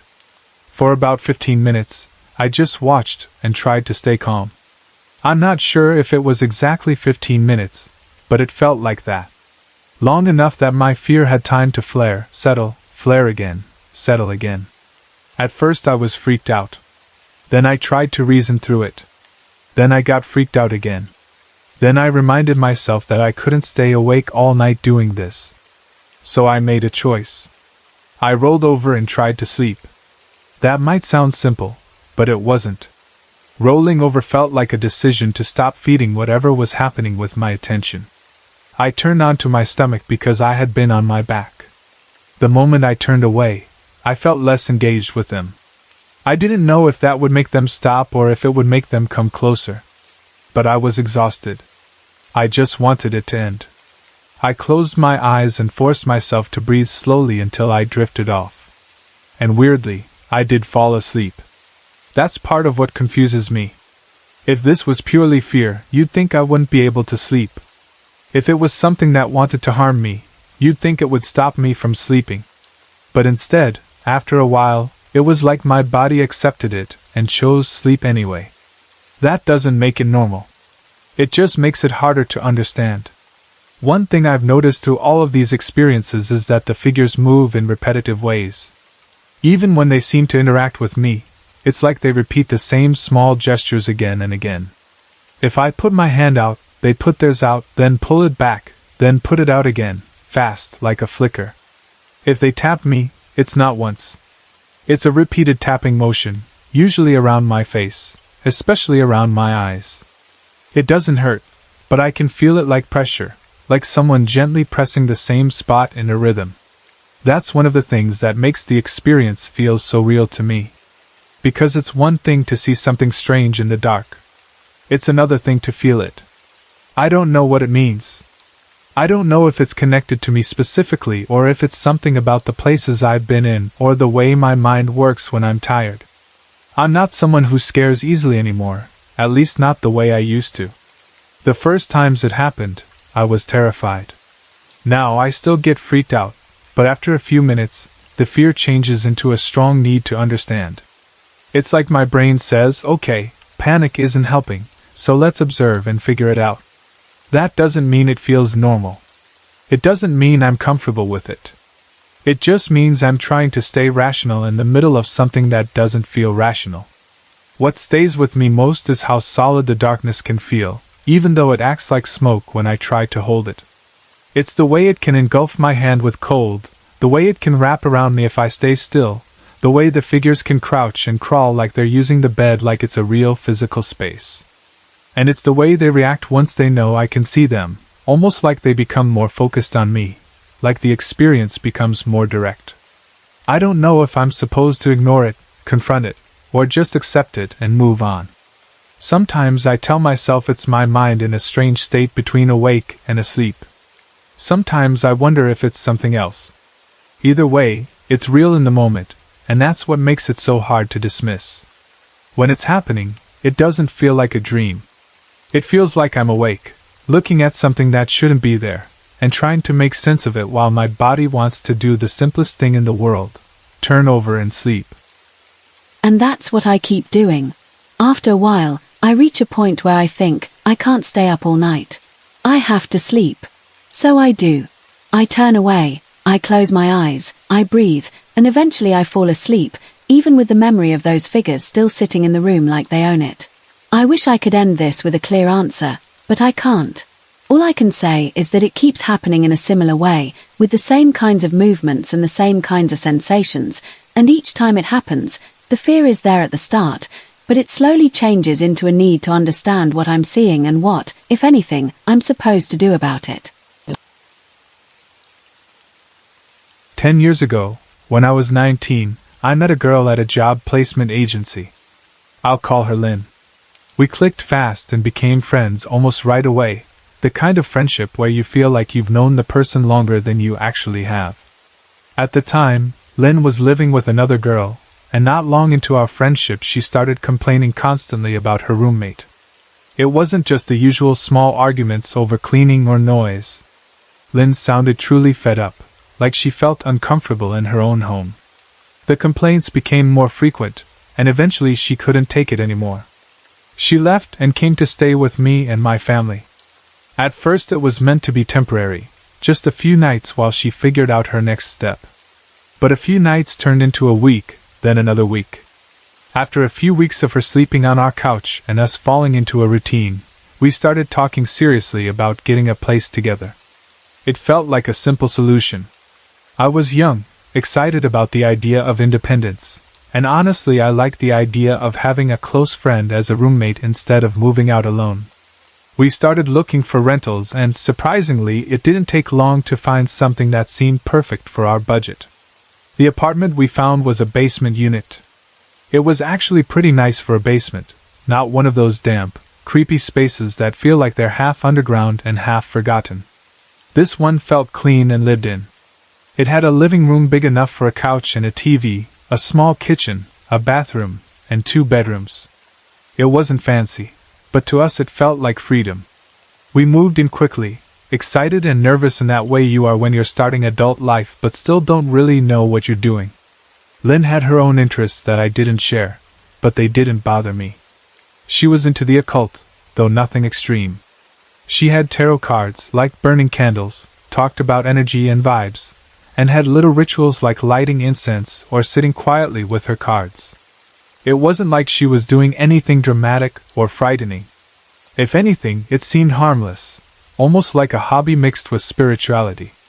I wasn't particularly religious, but I also wasn't the type to judge someone for what made them feel grounded. It never felt like a problem. About a month after we moved in, the landlord came downstairs one afternoon to do laundry. Her name was Susan. She lived upstairs, and we saw her here and there but didn't know her well yet. That day, she ended up staying down in the basement longer than usual, folding clothes, chatting casually. Somehow the conversation turned to ghosts. I can't even remember how, which is funny now, because it ended up feeling like such an important moment later. Susan mentioned, very matter-of-factly, that she thought the place was haunted. Not in a dramatic, "You're going to regret moving in" way, but in this calm, almost casual way, like she was talking about a creaky pipe or a drafty window. She said she believed her deceased mother was around, and she hinted there might be others, too. She said it in a tone that suggested she'd accepted it as part of the house, like it didn't even surprise her anymore. I remember feeling a little weird hearing it, but it didn't scare me. Part of me didn't fully believe her, and another part of me just thought, even if she's right, what does that mean? It's not like I'd ever personally had a ghost experience. I had always leaned toward disbelief, or at least the attitude that stories were just stories. Then, about 2 weeks after that conversation, something happened that I still think about. It was around midnight. I was asleep in my room, completely out, and I suddenly woke up because Lynn came into my bedroom. She stood at the foot of my bed. The room was dim, and I could see her shape in the low light. She didn't act like she was coming in to ask a normal roommate question, like if I'd seen her phone or if I'd locked the door. Her posture was strange. She looked serious, almost stiff, like she wasn't fully awake but was still focused on what she was saying. She said in this calm but unsettling way, "There are ghosts in this place and they don't like you very much, so I would watch myself if I were you." Then she turned and walked out. That was it. No explanation, no follow-up, no laughter, no. "Just kidding." It was like she delivered a message and left. I sat up in bed, confused and instantly unsettled. I remember my heart beating faster because the whole thing didn't match the normal world. If someone is going to say something like that, you expect them to at least stay and talk, or show fear, or act like they're reacting to something. But Lynn just left like she'd done her part. I got up and went straight into her room because I didn't know what else to do. I wanted to catch her, to ask her what she meant, to see if she was messing with me. But when I opened her door, she was in bed, fast asleep. Not fake asleep either. She was fully out, breathing deep, the way people sleep when they're genuinely unconscious. For a second, I wondered if she was playing a prank and just pretending. But the more I stood there and watched, the more it seemed real. She looked like she hadn't even moved since she'd gone to bed. I went back to my room feeling completely thrown. The more I replayed it, the more unsure I became of what I'd even experienced. Was she sleepwalking? Was she talking in her sleep? Did I dream it? Had I woken up halfway and imagined it? It felt real, but dreams can feel real too, especially when you're jolted out of sleep. I lay there for a long time, trying to settle back down, telling myself it was probably nothing. The next morning I confronted her. I asked her if she remembered waking me up and saying that weird thing about ghosts not liking me. She looked genuinely confused. She told me she didn't remember it at all. She didn't even remember getting out of bed.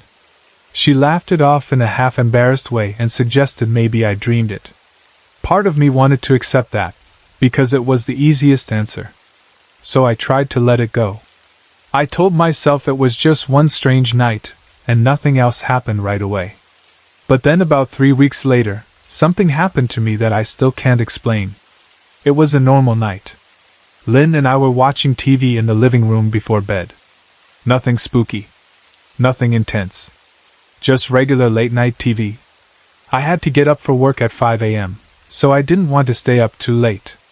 I was tired. I remember thinking I should go to bed early so I could function the next day. I said goodnight, went into my room, and fell asleep. At some point in the night, I woke up suddenly. Not the way you wake up slowly, drifting into awareness. This was like something snapped me awake. My eyes opened instantly, and I had that awful feeling of being ripped out of sleep. The first thing I noticed was how uneasy I felt. It wasn't just the groggy, "What time is it?" feeling. It was the heavy, immediate sense that I wasn't alone. I didn't see anything. Nothing obvious was in my room. But the feeling was strong enough that I couldn't ignore it. It was like my body knew something before my brain could form a thought.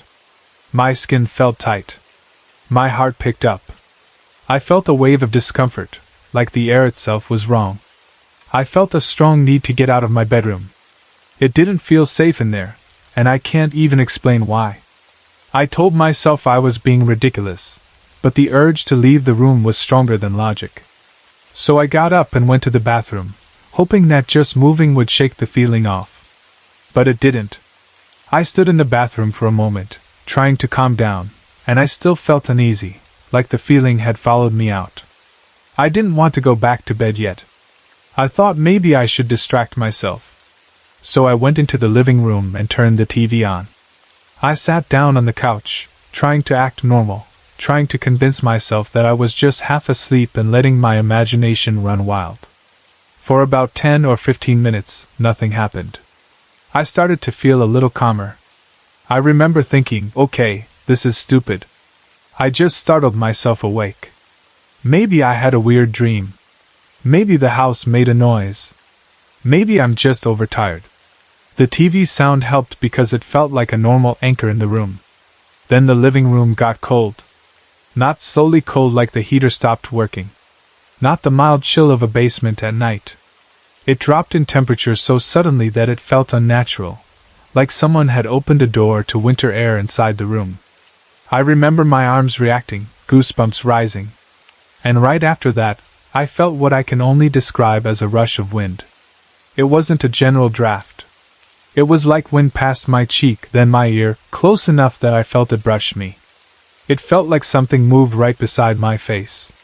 My first reaction was to look at the windows. But it was the middle of winter, and I knew everything was closed. Our doors were locked. The windows were shut. There was no reason for that kind of wind. And then I started hearing whispering. At first it was faint, like the sound you get when someone speaks quietly, and you can't make out the words. I turned my head, expecting maybe Lynn had gotten up and was behind me, or maybe Susan was upstairs moving around and sound was traveling weirdly. But it wasn't coming from the TV, and it wasn't coming from a clear direction. The whispering grew louder. It began circling around me. That's the only way I can explain it. It felt like the sound moved, like it was in one ear, then behind me, then near my other ear. It was like voices moving in the air around my head. It wasn't a single voice. It sounded like multiple voices or one voice splitting into different parts, chattering and whispering and layering over itself. It felt taunting. Not like someone speaking calmly. More like something messing with me, testing me, getting close and backing away, like it was enjoying how frightened I was becoming. I couldn't understand what was being said, but I knew it wasn't normal. The sound wasn't coming from any physical source I could identify. It didn't sound like the TV at all. It sounded like it was inside my space. Panic rose fast. I started breathing shallow, and my heart was racing. I remember sitting there frozen, trying to force logic into my mind. I kept thinking, am I hallucinating? Is this a medical thing? Am I losing it? But the fear felt too sharp for that. It felt like a reaction to something real, something present. I started saying, "Stop." I don't even know if I said it out loud or whispered it, but I remember repeating it. "Stop. Stop. Stop."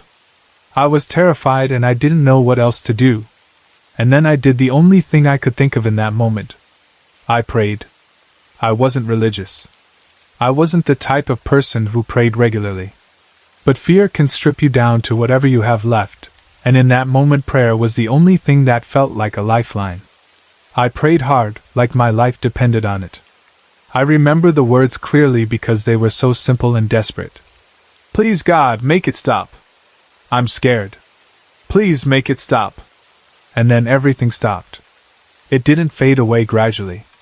It didn't drift off. It stopped instantly, like someone flipped a switch. The whispering vanished. The wind sensation vanished. The cold shifted back toward normal. The room felt empty again. Not empty in a lonely way, but empty in a safe way. Like the space had been cleared. And right after that, I felt this massive, overwhelming relief. It was like I could breathe again. The fear drained out of my body so quickly that it left me almost shaky. But the strangest part was how quickly I became calm enough to stand up and walk back to my room. I went to bed and fell asleep like what had just happened was something I wasn't allowed to hold on to. Like my mind needed to shut down and recover. At 5 a.m. my alarm went off. I woke up, got dressed quickly, and left the apartment in a rush. I felt relieved to be out of there. I remember being out in the cold morning air and feeling like at least outside was normal. At least outside made sense. My whole body still felt tense, like I was carrying the memory of the night in my muscles. After that, I didn't want to be in that apartment at night. I started finding excuses not to go home. I stayed at my boyfriend's place. I stayed with friends. I stayed with my parents. Anywhere felt better than going back there and lying in the dark wondering if it would happen again. I didn't trust the apartment anymore. Even during the day, it felt different. Not obviously haunted, not like objects flying or doors slamming, but like there was something in the air that I couldn't relax around. Eventually, I moved back home. It felt like the only safe option. I couldn't force myself to sleep there. The fear was too strong, and the memory of the whispering circling around my head kept coming back to me whenever I tried. Even now, all these years later, I still don't have a clean explanation. I still ask myself if it was some kind of sleep-related event, like waking into a strange half-dream state. I still wonder if stress or exhaustion played a role. But I also remember how real it felt. I remember how physical it was, the cold, the wind against my cheek, the way the whispering moved around me, the way the whole atmosphere seemed to tighten and then release. And what stays with me most is how immediate the change was when I prayed. I didn't gradually calm myself down. I didn't talk myself out of it. I didn't distract myself long enough for it to fade. It stopped the instant I begged for it to stop. That's the part that makes me pause, even now. Because if it was just my own mind, why did it feel like something outside me backed away? To this day, I can't say with certainty what happened to me in that basement apartment. I only know how it felt, how it started, how it ended, and how it changed the way I looked at things afterward. And even though I've tried to explain it logically 1,000 different ways, there's still a part of me that remembers that night and thinks, something was there. Something knew I was awake. And for reasons I still don't understand, it didn't want me to feel welcome. This happened a few years ago, when I was in 4th grade and only 10 years old. Even back then, I was the kind of kid who was curious about magic, ghosts, and anything mysterious. 2 of my friends were the same. We liked talking about scary stuff, but we didn't fully believe any of it. Most of the time, it felt like a game. We would dare each other, say creepy things, and wait to see if anything strange would happen.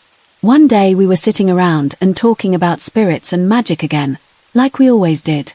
The conversation kept getting darker and more intense, and one of my friends started talking about the devil. I don't even know why, but instead of backing away from the topic, I jumped right into it. I wanted to sound brave. I wanted to prove I wasn't scared. I wanted to see if anything would happen. So I said something that I regret to this day. I said, the devil should just come here if he exists, just to prove to us that he's there. I'm sure he doesn't. I meant it like a challenge, like I was being bold and sarcastic. I thought it would be funny. I thought nothing would happen, and that my friends would laugh and we'd move on. But looking back now, that was the worst thing I could have said. What happened next still confuses me, because I don't remember it the way my friends do. Apparently, right after I said that, I kept talking like normal for a moment, and then I fainted onto the bed. It wasn't a slow, sleepy fall either. According to them, it was like I just dropped. They thought I was joking at first because we would sometimes pretend to faint or act dramatic just to scare each other. They assumed it was one of those stupid kid pranks. But then they realized something was wrong. To me, it felt like everything blanked out for a second, like my mind skipped. It wasn't like falling asleep. It wasn't like dreaming. It was like someone turned the lights off in my head and then turned them back on. I didn't remember falling, I didn't remember fainting, and I didn't feel like I was doing anything unusual. But my friends said I was out for about a minute. They said they started laughing at first, waiting for me to wake up and scare them. Then the laughing stopped, because they could tell this wasn't normal. They said my face looked different, like I wasn't pretending. They leaned closer. They tried to get my attention. And then they got genuinely scared because they said I wasn't breathing. That part still makes my stomach twist when I think about it. Then, after that minute, they said I suddenly sat back up as if nothing happened. Like I was never unconscious at all. And the creepiest part is that I continued talking from the exact same point in the conversation, like no time had passed. Like my brain had pressed pause and then play again. I didn't act confused. I didn't ask what happened. I just kept talking. In my own memory, I only remember hearing them in the background, like their voices were there but far away. I didn't understand why they sounded upset. I didn't understand why they were acting weird, because in my mind, nothing had happened. Then they started talking over me and said, "Why did you pretend to faint? You scared the crap out of us." They sounded angry, but also shaken. I remember looking at them like they were crazy because I truly didn't know what they were talking about. I told them I didn't pretend to do anything, that I was literally just talking to them like normal. They didn't believe me. They thought I was lying. And honestly, I can't blame them, because if I saw someone collapse, stop breathing, then sit up and continue a conversation like nothing happened, I wouldn't know what to think either. But I wasn't acting. I didn't even know I had fallen. I didn't know how I ended up on the bed, and I didn't know how I came back. It was like there was a missing piece of time that I couldn't reach. At the time, because we were kids and we didn't know what to do, we eventually just let it go. We didn't tell adults. We didn't call anyone. We went quiet for a while, then tried to act normal. But none of us forgot it. It stayed in our minds like a weird scar, something you don't talk about much but you never really stop remembering. Years later, the 3 of us brought it up again, and we all remembered it clearly. That's when I finally admitted something I had never really said out loud properly, even to myself. After that day, my life didn't feel the same for a while. It was like something followed me. I know how dramatic that sounds, but I don't have a better way to explain it. The feeling started soon after that moment. I began acting like a different person. My attitude changed. I became mean to people. Not just normal kid mood swings, but real cruelty that didn't feel like me. I would snap at people, say harsh things, get angry for no reason, and I could see that I was hurting others, yet it felt like I couldn't stop myself in the moment. Afterwards, I would feel horrible. I would apologize and wonder why I even said those things. I would sit there thinking, that's not me. Why did I do that? But then it would happen again. It was like I had this anger inside me that didn't belong to me, and it would burst out even when I didn't want it to. It honestly felt like something else had a grip on my emotions, like my reactions weren't fully mine. That part is the scariest for me, because it wasn't just something I saw in a room or heard at night. It was inside my behavior, inside my personality, changing how I treated people. And that made me feel guilty and confused, because I didn't want to be a bad person. I didn't want to hurt anyone. Along with that, other things started happening that made me feel like I was never fully alone. I would wake up in the middle of the night and find myself sitting up in bed instead of lying down, like I had sat up without knowing. Sometimes I would wake up and feel like I had been watched. I started seeing shadows out of the corner of my eyes more often than before. Not just the normal it's dark kind of shadows, but the kind that make your body freeze for a second because you feel like you saw movement where nothing should be moving. Even when nothing obvious happened, I still had this heavy feeling around me, like the air was wrong. Like something was there. Like something didn't want me to relax. The worst part was that I felt followed by something evil. Not in a movie way, not like I was seeing demons on the ceiling, but like a constant sense of darkness near me, like a threat I couldn't point to. I remember being a kid and trying to push that feeling away, trying to distract myself, trying to act normal, but it would come back, especially at night. And the strange thing is, after a few months, it stopped. It didn't fade slowly over years. It didn't haunt me forever. It was like a storm that lasted for a season, then passed. One day, I realized I didn't feel that heavy fear as much. My mood became normal again. I wasn't snapping at people the way I had been. I felt like myself again. The shadows and night stuff became less intense. It was as if whatever had attached itself to me, whether it was something spiritual, something psychological, or something I still can't explain, had finally let go. I remember feeling relieved, but also shaken, because I never forgot what it felt like while it was happening. I never forgot how quickly my life changed after I said those words. And I never forgot the fear in my friends' faces when they told me I stopped breathing. I don't know exactly what happened that day. I can't prove anything. I can't explain it in a way that would make everyone believe me. But I know what my friends witnessed, and I know what changed in me afterward, and I know the lesson I learned. Some things are not meant to be called on as a joke. Some words feel like they carry weight, even if you don't mean them to. I'm grateful it didn't last longer. I'm grateful I feel normal now. And maybe some people would say it was just a strange fainting spell, or stress, or childhood imagination. Maybe it was. But the way it all connected, the timing, the blackout, the change in my behavior, the fear that followed me, made it feel like more than coincidence. All I know is I would never do something like that again. I learned my lesson the hard way, and I'm thankful that whatever it was, it eventually left me alone. The year was 2007. It was October, and the night carried that sharp cold that only early spring evenings in Australia seem to have. The location was a suburban house, quiet from the outside, but inside it was something else entirely. The place was flooded with sound, movement, and life.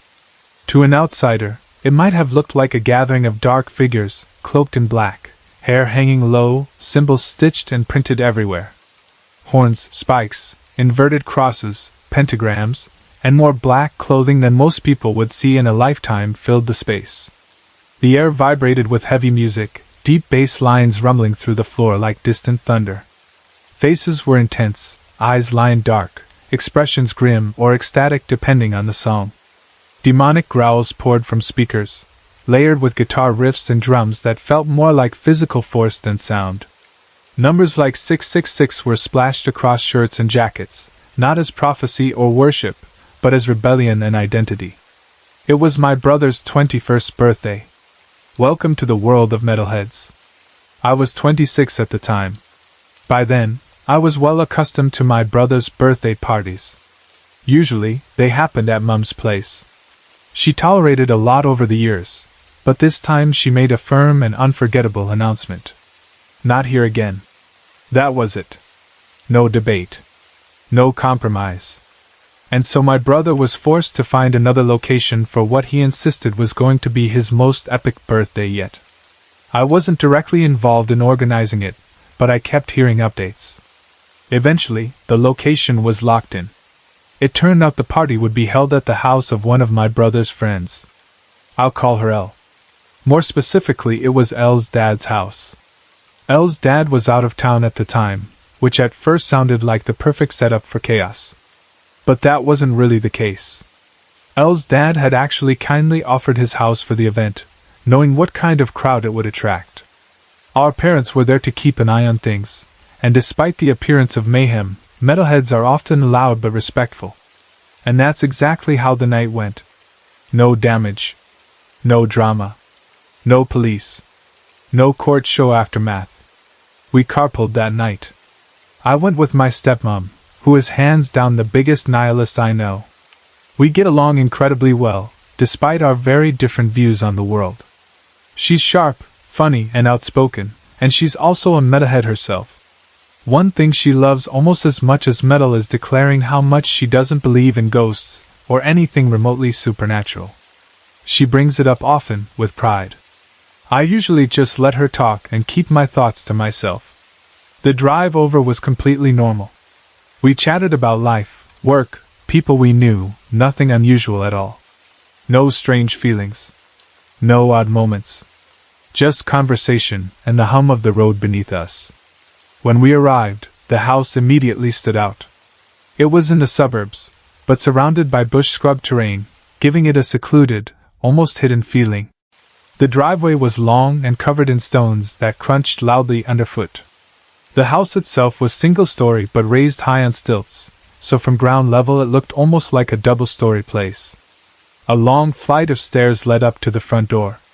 At the top of those stairs was a large floodlight attached to the house, shining brightly down the driveway and lighting the path ahead. We walked up the stony driveway together, still chatting. About 5 meters before the stairs, the ground changed from stones to brick paving. It was dark, and the floodlight was bright enough to make it hard to see the details clearly. I could tell there were bricks underfoot, and I could feel the difference in texture as I stepped onto them. And the moment I reached a certain part of that brick paving, something changed. It wasn't fear. It wasn't surprise. It was an emotion that felt like being acknowledged. Like being noticed. Like being gently greeted. I stopped walking without really thinking about it, and looked down at the bricks beneath my feet. My stepmom noticed immediately and asked me what I was doing.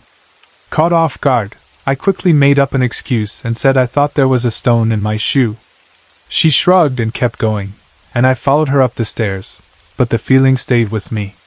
Inside, the party was already in full swing. Music thundered through the house. People filled every room, laughing, drinking, shouting lyrics, moving with the rhythm. The atmosphere was electric. Elle greeted us, warm and welcoming. I found my brother, mom, dad, and a few other family friends. The house itself was stunning. Rustic, old, and full of character. The walls were decorated with handmade artwork and old-style glass panels. Elle told me her dad made a lot of it himself.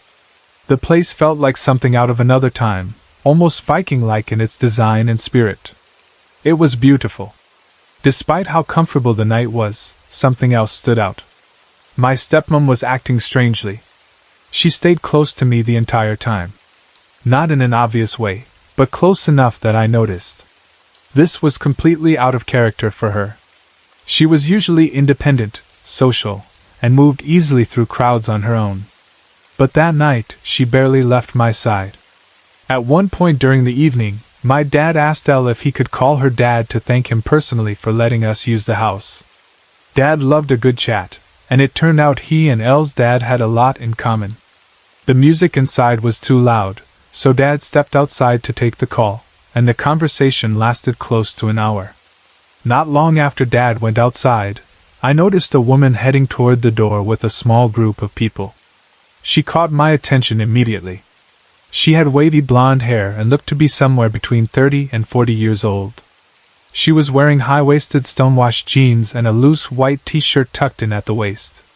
Her style looked completely out of place, like something straight out of the late 80s or early 90s. It was also freezing outside, and she wasn't wearing a jacket. I only saw her from the side and then from behind as she went out the door. I didn't recognize her and wondered who she was. Later in the night, someone put on Motorhead's Ace of Spades. The reaction was instant. People dropped conversations, drinks were set down, and everyone rushed into the main room. It was tradition. On nights like this, Ace of Spades was non-negotiable. It brought everyone together. It was chaos and unity all at once. The metal version of a sing-along anthem. The room filled shoulder to shoulder with people shouting lyrics, headbanging, laughing, and losing themselves in the moment. I was right there with them, yelling along, completely caught up in the energy. At one point, someone said something ridiculous, and I started laughing so hard I had to lean back to catch my breath. That's when I saw her again. The woman in the white t-shirt was standing a few feet away from the main group, leaning casually against a wall. She wasn't singing or shouting. She was smiling quietly, amused by the scene. She was laughing to herself, like someone enjoying a moment from the outside. She looked at me, and I looked at her. I smiled. She smiled back. And in that instant, a thought crossed my mind, calm and certain. I think you're a ghost. There was no fear in the thought. No shock. Just recognition. The year was 2007. It was October, and the night carried that sharp cold that only early spring evenings in Australia seemed to have. The location was a suburban house, quiet from the outside, but inside it was something else entirely. The place was flooded with sound, movement, and life. To an outsider, it might have looked like a gathering of dark figures, cloaked in black, hair hanging low, symbols stitched and printed everywhere. Horns, spikes, inverted crosses, pentagrams, and more black clothing than most people would see in a lifetime filled the space. The air vibrated with heavy music, deep bass lines rumbling through the floor like distant thunder. Faces were intense, eyes lined dark, expressions grim or ecstatic depending on the song. Demonic growls poured from speakers, layered with guitar riffs and drums that felt more like physical force than sound. Numbers like 666 were splashed across shirts and jackets, not as prophecy or worship, but as rebellion and identity. It was my brother's 21st birthday. Welcome to the world of metalheads. I was 26 at the time. By then, I was well accustomed to my brother's birthday parties. Usually, they happened at Mum's place. She tolerated a lot over the years, but this time she made a firm and unforgettable announcement. Not here again. That was it. No debate. No compromise. And so my brother was forced to find another location for what he insisted was going to be his most epic birthday yet. I wasn't directly involved in organizing it, but I kept hearing updates. Eventually, the location was locked in. It turned out the party would be held at the house of one of my brother's friends. I'll call her Elle. More specifically, it was Elle's dad's house. Elle's dad was out of town at the time, which at first sounded like the perfect setup for chaos. But that wasn't really the case. Elle's dad had actually kindly offered his house for the event, knowing what kind of crowd it would attract. Our parents were there to keep an eye on things, and despite the appearance of mayhem, metalheads are often loud but respectful. And that's exactly how the night went. No damage. No drama. No police. No court show aftermath. We carpooled that night. I went with my stepmom, who is hands down the biggest nihilist I know. We get along incredibly well, despite our very different views on the world. She's sharp, funny, and outspoken, and she's also a metalhead herself. One thing she loves almost as much as metal is declaring how much she doesn't believe in ghosts or anything remotely supernatural. She brings it up often, with pride. I usually just let her talk and keep my thoughts to myself. The drive over was completely normal. We chatted about life, work, people we knew, nothing unusual at all. No strange feelings. No odd moments. Just conversation and the hum of the road beneath us. When we arrived, the house immediately stood out. It was in the suburbs, but surrounded by bush-scrub terrain, giving it a secluded, almost hidden feeling. The driveway was long and covered in stones that crunched loudly underfoot. The house itself was single-story but raised high on stilts, so from ground level it looked almost like a double-story place. A long flight of stairs led up to the front door. At the top of those stairs was a large floodlight attached to the house, shining brightly down the driveway and lighting the path ahead. We walked up the stony driveway together, still chatting. About 5 meters before the stairs, the ground changed from stones to brick paving. It was dark, and the floodlight was bright enough to make it hard to see the details clearly. I could tell there were bricks underfoot, and I could feel the difference in texture as I stepped onto them. And the moment I reached a certain part of that brick paving, something changed. It wasn't fear. It wasn't surprise. It was an emotion that felt like being acknowledged. Like being noticed. Like being gently greeted. I stopped walking without really thinking about it, and looked down at the bricks beneath my feet. My stepmom noticed immediately and asked me what I was doing. Caught off guard, I quickly made up an excuse and said I thought there was a stone in my shoe. She shrugged and kept going, and I followed her up the stairs, but the feeling stayed with me. Inside, the party was already in full swing. Music thundered through the house. People filled every room, laughing, drinking, shouting lyrics, moving with the rhythm. The atmosphere was electric. Elle greeted us, warm and welcoming. I found my brother, mom, dad, and a few other family friends. The house itself was stunning. Rustic, old, and full of character. The walls were decorated with handmade artwork and old-style glass panels. Elle told me her dad made a lot of it himself. The place felt like something out of another time, almost Viking-like in its design and spirit. It was beautiful. Despite how comfortable the night was, something else stood out. My stepmom was acting strangely. She stayed close to me the entire time. Not in an obvious way, but close enough that I noticed. This was completely out of character for her. She was usually independent, social, and moved easily through crowds on her own. But that night, she barely left my side. At one point during the evening, my dad asked Elle if he could call her dad to thank him personally for letting us use the house. Dad loved a good chat, and it turned out he and Elle's dad had a lot in common. The music inside was too loud, so Dad stepped outside to take the call, and the conversation lasted close to an hour. Not long after Dad went outside, I noticed a woman heading toward the door with a small group of people. She caught my attention immediately. She had wavy blonde hair and looked to be somewhere between 30 and 40 years old. She was wearing high-waisted stonewashed jeans and a loose white t-shirt tucked in at the waist. Her style looked completely out of place, like something straight out of the late 80s or early 90s. It was also freezing outside, and she wasn't wearing a jacket. I only saw her from the side and then from behind as she went out the door. I didn't recognize her and wondered who she was.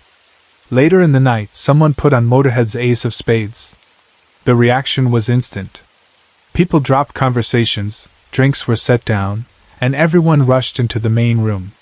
It was tradition. On nights like this, Ace of Spades was non-negotiable. It brought everyone together. It was chaos and unity all at once. The metal version of a sing-along anthem. The room filled shoulder to shoulder with people shouting lyrics, headbanging, laughing, and losing themselves in the moment. I was right there with them, yelling along, completely caught up in the energy. At one point, someone said something ridiculous, and I started laughing so hard I had to lean back to catch my breath. That's when I saw her again. The woman in the white t-shirt was standing a few feet away from the main group, leaning casually against a wall. She wasn't singing or shouting. She was smiling quietly, amused by the scene. She was laughing to herself, like someone enjoying a moment from the outside. She looked at me, and I looked at her. I smiled. she smiled back. And in that instant, a thought crossed my mind, calm and certain. I think you're a ghost. There was no fear in the thought. No shock. Just recognition. Later on, I wandered over to a wall covered in family photos. I stood there looking through them slowly. And there she was. The same woman. She appeared in several of the older photographs, but none of the recent ones. I didn't ask anyone about it. I didn't need to. Throughout the night, my stepmom stayed close, still unusually clingy.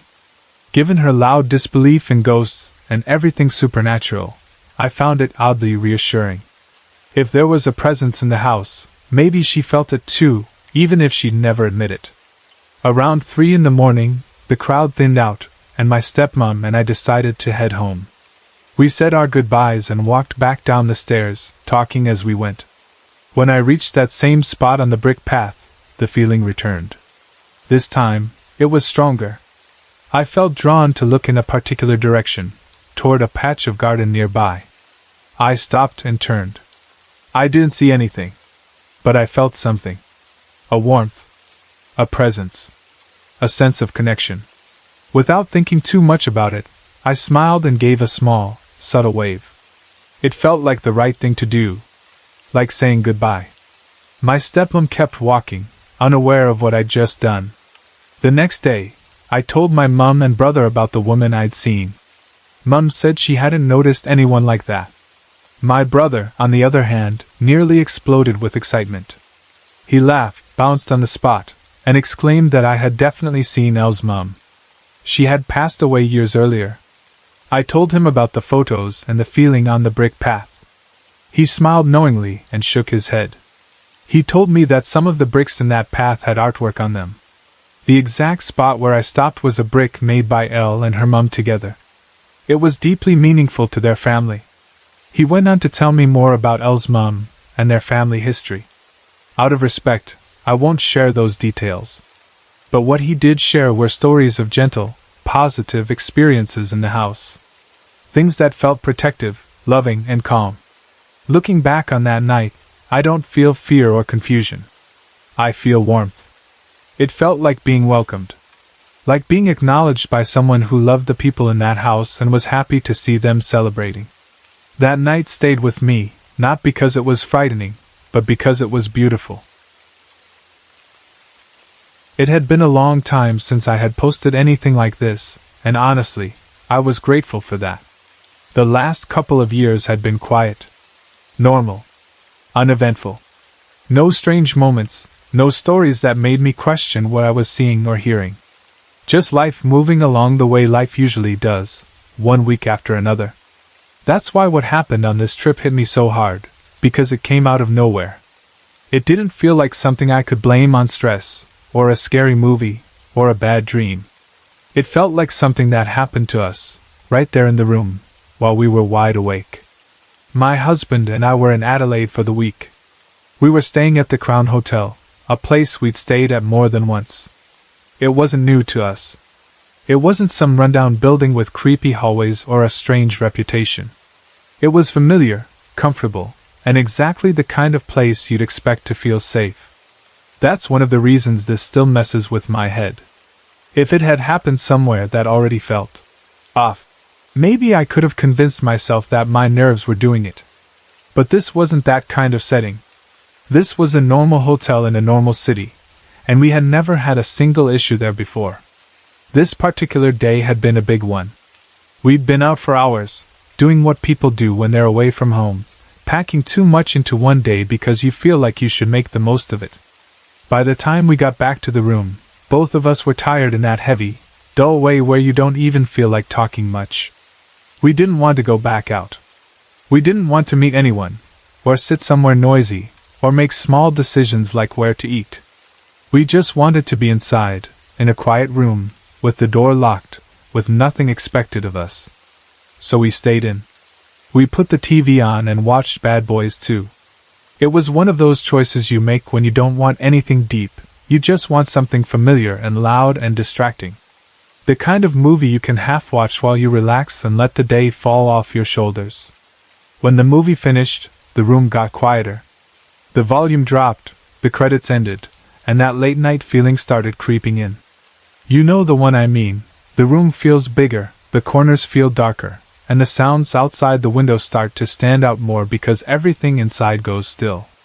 That's when my husband suddenly said, completely out of the blue, "Where did Satan come from?" It sounds strange when you read it like that, but in the moment it didn't shock me. My husband was a new Christian, and he'd been asking me questions a lot lately. Questions about Christianity, about God, about the devil, about how it all fits together. He wasn't asking to be weird. He was genuinely trying to understand. He'd come from a place of not really thinking about any of that, and now his mind was full of it, like a door had opened and he couldn't stop looking through it. So I answered him the best way I could. I explained what I knew, how Lucifer was believed to have been an angel, how the story goes about pride and rebellion, and the way people talk about him being connected to music. I didn't go into some dramatic lecture. It was just a simple conversation between a tired couple in a hotel room, late at night, after a long day. He listened, and when I finished, he seemed satisfied, like he just wanted a basic explanation, something that made sense in his mind. After that, it was like the question had done its job and then disappeared. He reached for my hand, and I held it. Our fingers were interlocked, warm and familiar. The room felt calm again. The TV was off. The only light was the faint glow coming through the window from the city outside. Not bright enough to light the whole room, but enough to stop it from being completely black. Just a soft, dim gray that made shapes and shadows look a little strange if you stared too long. We settled down. My husband's breathing slowed. I could feel him drifting off. I was doing that thing where you try to get comfortable, shifting slightly, adjusting the blanket, letting your body sink into the mattress. I was right on the edge of sleep, that point where you're still aware of the room but your thoughts start to float. And that's when I heard a sound from the balcony. We were on the 12th floor. That's part of why it bothered me. A balcony noise on the 12th floor doesn't automatically mean danger, but it's not something you expect either. It could have been wind. It could have been a building noise. It could have been something outside shifting, a door somewhere, a loose piece of metal, the kind of sound hotels make at night. Still, in the quiet, it felt too sharp, too noticeable. It pulled me back out of that sleepy drift. I turned my head slightly and looked past my husband toward the balcony area. I couldn't see much, just darkness and faint reflections, the outline of glass, the vague suggestion of curtains. Everything looked normal. Nothing moved. Nothing obvious. So I looked back up toward the ceiling. And that's when I saw it. At first it was just a shape. A black blob on the ceiling, like a patch of darkness that didn't match the rest of the shadows. My first thought was that my eyes were playing tricks on me. That happens sometimes when you're tired and the room is dim. Your brain tries to create patterns. You imagine movement. You see things that aren't there, especially if you stare into darkness for too long. But this didn't feel like that. Because the blob started to get bigger. Not like a shadow stretching because of a light change. It grew in a way that felt like it was moving closer. Like it was coming toward me. The shape didn't stay flat against the ceiling either. It shifted in depth, like it had thickness, like it wasn't just a dark spot but something with form. My stomach dropped. That cold rush hit me, the one you get when fear kicks in before your mind has even fully processed what you're seeing.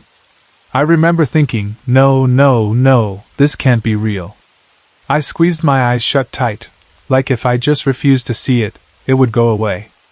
I turned my head toward my husband, toward the warmth of his body, like that alone could protect me from whatever my eyes thought they saw. For a second, I tried to convince myself it was a half-dream. That I'd already fallen asleep without noticing. That I was in that strange zone between sleep and wake where things can feel real even when they aren't. Then I felt warm breath on my left cheek. Not a vague warmth. Not heat in the room. Breath. Close and directed, like something was right beside my face, breathing out onto my skin. It was so specific, so intimate, that it made my whole body go stiff. I turned my head back and opened my eyes. The black blob was no longer just a blob. It was right in front of me, maybe 5 inches from my face, and it had a face. I can still see it in my mind when I think about it, and I hate that I can. It wasn't human in the way you look at someone and recognize a person. But it felt like a male presence. I can't fully explain why. Maybe it was the size, maybe it was the shape, maybe it was the way it carried itself, but my brain labeled it as he immediately, without me deciding to. Its eyes were dark red. Not glowing like a cartoon, but red enough that they stood out in the dimness. Its face was covered in black hair, thick and rough-looking. And it was panting, like an animal that had been running, breath coming quick and hot. The worst part was the expression. The hatred. The way it stared at me like it wanted me to suffer. Like it wasn't curious or confused or passing through. Like it had a target, and that target was me. I couldn't move. I wasn't just scared. I was frozen. My muscles locked, my throat tightened, and it felt like even my eyes were trapped. Like I couldn't look away even if I wanted to. That kind of fear is different from normal fear. Normal fear still leaves you with choices. This felt like being pinned. Then I saw it stretch an arm out. It pointed over my husband, like my husband was part of the message. The arm didn't look normal. The movement was not smooth and human. It was too deliberate, too wrong, like a thing mimicking a gesture. And I heard it speak. Not in a loud voice, not like a shout, but like a low, ugly sound that carried meaning. A growl that formed words. It said something like, "Look what you've done to him. How dare you try and take him? Look what you've done to him." The words hit me in the chest. Not because I understood them clearly, but because they felt personal. Accusing. Possessive. Like it was furious about my husband, furious about what my husband was changing into, furious that I was connected to it. This whole part only lasted maybe 20 to 30 seconds, but it felt longer. It felt stretched, like time slowed down. Each second felt thick. I could see details. I could feel every heartbeat.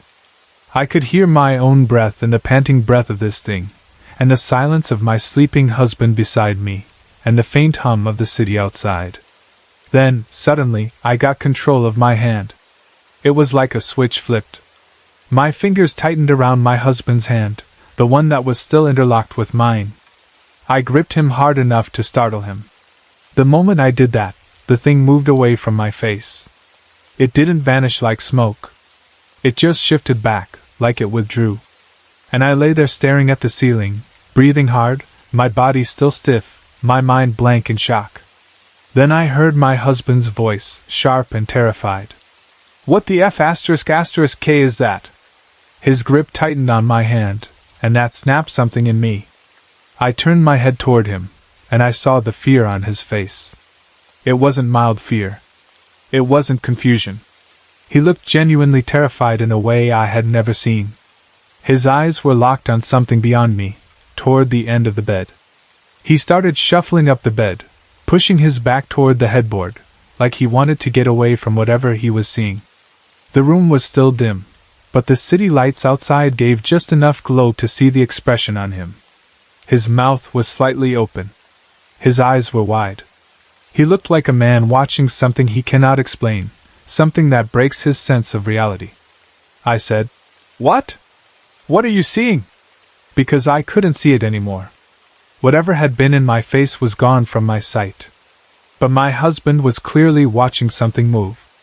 His eyes tracked something across the room. He followed it with his gaze like you would watch a person walk. He watched it go in front of the picture near the end of the bed. Then his eyes lifted toward the corner of the ceiling, and he stared there, unmoving. He finally spoke again, still staring at that spot. "I just watched something come up from leaning over you. It walked in front of the picture to the end of the bed, and it's sitting up there. Can't you see it?" I told him I couldn't. I felt sick, not because I doubted him, but because the fear was back in a different form. It wasn't just my experience anymore. If he was seeing it too, then this wasn't something happening only inside my head. This wasn't sleep paralysis. This wasn't a half-dream. This was shared. He refused to let go of my hands. His grip was tight, almost painful, like he thought if he let go, something would grab him. I could feel his body shaking slightly. And then I saw tears on his face. Actual tears. Rolling down his cheeks in the dim light. I had seen my husband cry once in 5 years. He was not someone who broke down easily. If something made him cry, it meant it had reached a level of fear or shock that he didn't know how to control. All I could think was, we need to pray. I asked him if he would pray with me. I didn't say it dramatically. I didn't say it like a performance. I said it because it felt like the only thing that made sense. The only thing I knew that might push whatever this was away. It was the one thing I could reach for in that moment, that felt bigger than the fear. He kept staring at the ceiling corner while I touched his cheek, trying to ground him, trying to remind him that I was there, and we were together. We prayed. We prayed out loud, even if our voices shook. We prayed because it was the only action that felt like action, the only thing that didn't feel helpless. And then, after we prayed, he blinked hard and said he couldn't see it anymore. The relief didn't rush in like a happy wave. It was more like the pressure eased, like the air in the room stopped feeling so heavy. Like something had backed off. We stayed holding hands, still tense, still wide awake. Neither of us wanted to close our eyes. Neither of us wanted to be the first to relax. Eventually we did fall asleep, but it was not easy. We had trouble settling. Every small sound felt too loud. Every shift of the sheets felt suspicious. The room, which had felt normal when we walked into it, now felt like a place that had been invaded. The next day, and the day after that, we kept talking about it in pieces. Not in a dramatic way, but in that quiet way people talk about something that shook them. My husband would describe what he saw, and he'd get goosebumps as he spoke. The way his voice changed when he remembered it told me he wasn't exaggerating. He wasn't trying to impress anyone. He was trying to understand what happened. This was the first time my husband had ever seen anything like that. He had heard my stories before. He had listened, sometimes unsure what to think. But this was different. This time, he was part of it. He saw something moving. He saw something leave me and cross the room. He saw it settle in the corner of the ceiling, like it was watching us. After that night, he didn't dismiss the subject anymore. He didn't shrug it off. He didn't smile awkwardly and change the topic. He believed me, not because he wanted to, but because he had no choice. Safe to say, he believes now. And even now, when he tells people about that night, he gets that same reaction in his body. Goosebumps. A tightening in his face. A pause mid-sentence, like he's remembering the exact look of terror he felt. We stayed at that hotel before and had no issues. That's the part that still confuses me. It wasn't a place we expected trouble. We didn't go looking for anything. We didn't play with anything. We didn't try to invite anything. We just watched a movie, talked briefly about a spiritual topic, and went to sleep holding hands. And then something happened that I cannot explain. I am grateful it hasn't happened again. I am grateful the last 2 years were quiet. But I also know this, some things change you, even if they only last 30 seconds. Some moments carve themselves into you. And once you've seen fear on someone's face like that, once you've heard them say, in a shaking voice, that they saw something walk across a room that should have been empty, you don't forget it. I grew up in a small town in South Australia, the kind of place where everyone knows everyone, and the streets feel familiar no matter what age you are. My family was simple and ordinary in the best way. I had 2 younger siblings, a brother and a sister, and we were raised by parents who worked hard and lived like a lot of working-class families do. Nothing fancy, nothing dramatic, just a steady routine of work, bills, school, dinner, and trying to keep life moving forward. When I was still small, my parents bought a house that was described as a fixer-upper. It was one of those older homes built around the 1930s, the kind with slightly uneven floors, old timber, and that particular smell that houses like that seem to carry, part dust, part age, part something you can never fully identify. My parents didn't have the money to buy something perfect, so they bought something they could slowly repair. They did what a lot of people do. They took on the challenge, hoping to turn it into a proper home over time. From the outside it looked like a normal older house. But from the inside, even as a child, I felt like parts of it were strange. Not creepy movie strange, but strange in a way you can't explain with words, because it's more about feeling than seeing. There were areas that didn't feel safe to me, even when there was no logical reason for that fear. And for a child, that kind of fear is hard, because you don't have the language to describe it properly. You just know you don't want to be there, and you don't know why. There was an old-looking second bedroom that always stood out to me. Even if nothing was happening, it had a heavy feel to it, like the air was thicker in there than it was anywhere else. And there was this long, old-fashioned room that served as my playroom when I was little. It wasn't a modern family room. It felt like something from another time. The walls, the shape of it, the way sound traveled in it, everything about it felt old. I remember, very clearly, that the door to that old playroom would fling open by itself. More than once. And it wasn't like a gentle creak, or a slow drift the way some doors do when there's a breeze. It would swing open with force, fast enough to make you jump. I know people might say drafts, shifting foundations, old hinges, whatever. Maybe. But as a child that didn't matter. Because when you're little and you see a door fling open by itself, it feels like the house is alive. I also remember being in that room alone at times and suddenly feeling a panic so strong it made no sense. It would come out of nowhere, like a wave. One moment I'd be playing, and the next I'd feel like something was wrong. Not wrong in a normal way, like a spider or a loud noise, but wrong in a way that made my whole body want to escape. I would scream for my dad. Not calling calmly, not yelling, "Dad!" the way kids do when they need help, but screaming in genuine terror, begging him to come and get me.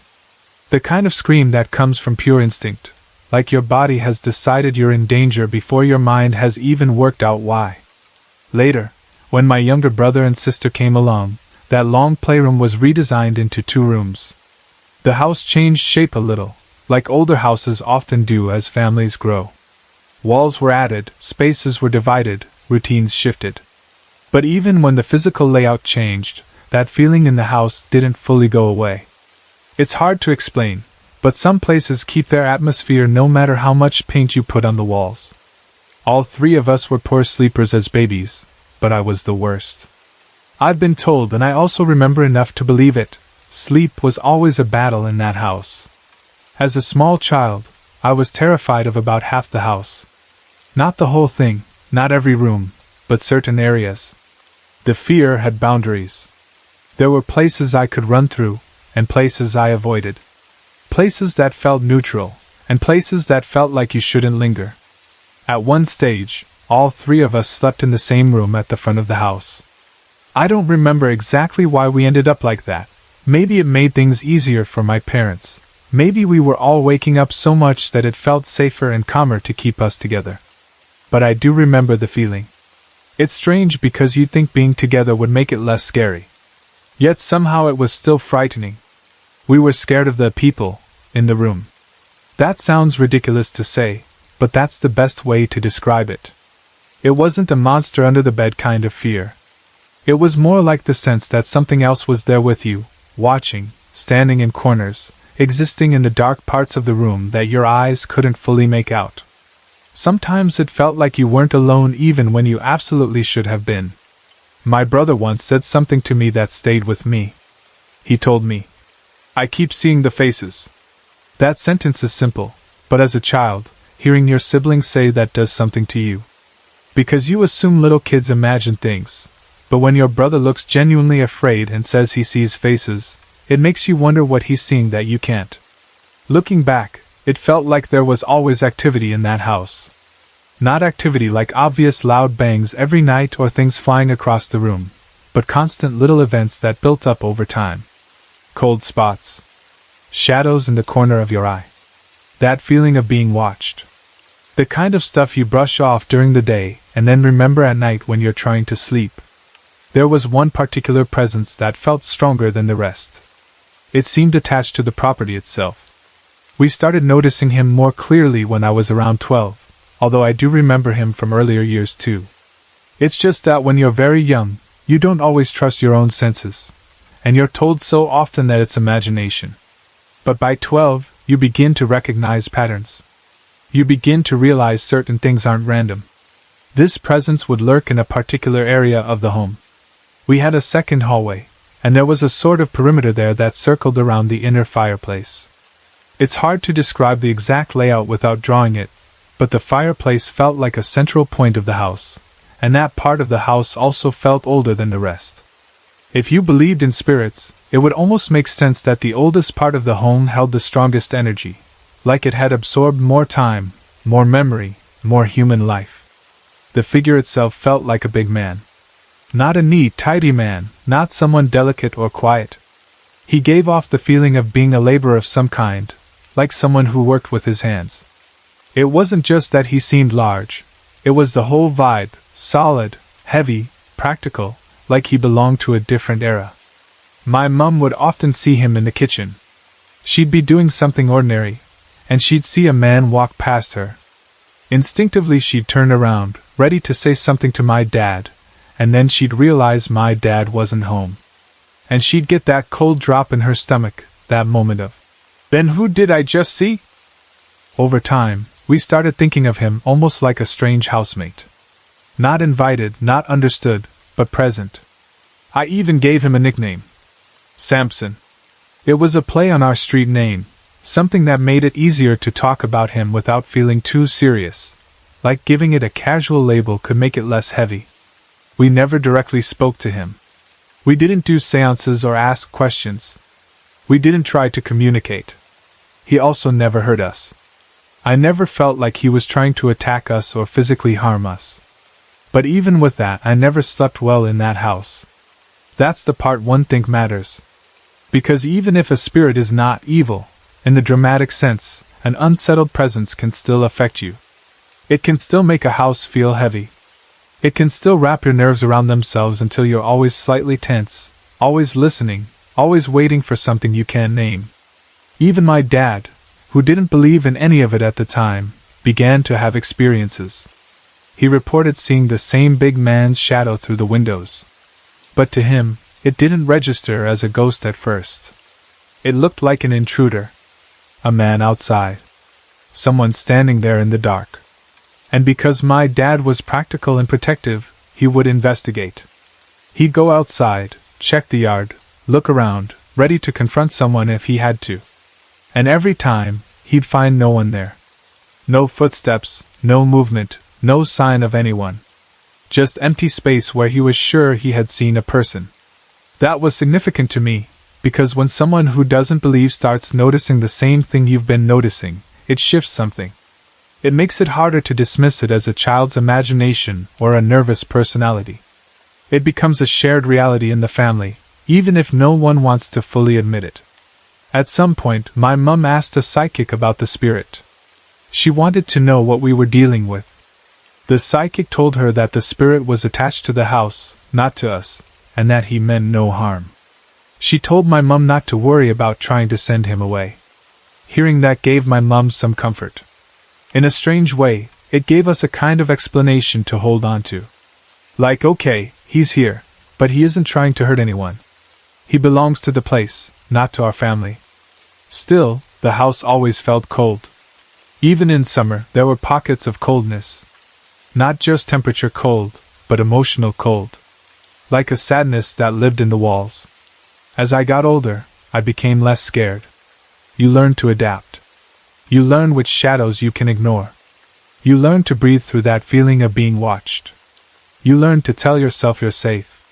And eventually, you stop jumping at every small sound. But Samson never fully disappeared from my experience. He stopped being a clear shadow at my bedroom door as I got older, but he became something else instead, a shadow out of the corner of your eye, a presence you could sense without looking directly at it. There were nights when you could feel him in that hallway, in that fireplace area, like he was standing there, just existing. And sometimes the house would feel so heavy you could almost feel it pressing on your mood, making you sad without knowing why.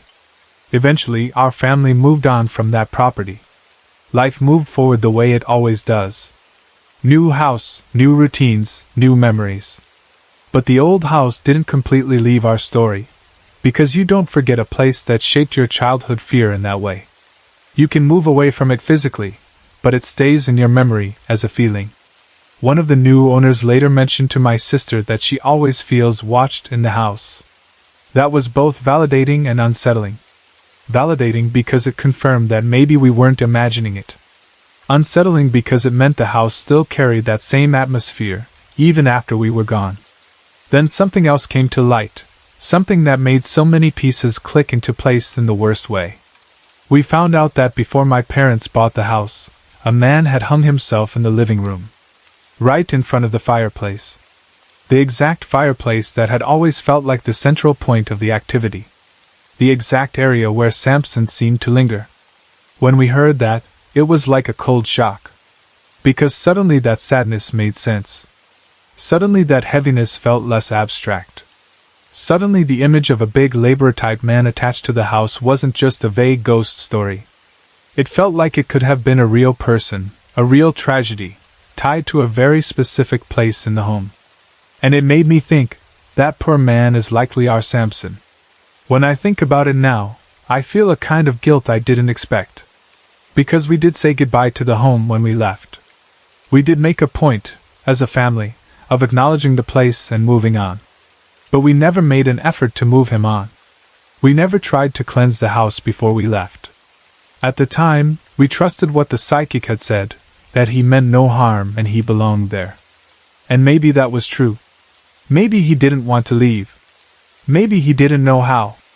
Maybe he was simply stuck in the only place he recognized. But now, knowing what happened there, I feel bad. I wonder if he was suffering. I wonder if he was lonely. I wonder if that cold sadness we felt was not just haunted house vibes, but the leftover emotion of someone who died in despair. I wonder if he needed help and we just lived around him instead, learning to tolerate the presence rather than understanding it. At the same time, I also remember that he never hurt us. He never did anything that felt like violence. He felt more like a silent witness than an attacker. More like someone who couldn't move on, but also couldn't quite leave the living alone. Maybe he wasn't trying to scare us at all. Maybe we were just children living next to something we didn't understand, and our fear filled in the blanks. Either way, that house left a mark on me. It taught me that you can live in a place for years and still feel like part of it is not yours.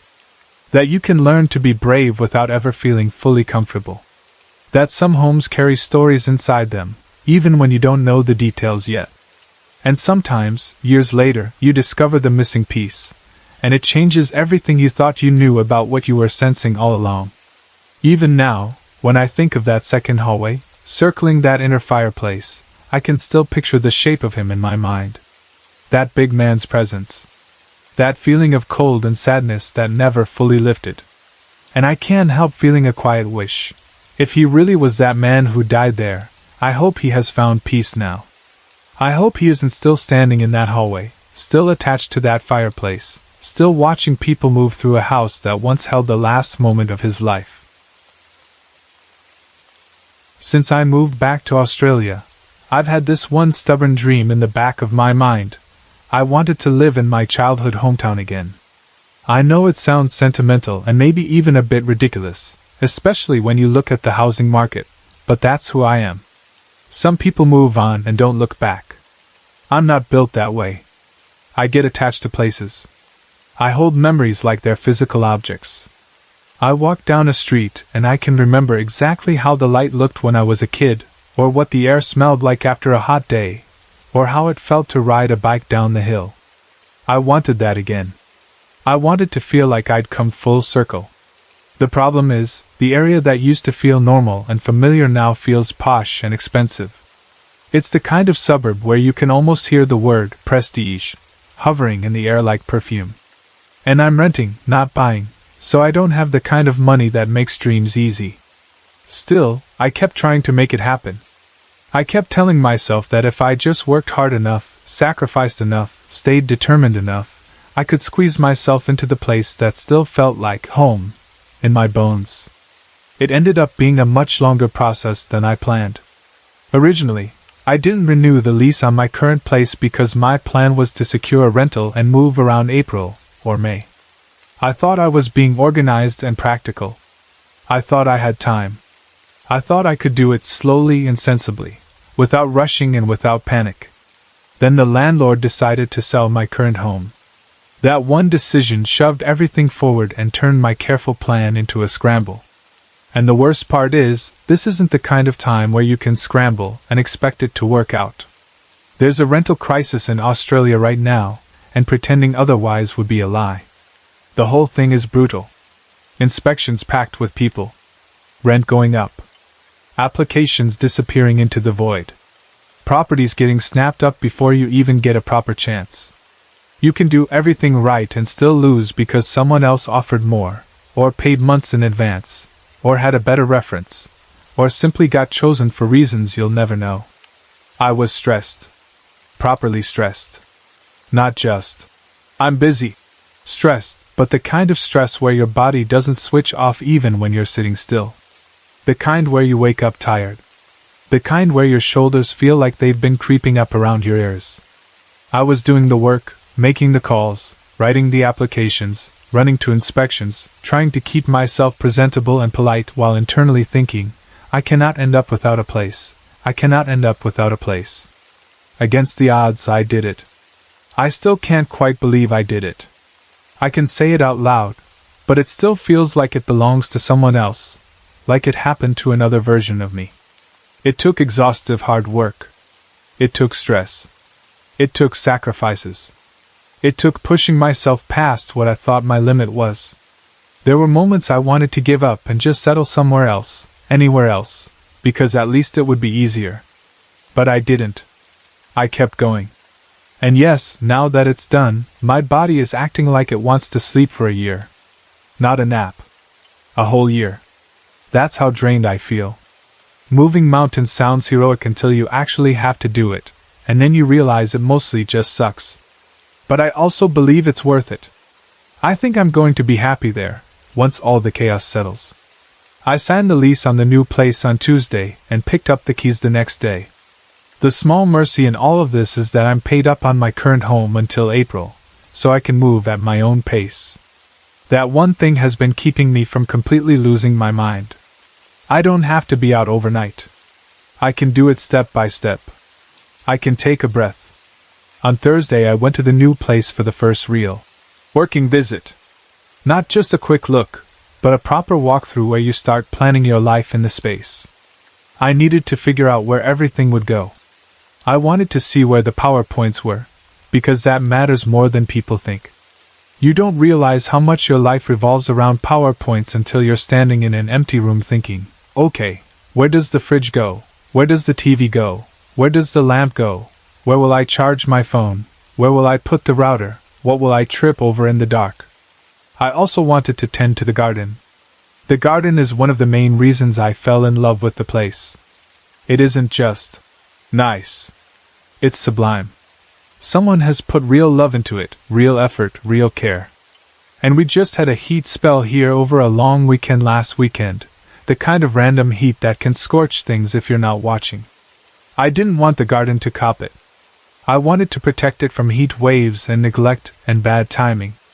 While I was inside on that Thursday, there was this banging sound. At first I assumed it was a neighbor. You know how it is in older areas, people always doing something. Hammering. Renovating. Moving furniture. Fixing fences. I didn't even look up. I was so focused on PowerPoints and furniture placement, and trying to map out my future in my head, that I just mentally filed the sound away as not my problem. But the banging kept going. Even then, I didn't really investigate it. I think part of me was running on pure task mode. When I'm focused, it takes a lot to pull my attention away. My brain goes into this narrow tunnel and everything else becomes background noise unless it's impossible to ignore. I went into the garden at some point, and I don't remember hearing banging out there. That's all I can really say about that first day. It's not that the banging stopped, it's more that I don't know if I would have heard it from outside. I wasn't familiar with the way sound traveled in that house yet. I didn't know how the walls carried noise, or whether it echoed in certain rooms, or whether the veranda amplified things. It was all still new. But looking back, with what happened later, I can admit something to myself now. The banging was very obviously inside, not outside. I just didn't click it at the time. Today was Saturday, and I went to the new place again. This time the mission was boring but important, the condition report. For anyone who doesn't rent, a condition report is basically a snapshot of the property's state at the start of your lease. You go through and note every scuff, every mark, every stain, every crack, every odd little flaw, and you take photos so you can prove what was already there when you moved in. It sounds petty, but it protects you later. If you don't document things, you can get blamed for them. I also needed to take measurements and photos for the piano movers. So I had my phone out, my notes out, and I was in full inspection mode. I moved from room to room looking for things I needed to photograph. And then, again, there was banging. This time I actually noticed it properly. It wasn't just a vague, something in the distance, sound. It was inside the house, in the same building as me, loud enough that it shouldn't have been ignored. I was in one of the bedrooms when it started. Bang, bang, bang. It wasn't constant, it was like repeated impacts, like something being shut or knocked. I was aware of it, but still not giving it my full attention because I was focused on the condition report. I kept telling myself I'd investigate. In a minute, and then I'd get distracted by another small mark on the wall, another thing to photograph, another note to add. At one point, because I wanted to let air into the place, I'd left the front wire door open but locked. The house felt stuffy when I arrived, like it had been closed up for days. When the banging started, I had this moment of, what if someone is trying to get in? And I went to check the front wire door. Still locked. Exactly as I left it. That calmed me a bit, so I went back to the inspection. More banging. More ignoring from me, until I finally ended up in the kitchen. I started looking in cupboards, checking shelves, just familiarizing myself with the space. I opened a cupboard and then I realized, with this weird mixture of annoyance and amusement, that the sound was coming from there. Not from the walls. Not from outside. Not from some mystery in the hallway. From cupboards. I tested it without even thinking, just on instinct. I slammed a cupboard door. Yep. Same sound. And I swear I just stood there for a second like, really? Of all the haunted house cliches in the world, kitchen cupboard doors? Come on. If you're going to make your presence known, do better than the most overused trick in the book. I tried to stay logical about it. Old houses shift. Doors don't sit right. Hinges loosen. Air pressure changes. Someone could have left a cupboard slightly open and it swung. All of that is possible. But it wasn't just one soft swing. It was repeated banging, enough that it pulled my attention out of my tunnel vision twice now, on 2 separate days. As I was leaving, there was another moment that caught my attention in a different way. I was in the lounge room and I thought I heard a voice. Not a clear word. Not a sentence. Just a voice sound. Like it was in the room with me. It was almost like a drone, or a sigh, or a yawn, or someone exhaling in a way that isn't quite breath and isn't quite speech either. For a split second I wondered if it was actually me. Like maybe I'd sighed without noticing. You know when you're stressed and you don't realize your body is releasing tension until you hear it?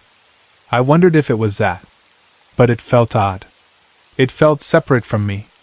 It wasn't loud, but it had presence, like it belonged in the room rather than in my throat.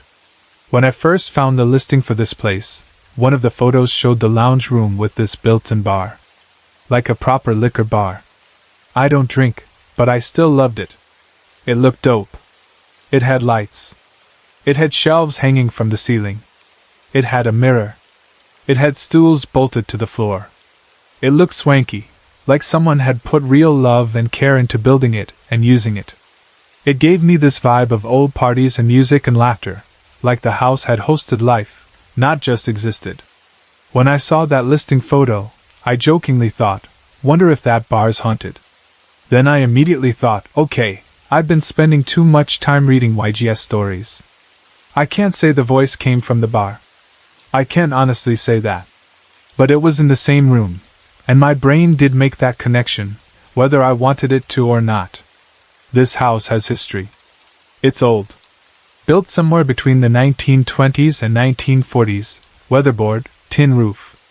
It would have been one of the original homes in the area. It has this retro theme that looks like it was leaned into in the early 2000s, keeping the style of the era rather than modernizing it into something bland. The rooms are all different colors, like someone intentionally created a vintage mood. Dark red, terracotta, green, dark blue. The bathroom is pink. The exterior is cream with dark red and green accents. I remember this house from being a kid, but I couldn't tell you for sure if the exterior paint job is exactly the same. Only that the shape and the cream weatherboard look is familiar, like it's been part of my mental map for years even when I wasn't living nearby. The last people to live there were the landlady and her family. They'd been there since the early 2000s. When I signed the lease, the estate agent talked about the landlady and her family, and the history of the garden. She talked about the pride they had in the house. She mentioned the landlady has some health problems. It felt like an overshare, honestly. Either the agent talks too much, or the landlady wanted that known, like a gentle way of saying, please take care of this place, it matters to me. I don't think it's my place to share details about someone else's health online, but the important part is this. The landlady really loves the home and the garden. This isn't just an investment property for her. It's personal. That makes the Andy thing even more annoying. Because on Saturday, while I was doing the condition report, I noticed Andy scratched on the bathroom wall, right next to the toilet paper holder. I didn't notice it on my first visit after getting the keys. Either I somehow missed it, or it wasn't obvious at the time, or I wasn't looking closely because I hadn't started the condition report yet. And now I'm standing there thinking, please let someone in that family be named Andy, because if ghosts can scribble on walls, I really don't want to be the one blamed for it. I know how silly that sounds, but it genuinely crossed my mind. The idea of moving into a house and then having to explain a scratched name in the bathroom is annoying enough without adding a paranormal twist. Before I left on Saturday, I did a pretty solid cleanse of the place. Not a half-hearted wave of sage while scrolling my phone. A proper, alright, house, we're setting rules. Cleanse. I'm not interested in drama. I'm not interested in fear games. I'm not interested in feeling uneasy in my own home. If there's anything there, I want it calm and respectful, or I want it gone. Simple.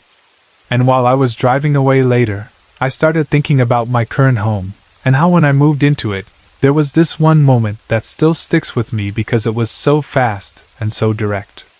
It was my first night there. I was in the bathroom getting ready for bed, standing at the sink with the bathroom door open. Behind me was the hallway. Out of nowhere, a feeling came over me like I was being watched from that hallway, and not in a neutral way. In a really not nice way.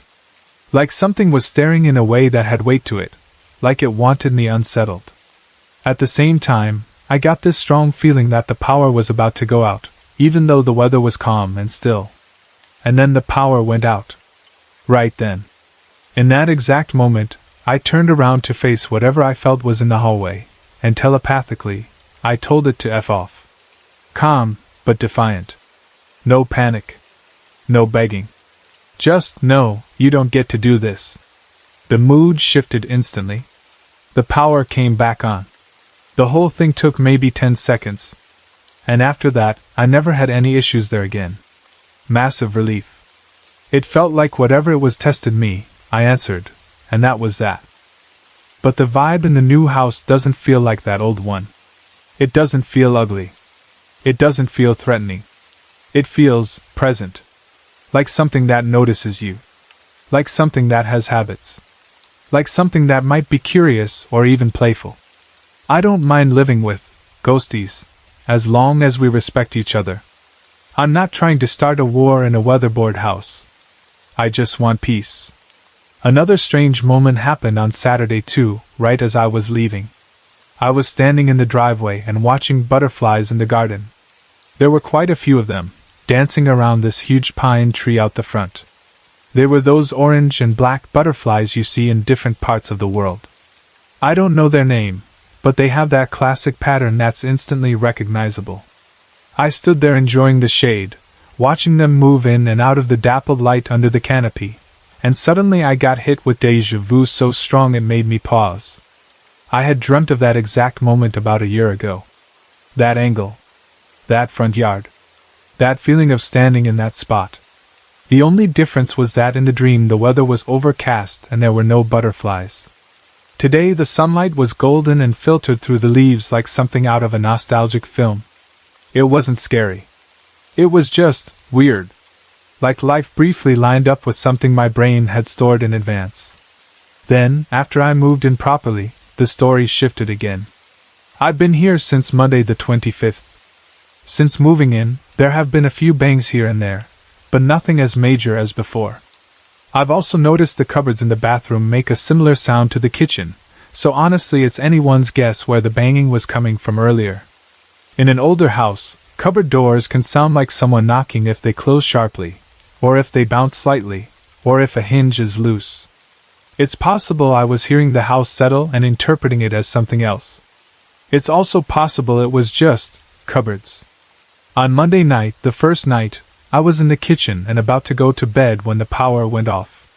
And I swear I just froze for a second because it was so similar to that first night experience at my previous place.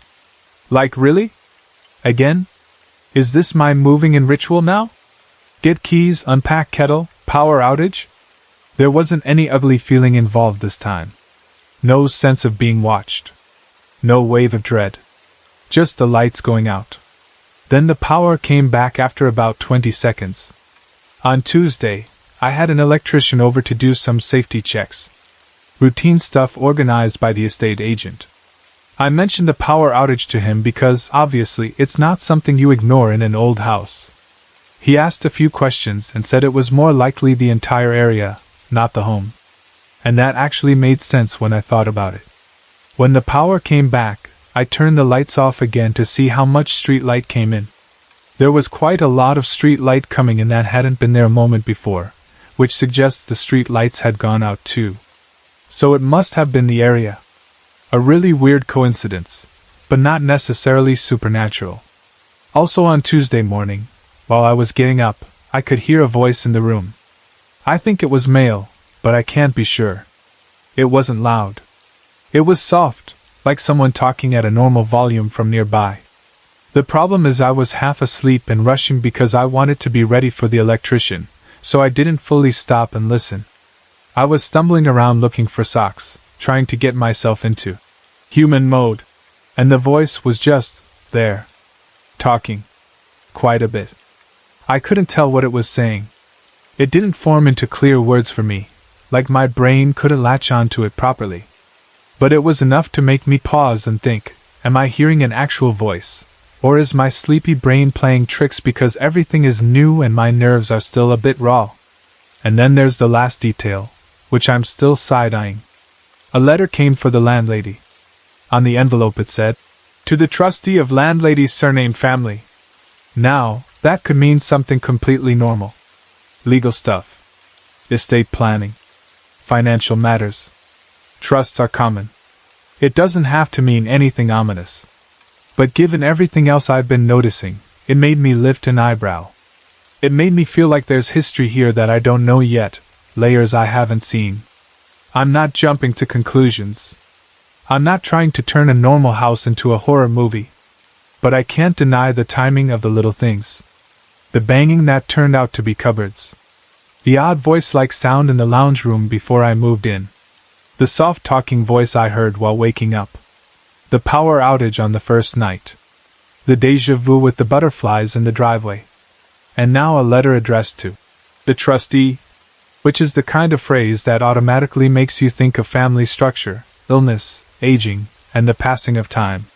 Right now I'm in this in-between space where I'm still settling, still learning the noises of the place, still learning the way it feels at night, still learning which creaks belong to the house and which sounds belong to my imagination. And honestly, I'm trying to keep my attitude steady. Not fearful. Not aggressive. Just calm and clear. If there are ghosties here, I can live with that as long as it's respectful. If it's all explainable, great, even better. But I'm paying attention now, because this house has made it pretty clear, right from the start, that it has its own personality. In 1976, my grandparents and two of their daughters bought a house in Nova Scotia, not long after they moved there from Newfoundland. At the time, the house was still fairly new, maybe 20 to 25 years old. It's actually still standing today. I don't know much about who lived there before my grandparents, or what the house was like before they moved in. All I know is that, from the moment it became our family home, it felt like it belonged to us. In July of 1991, my grandmother passed away after a short battle with lung cancer. Her illness moved fast, and it felt like everything happened too quickly. I was very close to her. Before she died, I spent every day with her. I was always around her, sitting with her, talking with her, just being near her. Even though I was young, I understood her in a way I can't really explain. She wasn't just my grandmother to me. She was comfort, safety, and love. Losing her felt like losing something solid in the world. A few years after she passed, my parents and I moved into the same house. My grandfather wanted to spend more time with me, so he turned the downstairs into a small apartment. My parents and I lived upstairs. It was strange at first, living in the same place where my grandmother used to be, but it was also comforting. It felt like I was still connected to her in some way. My grandfather seemed happier having us around, and I liked knowing he wasn't alone. Not long after we moved in, things started happening that we couldn't explain. I was still a kid, somewhere between 7 and 9 years old. At that age, you don't always know what's normal and what isn't, but you still notice when something feels off. It wasn't like the house felt evil or frightening every day. It wasn't like we were constantly terrified. It was more like small things happened, spaced out, but strange enough that they stuck in your mind. One thing that happened a few times was the television changing channels by itself. Nobody would be holding the remote, nobody would be sitting there pressing buttons, but the channel would shift anyway. It wasn't just once. It happened more than once, enough that it felt like a pattern. When you're a kid, your brain tries to come up with answers. Maybe the remote is broken. Maybe it's a glitch. But when it keeps happening, you start to wonder if the house is responding to you. There was also one Thanksgiving that stands out. My dad's friend was with us that day, just spending time, visiting. At one point, there was a wine glass sitting on the table in front of him. It wasn't on the edge. It wasn't being touched. And yet it slid across the table, like something had pushed it, but no one had. That moment stuck with me because it wasn't something you could easily explain away. A wine glass doesn't just glide like that for no reason. When something like that happens in front of another person, it also changes the atmosphere in the room. It's one thing to feel like you're imagining things. It's another thing when someone else is there to witness it too. My mother also had her own experiences, and hers were different from mine. She would sometimes see a white shadow moving in the hallway, but only out of the corner of her eye. At first, it would move quickly, like a flash. But if she noticed it, or if she reacted to it, it would slow down. That detail always stayed with me because it made it feel almost aware. Like it was testing whether she could see it, or like it was trying not to scare her. My mom didn't describe it as a full figure with a face. It was more like a pale shape, a presence, something passing through. The clearest and most unsettling time I remember happened in November of 1997. That week, something heavy was happening in our family. My grandfather on my dad's side became very ill and ended up in the hospital. The situation didn't look good, and my parents spent most of that week at the hospital with him. I was 10 years old then, too young to stay home by myself, especially with everything going on. So my mom's friend stayed with me. I'll call her Donna. Donna was the type of adult who could make you feel safe. She wasn't family, but she felt familiar and steady. She stayed with me, kept the routine going, and tried to keep things calm even though the house felt tense with worry. One night, Donna and I came home after running errands. When we got inside, Donna put the keys on the counter next to the door. We knew we would be going back out again soon, so it made sense to leave them there where we could grab them easily. For a while, we were just doing normal things around the house. Nothing strange, nothing dramatic. Then, when it was time to leave again, we went to get the keys and they were gone. At first, it felt like a normal mistake. Maybe they slipped behind something. Maybe Donna put them somewhere else and forgot. So we looked around the counter, the table, the nearby surfaces. We checked the floor. We checked pockets. But the keys were nowhere. Then we found them in my room. That made no sense. I hadn't picked them up. I hadn't moved them. I also wasn't the type of child who would take keys and hide them, or move them without saying anything. The whole thing felt wrong. It wasn't just, we misplaced something.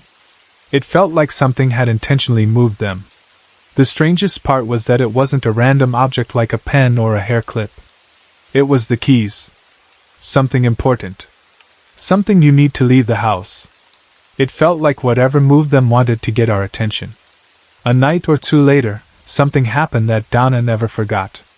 After everyone had gone to sleep, Donna woke up because she heard a noise down the hall. In her half-asleep state, she assumed it was me getting up, maybe to get a drink or go to the bathroom. She called out to me, but there was no answer. That silence made her pause, but she tried to be logical. She told herself she might have been dreaming, or maybe she misheard something, and she tried to relax and go back to sleep. But then she felt it. That feeling of being watched. That heavy awareness that you're not alone, even when everything is quiet. Donna had experienced paranormal things before, so she knew that feeling. She knew when something was just fear and when something felt like a presence. She told herself not to open her eyes, not to react, not to panic. But she forced herself anyway, because sometimes not knowing is worse than knowing. And when she opened her eyes, she saw something that terrified her. A spirit was standing over her, close enough to be looking directly into her face. And it was smiling. Donna said that smile chilled her more than anything else. Not because it looked evil, but because it looked personal, like it knew she was awake. Like it was aware of her. Donna closed her eyes instantly, almost like a reflex, and when she looked again, the spirit was gone. The next morning, my grandfather passed away in his sleep. That timing shook Donna deeply. She later told my mother about what she had seen, still trying to make sense of it. Donna wasn't sure how my mother would react, or whether she would believe her. But my mother didn't dismiss her. She told Donna that she had experienced strange things in that house too. And she said she believed it was my grandmother. Not to scare us. Not to harm us. But to check on me. My mother believed that my grandmother still loved me, still watched me, and still kept an eye on what was happening in our lives. The idea was that my grandmother knew something big was happening in the family, something painful and serious, and she came close because she couldn't help herself. She came because she cared. She came because I was her favorite granddaughter, the one who had spent every day with her before she died. With time, we eventually moved away from that house. Life changed, as it always does. But even after leaving, the feeling didn't completely disappear. My mother and I have talked about it since then, and we both agree on something. We don't think whatever we experienced stayed trapped in that house. We think my grandmother found her way back to us. My mom still sometimes sees movement out of the corner of her eye, even when nothing is there. Quick flashes, small shifts, like someone passing by. And I've had moments when I've been alone and I've felt a presence in the room with me. Not a scary presence, not something threatening. More like the feeling of someone standing nearby quietly. Watching. Not in a creepy way, but in a familiar way. Like a relative who doesn't want to interrupt, but also doesn't want you to be alone. I can't prove any of it. I know skeptics would have explanations for each event. A remote glitch, a table not level, stress, grief, sleep, confusion. But when you put all the moments together, especially across years, it feels like more than coincidence. It feels like connection. It feels like someone familiar still checking in. And honestly, if it really was my grandmother, then I don't feel afraid of it. If anything, it makes me feel like we were reunited in some small way. Not the way I would choose, not the way I wish could happen, but enough to remind me that love doesn't always end where life ends. It happened about 5 years ago. I was 9 years old at the time, and even now I can still remember it so clearly. I had moved around a lot, changed homes, changed schools, and I was used to being the new kid. But that particular school felt different from the start, in a way I couldn't explain properly. It wasn't just nerves, and it wasn't only because everything was unfamiliar. The place itself felt strange. Before I even started there, I heard rumors from other people that the school had been built on a cemetery and that it was haunted. The moment I heard that, I got chills down my spine. I tried to act normal, but inside I felt uneasy. I told my parents what I'd heard, hoping they would take it seriously, but they just brushed it off.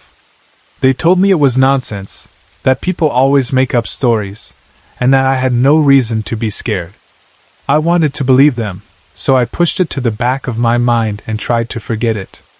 The next day, I went to the school for the first time. At first, everything seemed fine. The students didn't look scary, the teachers seemed normal, and nothing happened right away. The school was smaller than other schools I'd been to, and because there wasn't enough room inside, some of the classrooms were outside. They were set up in rows in front of the main building. Being in one of those outdoor classrooms made me feel safer, like I had space and air around me. But whenever I had to go inside the main school building, something inside me would tense up. It was hard to explain, but it felt like the air changed the moment I stepped through the door. For music class, the bathroom, or anything else inside, I always had this uncomfortable feeling that something wasn't right in there. I didn't like walking into that building. I tried to avoid it as much as I could. If I had to go inside, I would only do it with classmates or teachers. I never wanted to be alone in there. One day, I was in class working, and I needed to go to the bathroom. I held it in for a long time because I didn't want to go inside the building by myself, but after a while I couldn't wait anymore. I finally raised my hand and asked the teacher if I could go. She said yes, and I got up quickly. I ran toward the front door of the school building. The outdoor classrooms were lined up in front, so I had to pass them and then go in. As soon as I pulled the door open and stepped inside, that feeling came back immediately, the feeling of being watched. It was so strong that I didn't even want to turn around. I kept walking fast, trying to focus on the bathroom and nothing else. My heart was beating hard and my body felt tense, like I was expecting something. When I reached the bathroom door and opened it, the feeling became even worse. The air inside was freezing, like it didn't belong to the same day or the same building. It felt cold in a way that wasn't normal. I tried to ignore it, telling myself it was just my imagination, just nerves, just a stupid rumor that got into my head. I went into a stall quickly, like if I moved fast enough nothing could happen. While I was in the stall, I heard the bathroom door open again. My first thought was that another student had come in. That made me feel a little better, because at least I wouldn't be alone. Then I heard footsteps. But the footsteps didn't sound normal. They didn't sound like the way people usually walk in a school bathroom. The steps sounded strange and off, and I can't even describe it properly. My hands started shaking. The feeling of being watched got stronger and stronger, like someone was standing close and staring, even though I couldn't see anyone from where I was. Then I heard someone pulling tissue paper from a dispenser. That sound was clear, like it was right there. I kept trying to force myself to believe it was just another student, someone using the bathroom, someone washing their hands, someone doing normal things. But the fear in my body didn't go away. It grew heavier, like the bathroom itself was pressing down on me. When I finished and was about to come out of the stall, I could still hear movement, like footsteps shifting around. I took a breath and opened the stall door, trying to act calm. The moment I stepped out, everything went silent. No footsteps. No tissue sound. No movement at all. The bathroom was suddenly too quiet, like the whole place had stopped breathing. That scared me more than the noises did. It felt like whatever had been there disappeared instantly, like it had been waiting for me to notice. I panicked. I rushed out and yanked the bathroom door open so hard it slammed against the wall. I was ready to run back to class, but the second I stepped out, my body froze. Something flashed past me. It happened so fast that I didn't fully understand what I saw. It was like a white blur mixed with colors, like light breaking into different shades, and it moved right by me so quickly that I couldn't even follow it with my eyes. It wasn't slow enough for me to recognize as a person. It was just a sudden streak, bright and sharp, and it sent chills through my whole body. I felt like my blood turned to ice. For a moment I couldn't move at all. I was stuck there, frozen in fear. Then I snapped out of it and ran. I ran straight to the front door, pushed it open, and sprinted back toward the outdoor classroom. I honestly think that was the fastest I had ever run in my life. My chest hurt, and it felt like I couldn't breathe properly, but I didn't stop. When I got back to class, I tried to act like nothing happened. I sat down and stared ahead, but I was shaking and struggling to catch my breath. Everyone looked at me like they could tell something was wrong, like they didn't understand why I came back looking so terrified. I didn't say anything. I just sat there, pretending it was normal. After that day, things kept happening while I was still at that school. I avoided going inside as much as possible, but sometimes I didn't have a choice. One time, I had to go to the library to find a book for a book report. I went inside with my classmates, but the library was bigger and quieter, and we were split up looking in different areas. I remember standing between two bookshelves alone, searching the spines and trying to focus on the titles. That was when I saw someone on the other side of the shelf. At first I assumed it was another student. The figure looked like a girl, and she had shoulder-length brown hair. She looked older than me, like a teenager. I only saw her for a moment, and something about it made my stomach drop. Even before I moved, I felt fear rise up in me like a warning.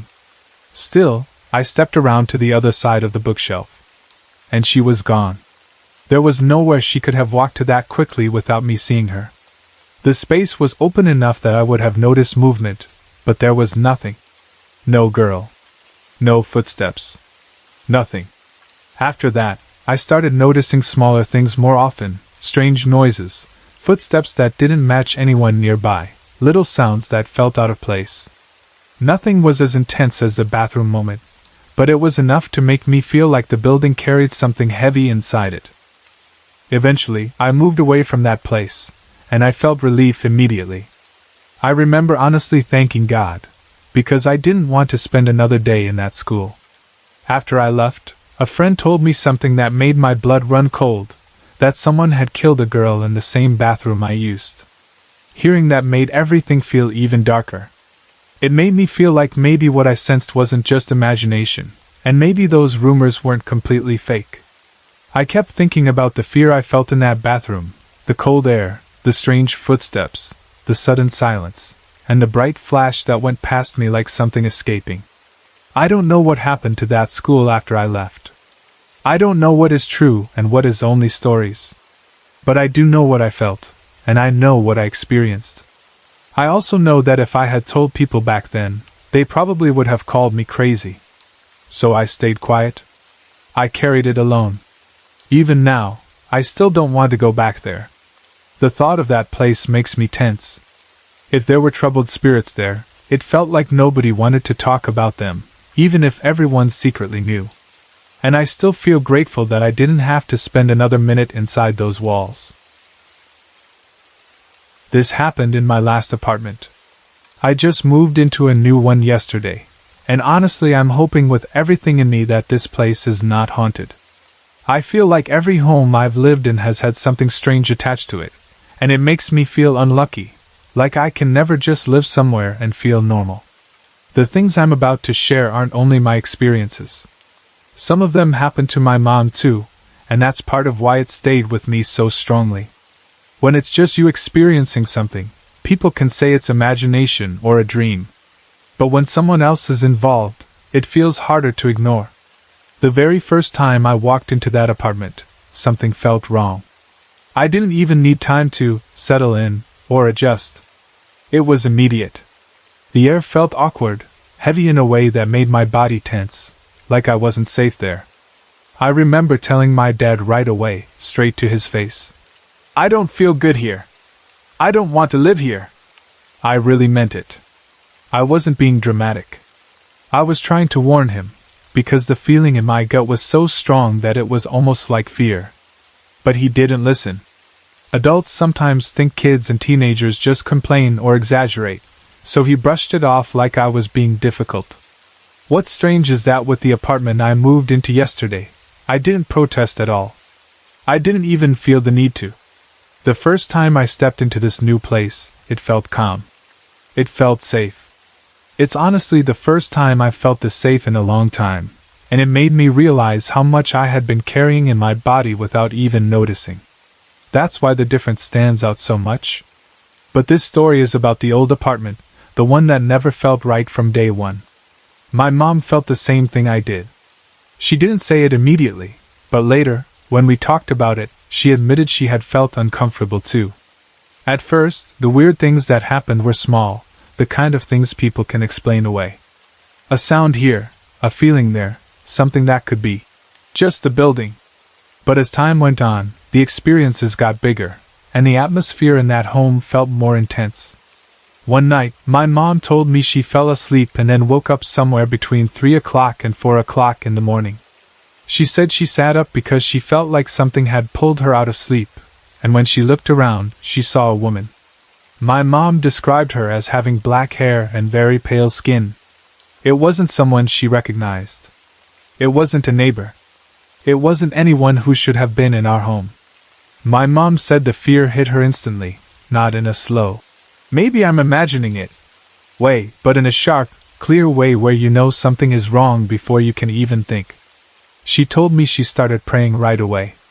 My mom is the kind of person who prays when she's scared, not because she's trying to be dramatic, but because it's what makes her feel protected. She said as she prayed, the woman vanished, and it wasn't just like someone fading away. My mom said she vanished into flames, like she burned away. That detail stuck with me because it sounds so extreme, but my mom was serious when she said it. And I believed her. My mom doesn't lie about things like that. She's not someone who makes up stories for attention, and she doesn't have mental health issues that would make her see things that aren't there. If anything, she avoids scary topics.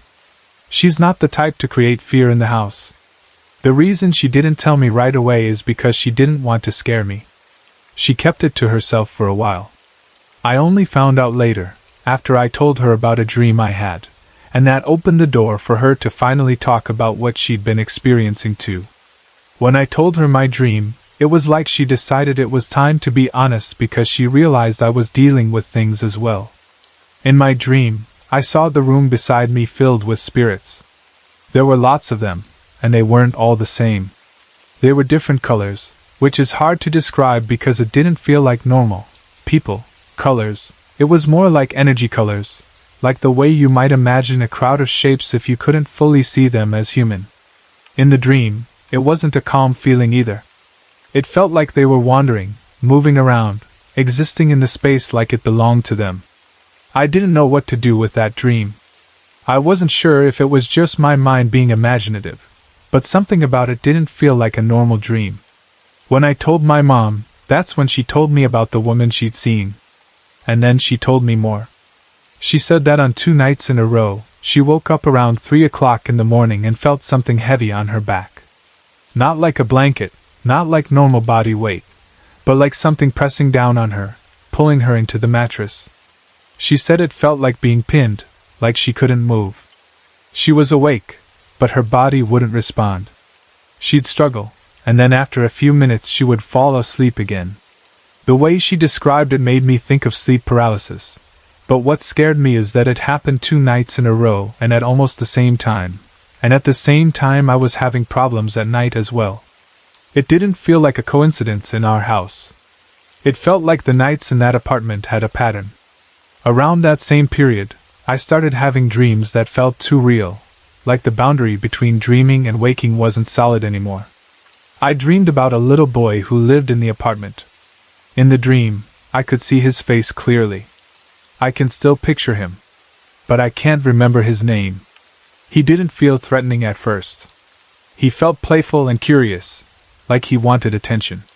In the dream, he wanted to show me something, like he had something important to point out. He kept tugging at me, trying to pull me along, like, "Come on, come on."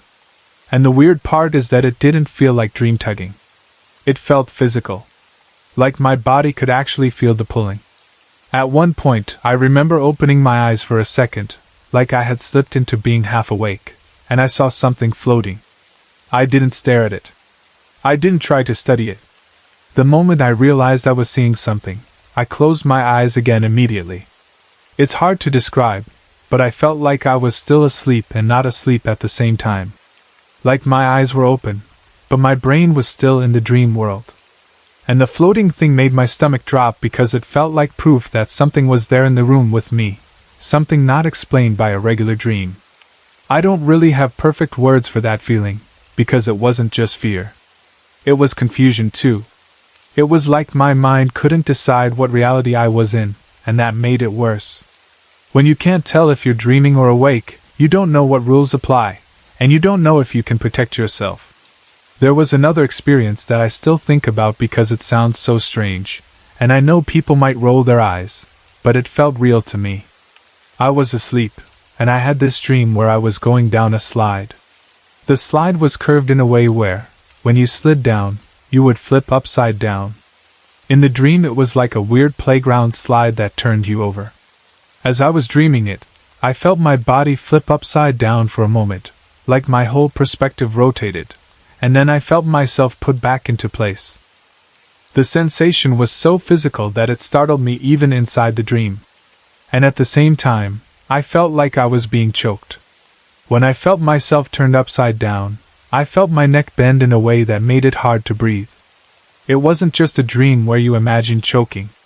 It felt like my airway was actually blocked, like I couldn't pull air in properly. That part terrified me, because it felt like something was happening to my body, not just to my imagination.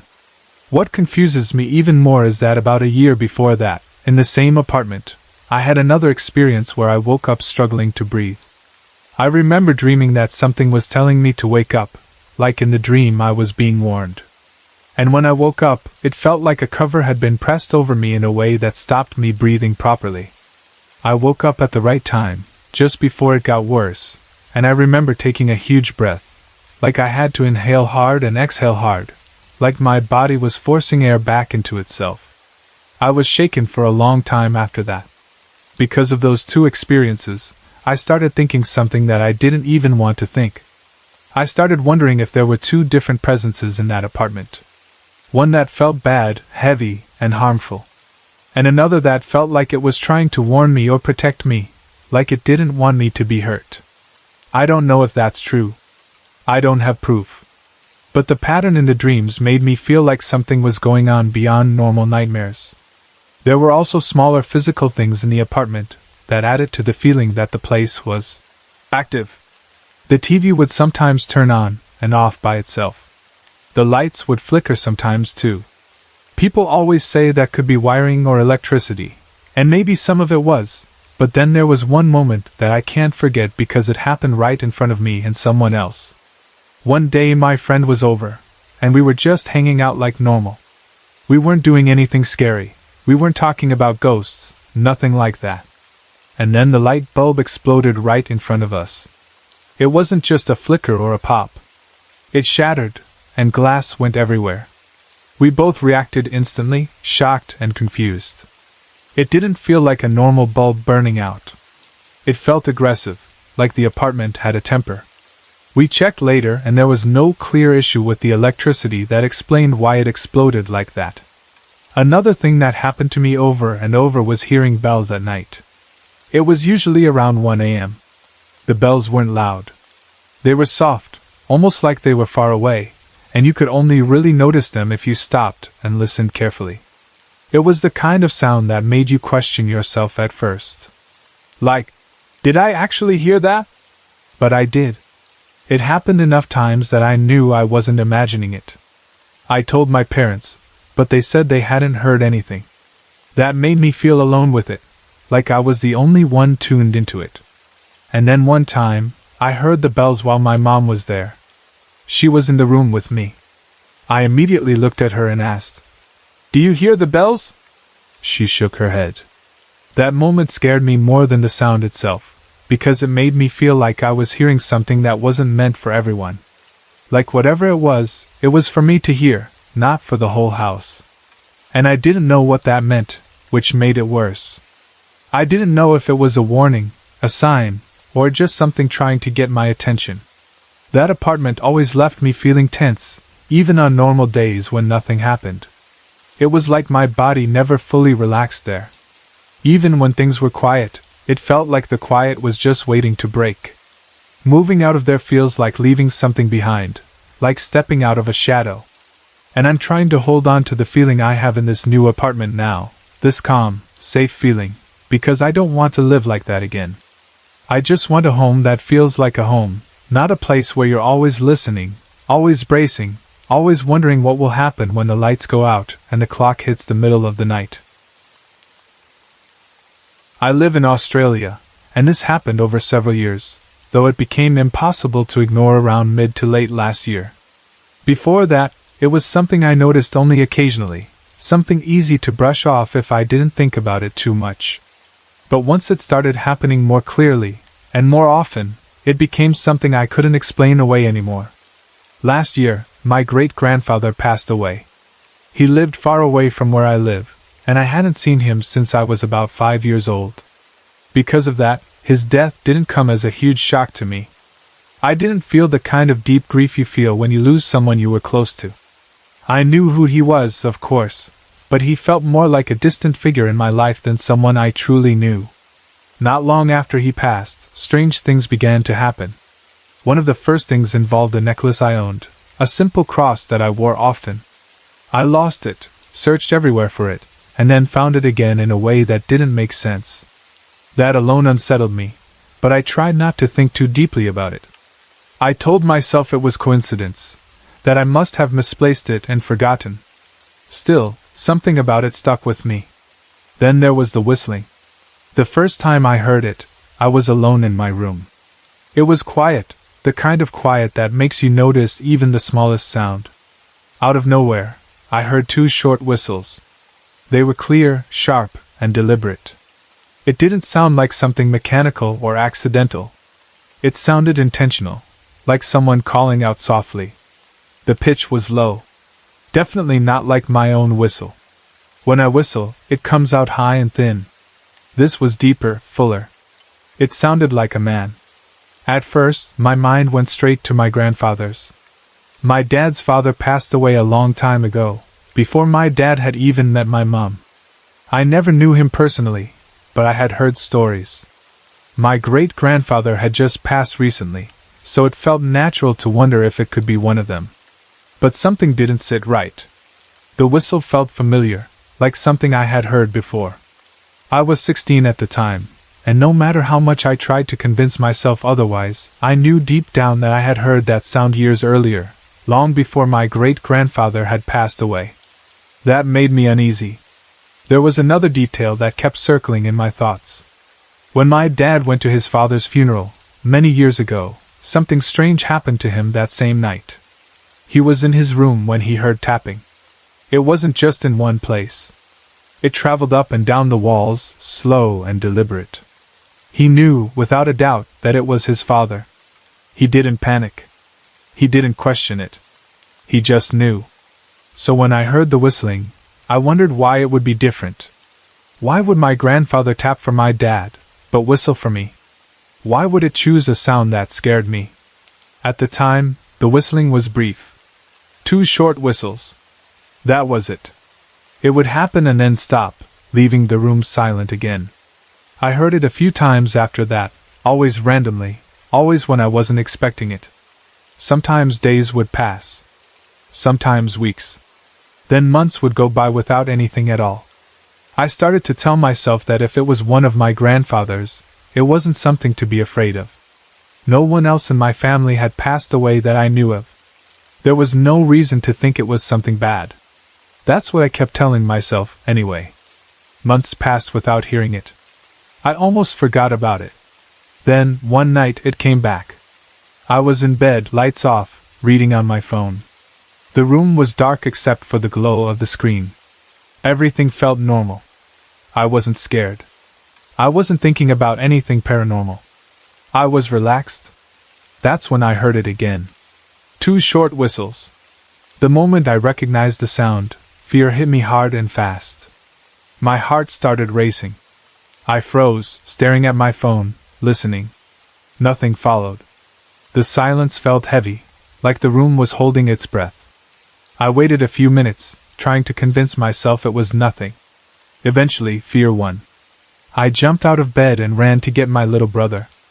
I couldn't sleep alone after that. I told myself again that it had to be one of my grandfathers.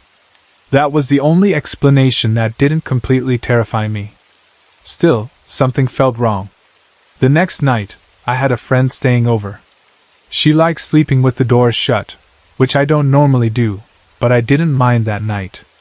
I sleep with my TV on and an electric fan running across the room. I hate sleeping in silence. Noise makes me feel safer, like I'm not alone with my thoughts. We went to sleep around midnight. At around 4 a.m., I woke up suddenly. No nightmare. No obvious reason. I just woke up. I lay there for a moment, then grabbed my phone and started scrolling, trying to get sleepy again. About 10 minutes later, I noticed a strange sound. At first, I thought it was the TV. It was quiet, but maybe a scene had changed, or there was background noise I hadn't noticed before. But the sound kept going. Too steady. Too deliberate. I listened more carefully. That's when I realized what it was. Whistling. Not just 2 short whistles this time. It was longer. Continuous. It would go on for several seconds, then stop, like someone taking a breath. Then it would start again. There was no clear pattern. Sometimes it paused for a minute or 2.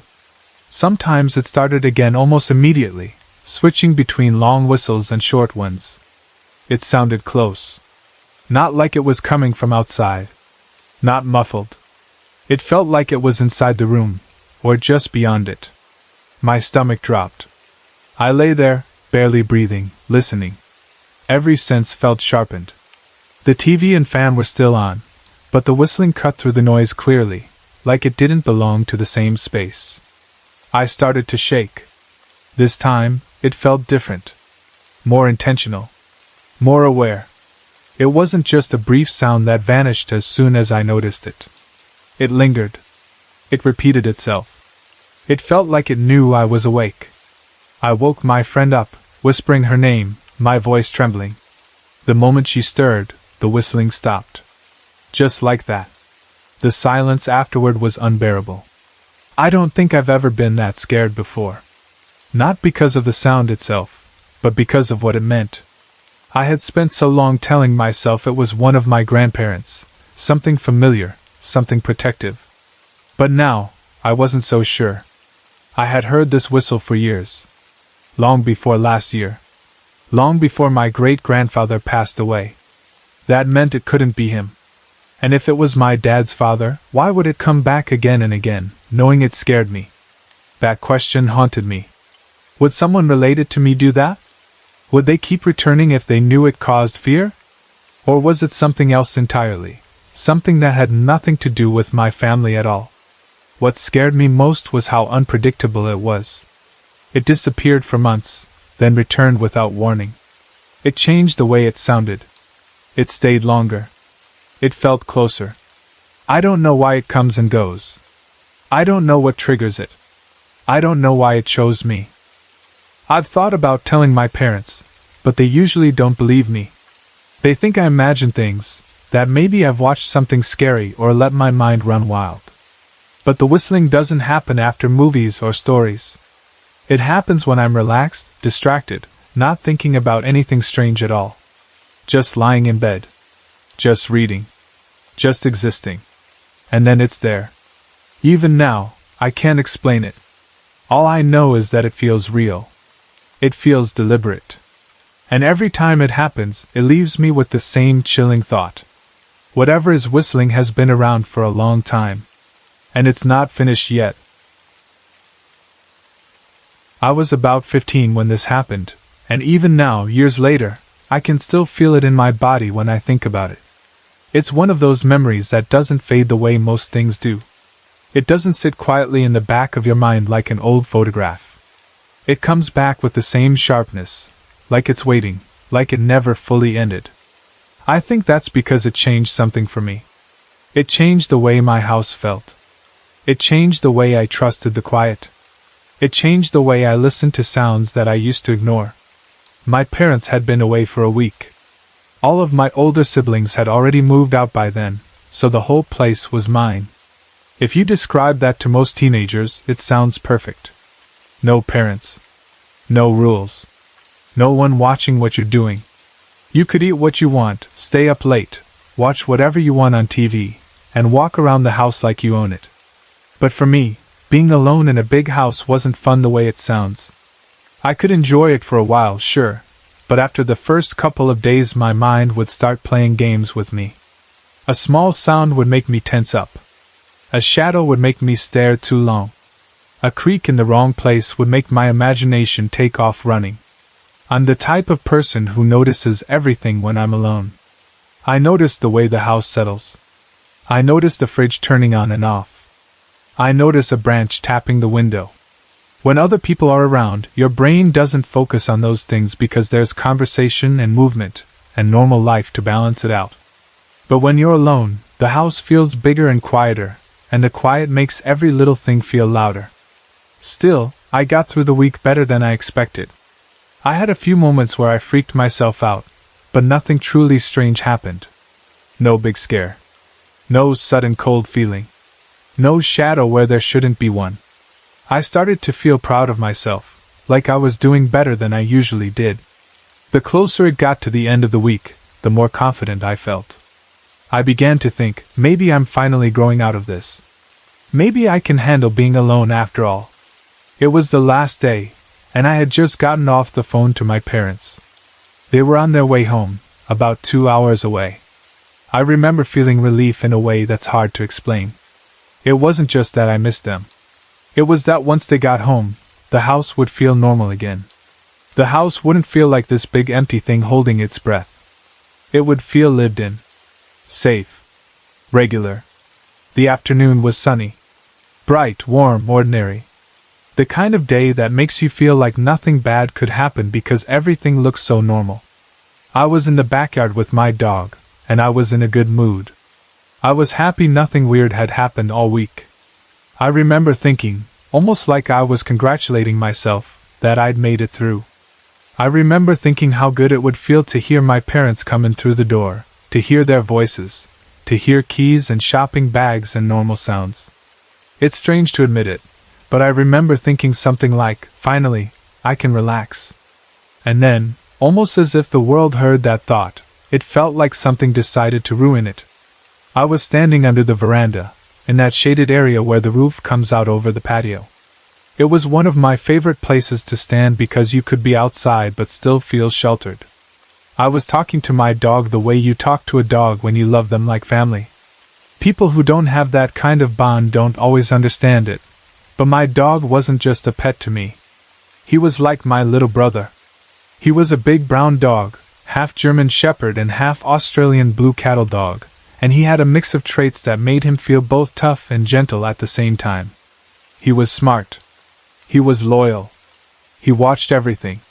And he always seemed to know when I was nervous, even before I said anything. He was facing me, playing with a toy. He was shaking it around and chewing at it, happy and relaxed. His tail moved lightly.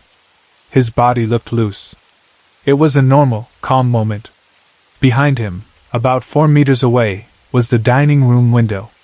Our house was a 3-story split-level home, and the dining room sat in the middle section. So from the backyard, that window was higher up than us, like it was looking down. It was one of those windows that always felt slightly distant, because you weren't looking straight through at ground level.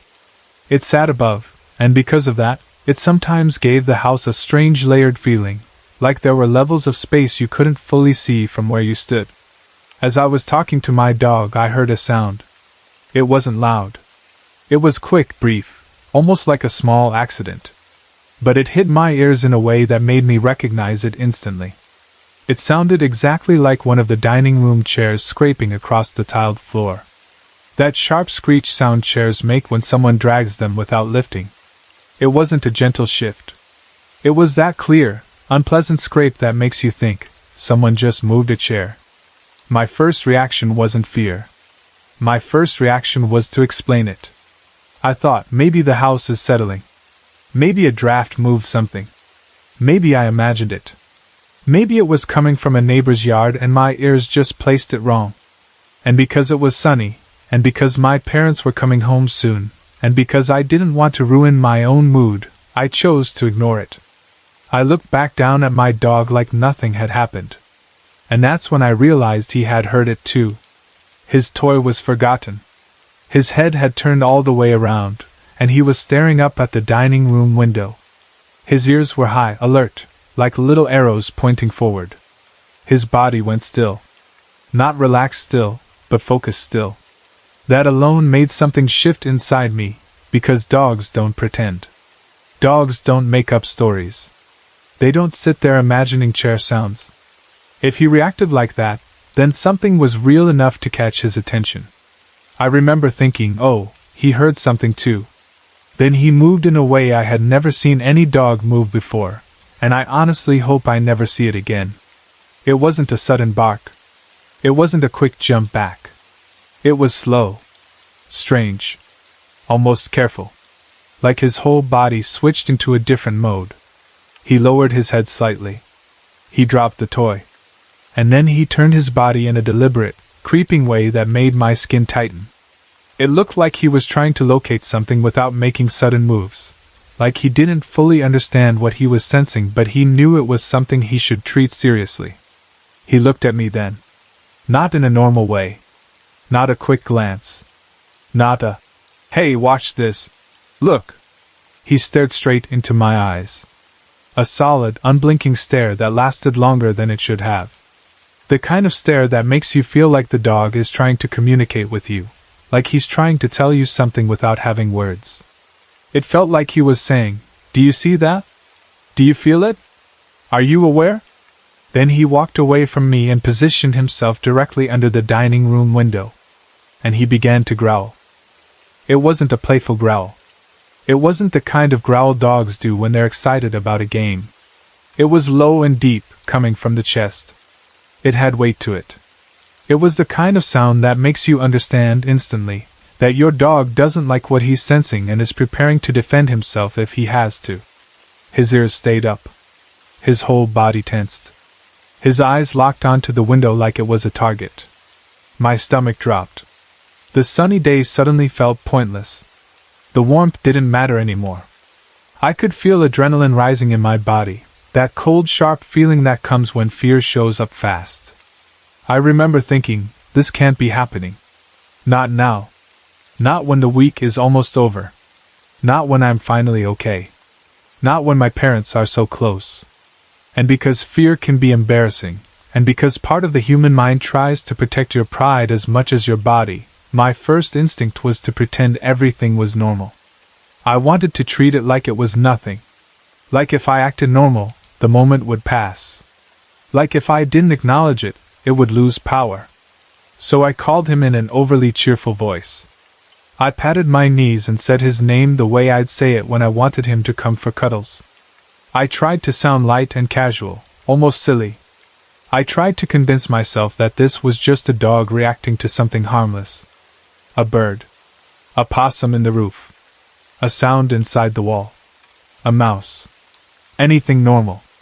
Anything small. He didn't come. Instead, he turned his head toward me in that same slow, creepy way. Not like a normal quick head turn. It was measured, stiff, deliberate, like he didn't want to take attention away from the window but he needed to check me. And he stared into my eyes again, just as solid and unblinking as before. That stare chilled me. All the hair on my arms rose. My scalp tightened. My skin got goosebumps. And I knew, in a deep animal way, that my dog wasn't playing. He wasn't curious. He wasn't mildly interested. He was locked onto something that made him feel threatened, and my cheerful voice meant nothing compared to what his instincts were screaming. I took a step back without thinking. My legs felt shaky, and I didn't want to be standing while my body was acting like it might run. So I moved slowly and sat down on the chair behind me under the veranda, trying to make myself smaller. My heart was beating too fast. I kept watching him, because I didn't know what else to do. He turned back to the window and growled again, deeper now, steadier. He let out a few low barks, not frantic, not panicked, but controlled. The kind of bark that is meant as a warning. The kind that says, I know you're there. I'm not scared of you. Don't come closer. But mostly it was the growling. Deep, steady, unbroken. His whole body was like a statue. If you've ever seen a dog lock onto something while hunting, or a working dog focus on cattle, you know that look. That total concentration where nothing distracts them. No calling. No clapping. No toy. No treats. Just target. And the most terrifying part was this: I couldn't see anything. There was a curtain in the dining room window. I couldn't see inside. I couldn't see movement. I couldn't see a person. I couldn't see an animal. I couldn't see a shadow. All I had was that chair scrape sound, and my dog's absolute certainty that something was there. At that point I made a decision without even saying it out loud. I was not going inside. My parents were 2 hours away, and I did not step into that house. Not because I had proof something was inside, but because my dog had never acted like this before, and I trusted him more than I trusted my own ability to stay calm. If he was on guard like that, then something was wrong enough for me to listen. So I stayed in the backyard the entire time. For those 2 hours, I sat on that chair under the veranda, watching my dog like my life depended on it. The minutes felt long, stretched out, like the days slowed down. Every so often I would glance around the yard, half expecting something to appear out of nowhere. But nothing did. The sky stayed bright. The air moved gently. Birds still made sounds. Everything outside looked normal, and that mismatch between the normal day and the fear in my body made it worse, because it made me feel like I was the only one aware something was off. My dog stayed under that window. After a while, he shifted from standing tense to sitting, still facing the window. Later he lowered himself and lay down right there, like a guard settling into a long watch. But even lying down, he wasn't relaxed. His ears stayed up. His head lifted when the wind changed. His eyes stayed fixed in the same direction, as if something was still there, and he was waiting for it to move. I didn't hear any more noises from inside. No more chair scraping. No footsteps. No banging. Nothing. Just silence. A house that should have been empty. A curtain that blocked my view. And a dog who would not leave his post. At times my mind tried to talk itself down. It tried to build normal explanations. Maybe a chair leg shifted because of vibration. Maybe a pipe knocked. Maybe a neighbor's noise echoed. Maybe the dog heard a possum in the roof and thought it was inside the dining room. But the longer it went on, the harder it was to believe those explanations, because my dog wasn't reacting like he would to something small. He wasn't sniffing around. He wasn't curious. He wasn't barking and then moving on. He was guarding. When my parents finally arrived home, relief hit me so hard it almost made me dizzy. The moment I heard their car, the world felt like it snapped back into place. My mom came into the backyard and found me there. I think she could tell by my face that I wasn't just sitting outside enjoying the day. There was something about the way I was sitting and watching that probably made it obvious. I didn't even need to explain everything right away. The simple fact that I hadn't gone inside for 2 hours said enough.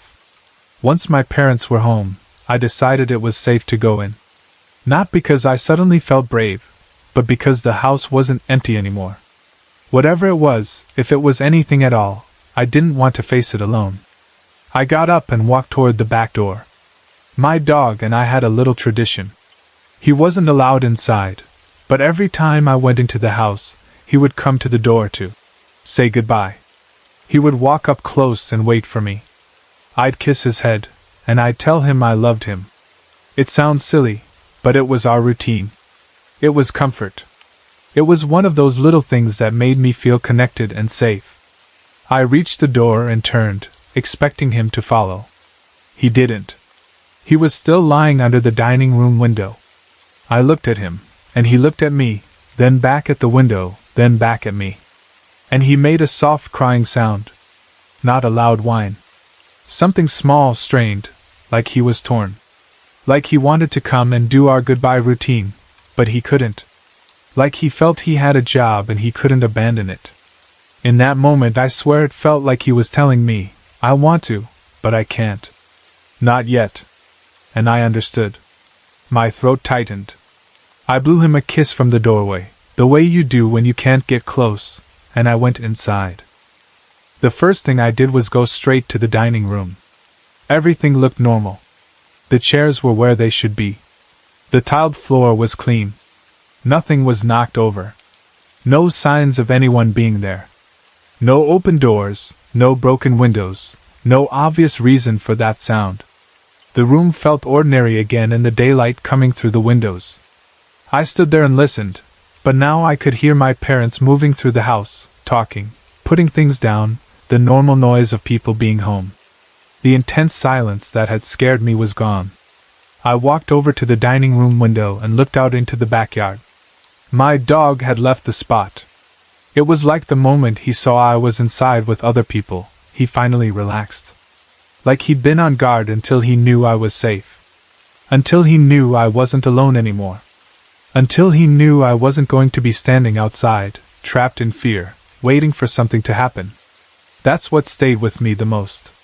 Not just the chair scrape sound, not just the fear, but my dog's certainty. The seriousness in him. The way he held that position for hours like it was his job. The way he looked at me like he was trying to warn me. And the way he only let it go when he believed the danger had passed, or at least that I was no longer vulnerable. I still don't know what caused that sound. I still don't know what my dog was sensing behind that curtain. Maybe it was something small and real, like an animal in the wall, and my dog reacted stronger than usual for reasons I can't explain. Maybe it was something about being alone that made everything feel bigger and sharper. Maybe it was something else entirely. I don't have a clean answer. But I know what I felt while watching him. I know the way my body reacted. And I know that after that day, the house didn't feel the same when I was alone. Sometimes all you're left with is the fear you felt in your bones, and the image of a loyal dog lying under a window, ears up, eyes fixed, guarding you from something you couldn't see.